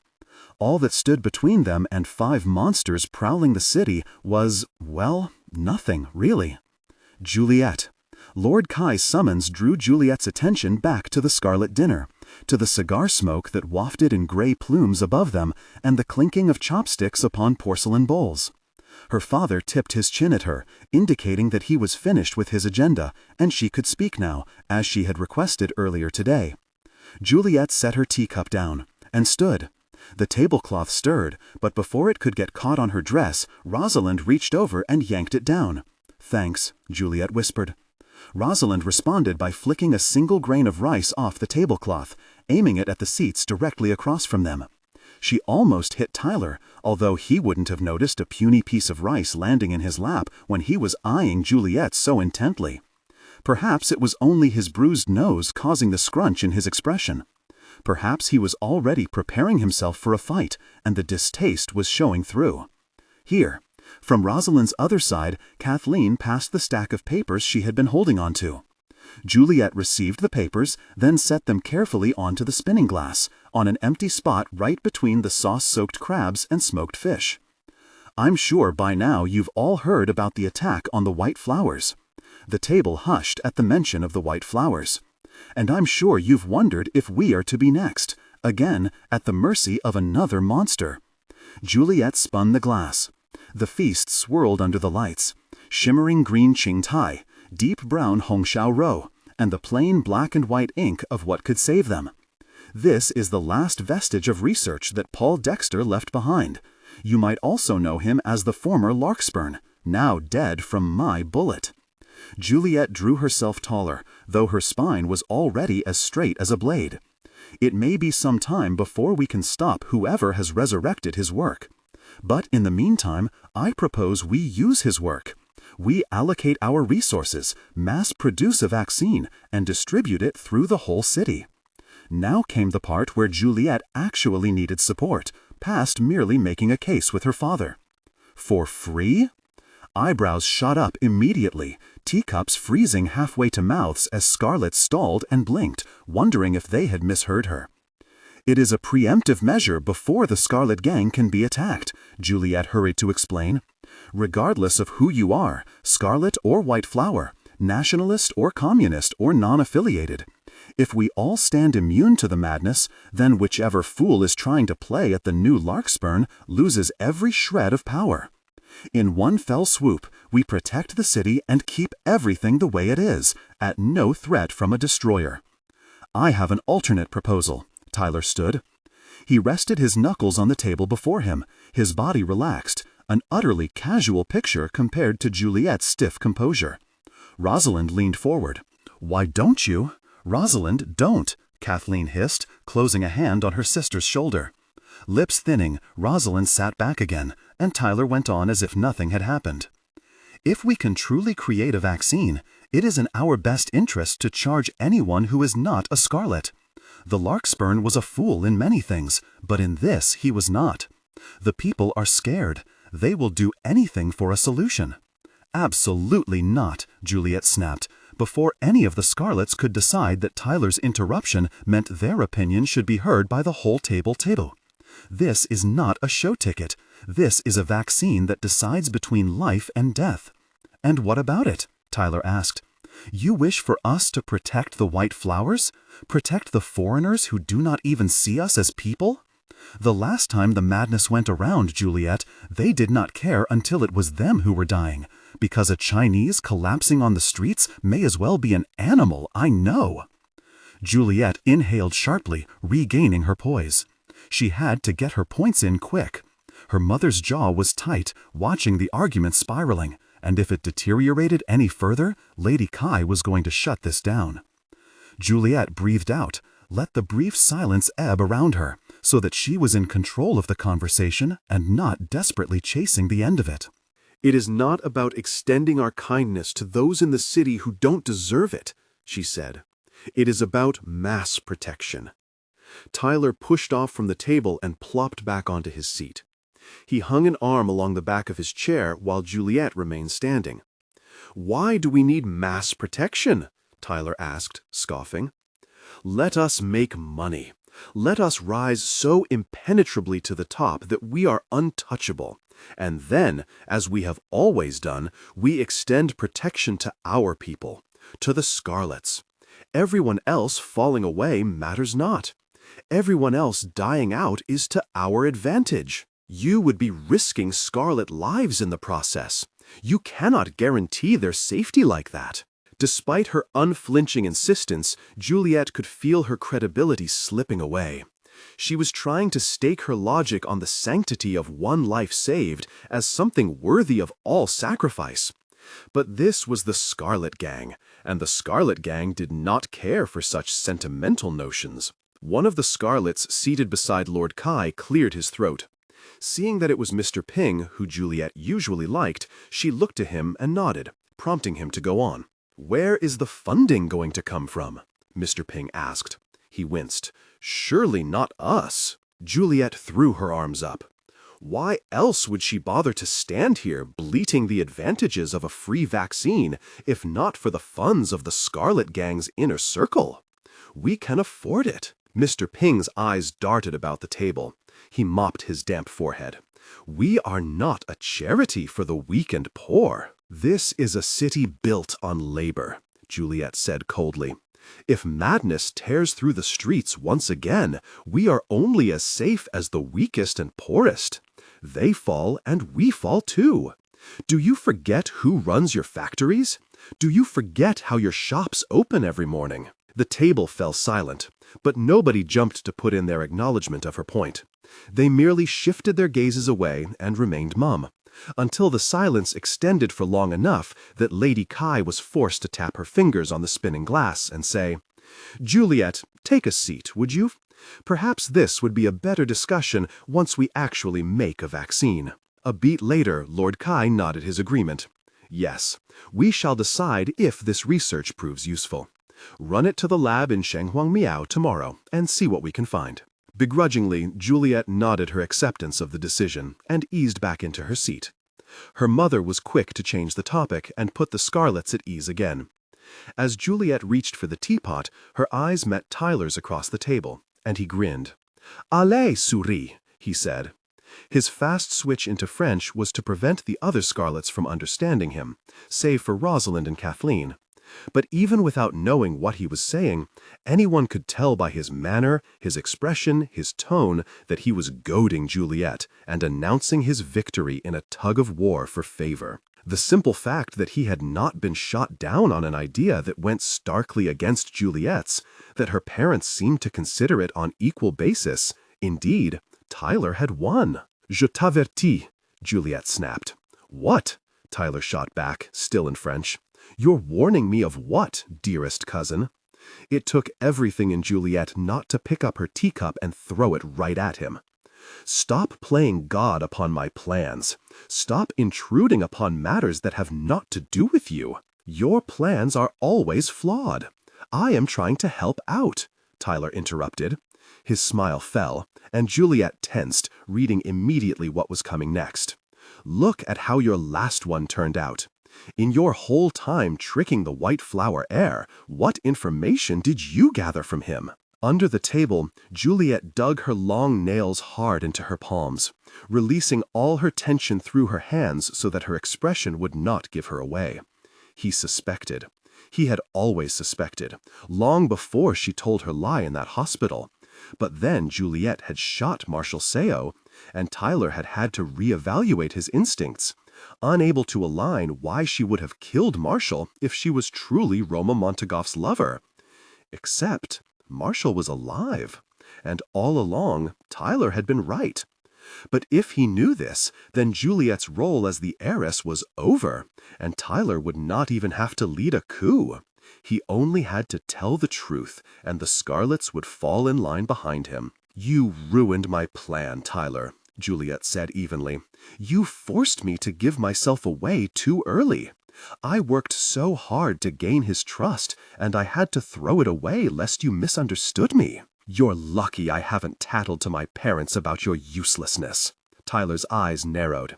His gaze flickered to Lord and Lady Cai, realizing that her parents did not have the full picture of the hospital, just like the rest of the city. It would have been impossible to keep the rumors away from them, but as far as they knew, Juliet and Tyler had shown up to that White Flower confrontation as a united force. The thought was almost laughable, but it didn't raise questions. "Lucky," Tyler echoed. "Sure, Juliet." With a brief shake of his head, he turned away, engaging with the aunt beside him in Shanghainese. Juliet, however, couldn't lapse back into the casual socializing at the table. Her ears were a roar of noise, head buzzing with the threat lining every word of that conversation. There were goosebumps all along her neck, and even as she pulled her dress tighter around herself, clutching at the fur around her throat, she could not fool herself into thinking that it was merely the cold blowing in. It was fear. She was deathly afraid of the power Tyler held over her after what he had witnessed at that hospital. Because he was right. He really did have reason to uproot her. Tyler would do all in his power to ensure the survival of the Scarlet Gang, while Juliet no longer had a single desire to be fighting the blood feud, not when it was so very pointless. Let them both voice their truths to Lord Cai, and who would he choose to be heir? Juliet reached for the liquor bottle passing on the spinning glass, and poured a splash into her teacup. Without caring who was watching her, she choked it down. "You're hitting too high." Roma jabbed Elisa in the armpit, and she yelped, darting back several steps. Her scowl was half-hearted, shoulders coming up to her ears as she hunched into herself. Roma resisted his sigh, only because he knew Elisa would be annoyed if he seemed irritated by her slow progress. "You said you were teaching me self-defense," she grumbled, smoothing down her hair. "I am. You're just—" Elisa waved around her hands, trying to imitate Roma's fast movements. "It's not very helpful." A breeze flowed in from Elisa's window, and Roma walked toward it, pulling down the pane to keep the cold out. He didn't say anything as he huffed a breath onto the glass. He only blew until there was considerable mist, and then with his finger he drew a little face that was smiling. "Is that supposed to be motivating?" Elisa asked, watching over his shoulder. He reached over to pinch her cheeks. "It's supposed to be you, tiny and annoying." Elisa smacked his hands away. "Roma." It wasn't that he didn't like spending time with his sister, but he had a suspicion she was asking for these lessons only to distract him from his other tasks. And it wasn't that he didn't like hanging around with his sister instead of tending to his other tasks, but he was also sure the little scamp had schemed this up only to prevent him from guarding their territory lines, not because she actually wanted to learn how to punch an attacker. "This is very important, you know," Elisa said now, as if she could sense where his train of thought was going. "I was in a coma for so long. I cannot be weak. I must know how to punch bad men." A thump came through the floor. It was either a sitting room in the house growing too raucous, or someone on the level below throwing knives at the wall. Roma heaved an exhale, then positioned Elisa, making her hold her arms out. "Okay, try again then." "Keep your fist tight," Elisa tried again. And again, and again. No matter what she did, her blocks were flimsy, and her efforts at striking Roma when he pretended to grab her were soft and wobbly. "Why don't we stop here?" Roma said eventually. "No!" Elisa exclaimed. She stamped her foot down. "You haven't taught me how to hit, or shoot, or catch a knife. Catch a—" Roma trailed off, flabbergasted. "Why do you want to— You know what? Never mind." He shook his head. "Elisichka, no one learns how to fight in one day." Elisa folded her arms, storming over to her bed and collapsing in a flurry of movement. Her sheets flew up and settled down around her like a white aura. "I bet Juliet learned to fight in one day," she grumbled. Roma froze. He felt his blood flash hot, then cold, then somehow both at once. A simultaneous broiling fury paired with a frozen fear just at the mere sound of her name. "You shouldn't want to be anything like Juliet," he snapped. He wanted to believe it. If he said it enough times, maybe he would. Maybe he could look past the illusions she glimmered with, look underneath the wide eyes she blinked at him even as she spilled blood at his feet. No matter how brightly she shone, Juliette's heart had turned as charred as coal.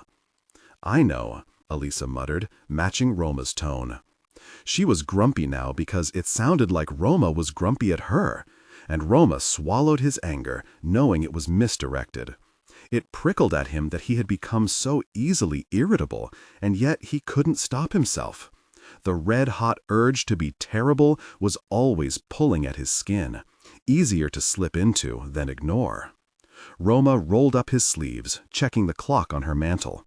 Elisa seemed content to have a little brooding moment, so he walked over and poked her belly. "I'm needed elsewhere. We can pick up another time." "Okay." Another low grumble, her arms folded tightly. "Don't die." His brow lifted.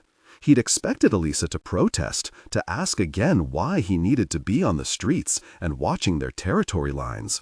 But all these months singing the same tune had tired her out. "I won't," he prodded her again. "Practice your stances." Roma left her room, closing the door behind himself.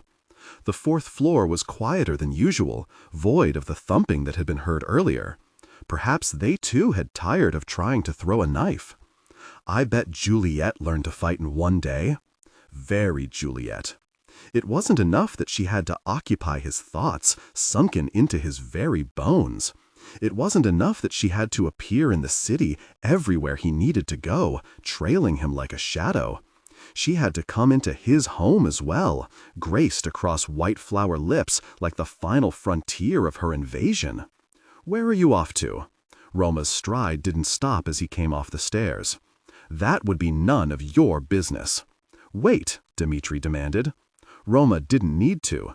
Nothing was preventing him from treating Dmitri Voronin however he wished, turning the tables until the whole house was dizzy. Because Dmitri Voronin had gotten comfortable as the favorite, and now Roma had decided he wanted the whole Scarlet Gang dead after all.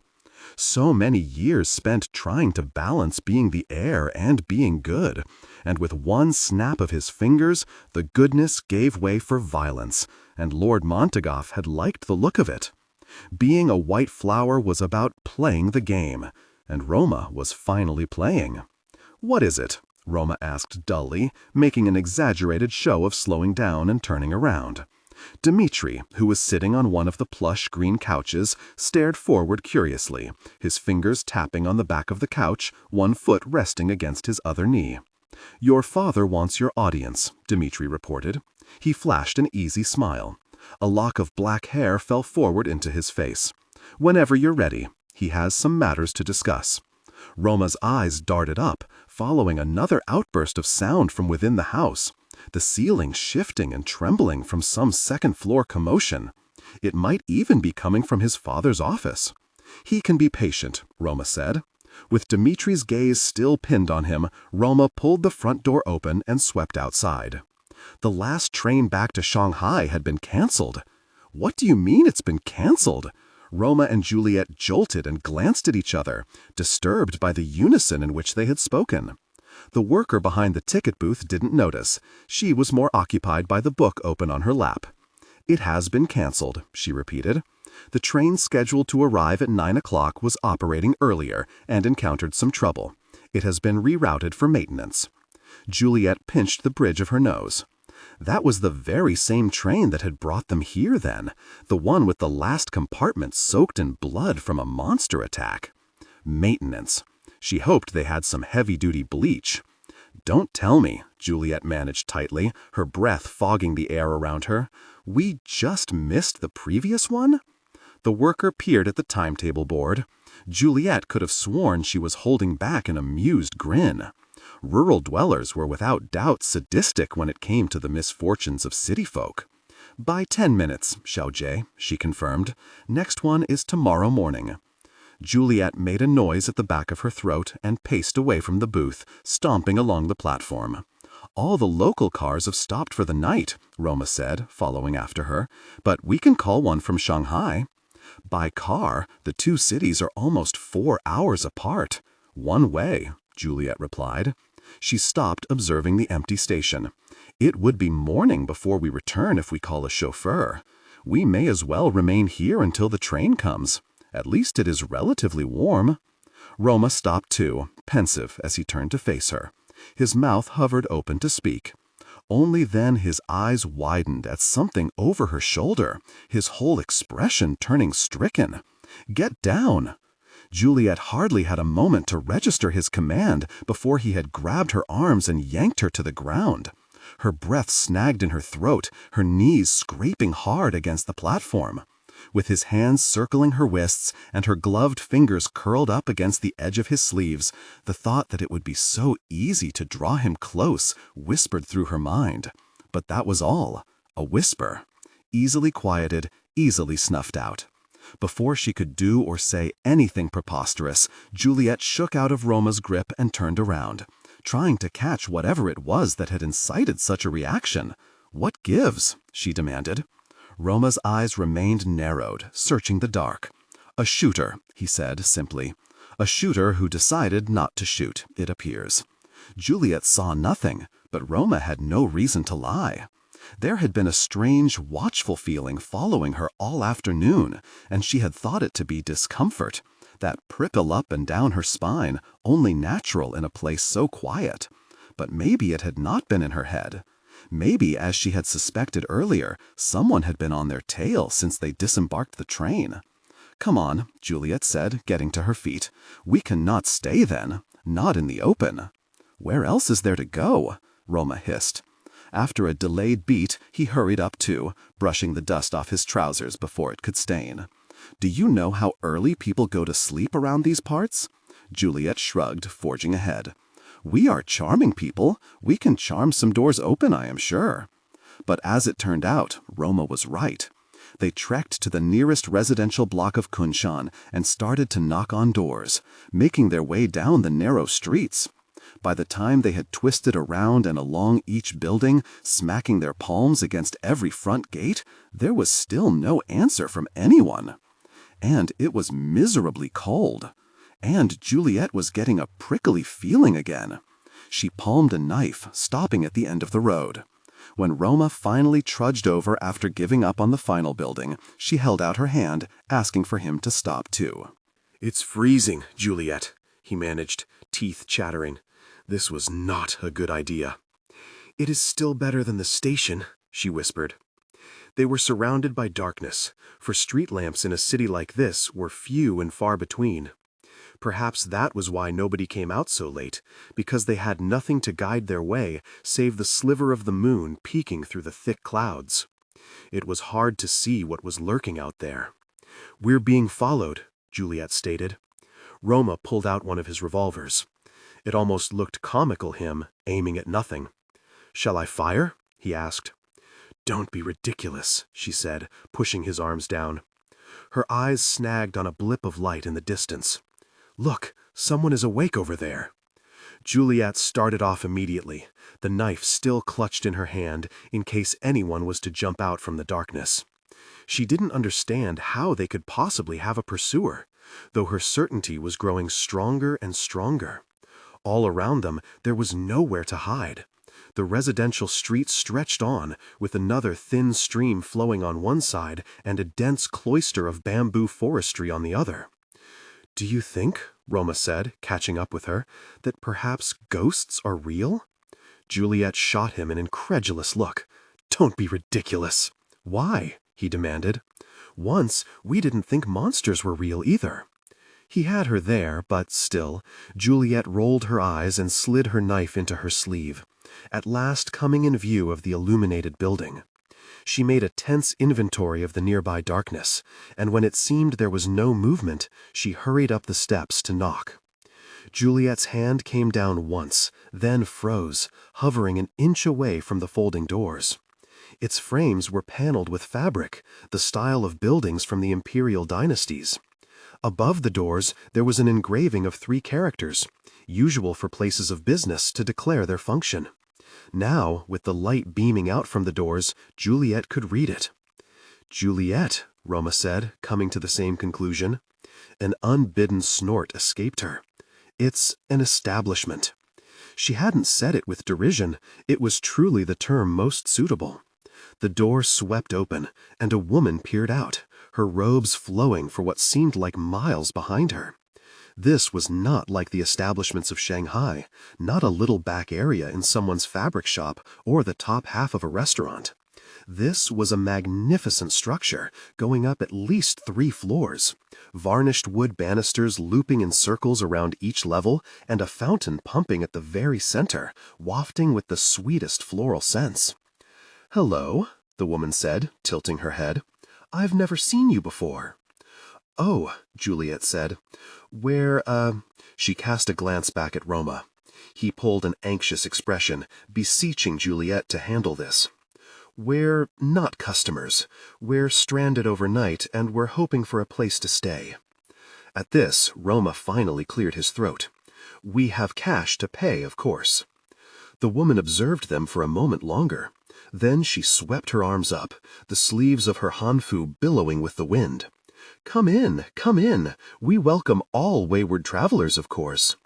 Roma and Juliet didn't have to be encouraged further.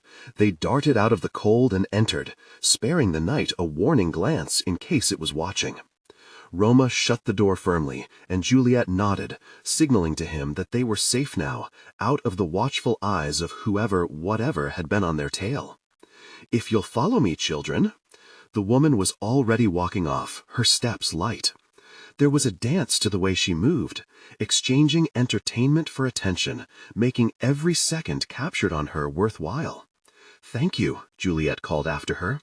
"How do you prefer to be called?"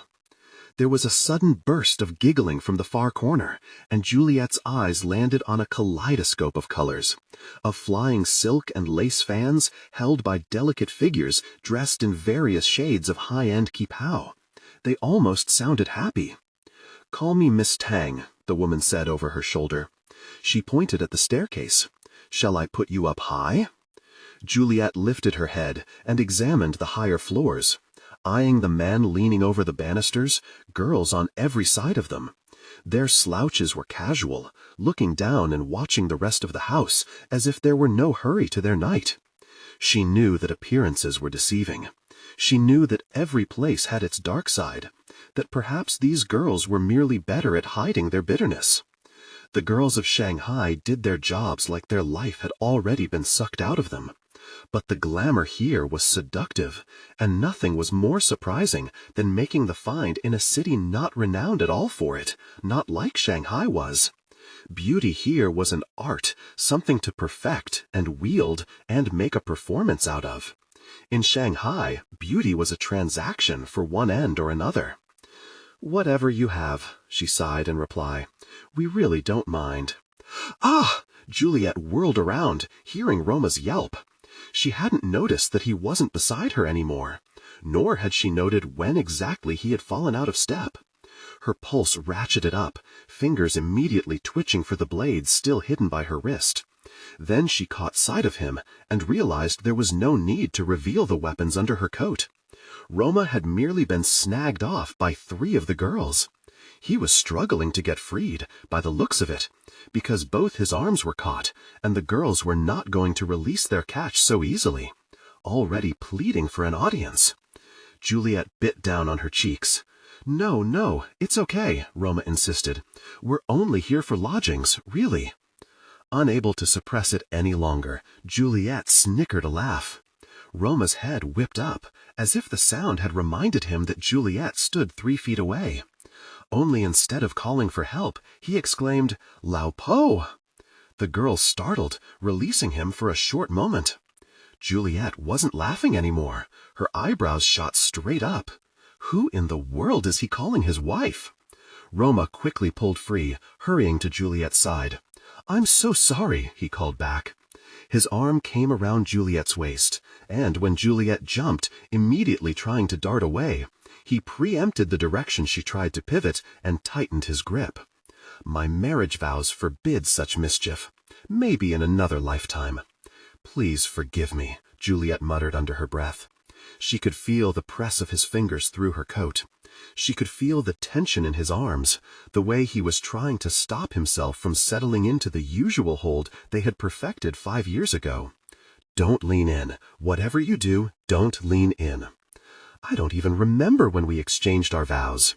Play along, Roma said through gritted teeth. I fear they would kill me in my sleep without a better excuse. This isn't Shanghai, Kinayade. They will kill you with their kindness, not their blades. Speak less, Dorogaya. Juliet shot a sharp look at him, then wondered if she could get away with holding a blade in her hand and tripping to slice his beautiful face, just a little, a red nick here and there. She had used a term of endearment sarcastically, but she still bristled to have him do the same. Before she could grab her knife, however, Miss Tang was gesturing ahead to follow her up a winding staircase, onto the second floor. Ah, young love, Miss Tang said when they caught up with her at the top of the staircase. She sighed, splaying her arms against the banister theatrically. I have almost forgotten what it is like. Torture, Juliet replied silently.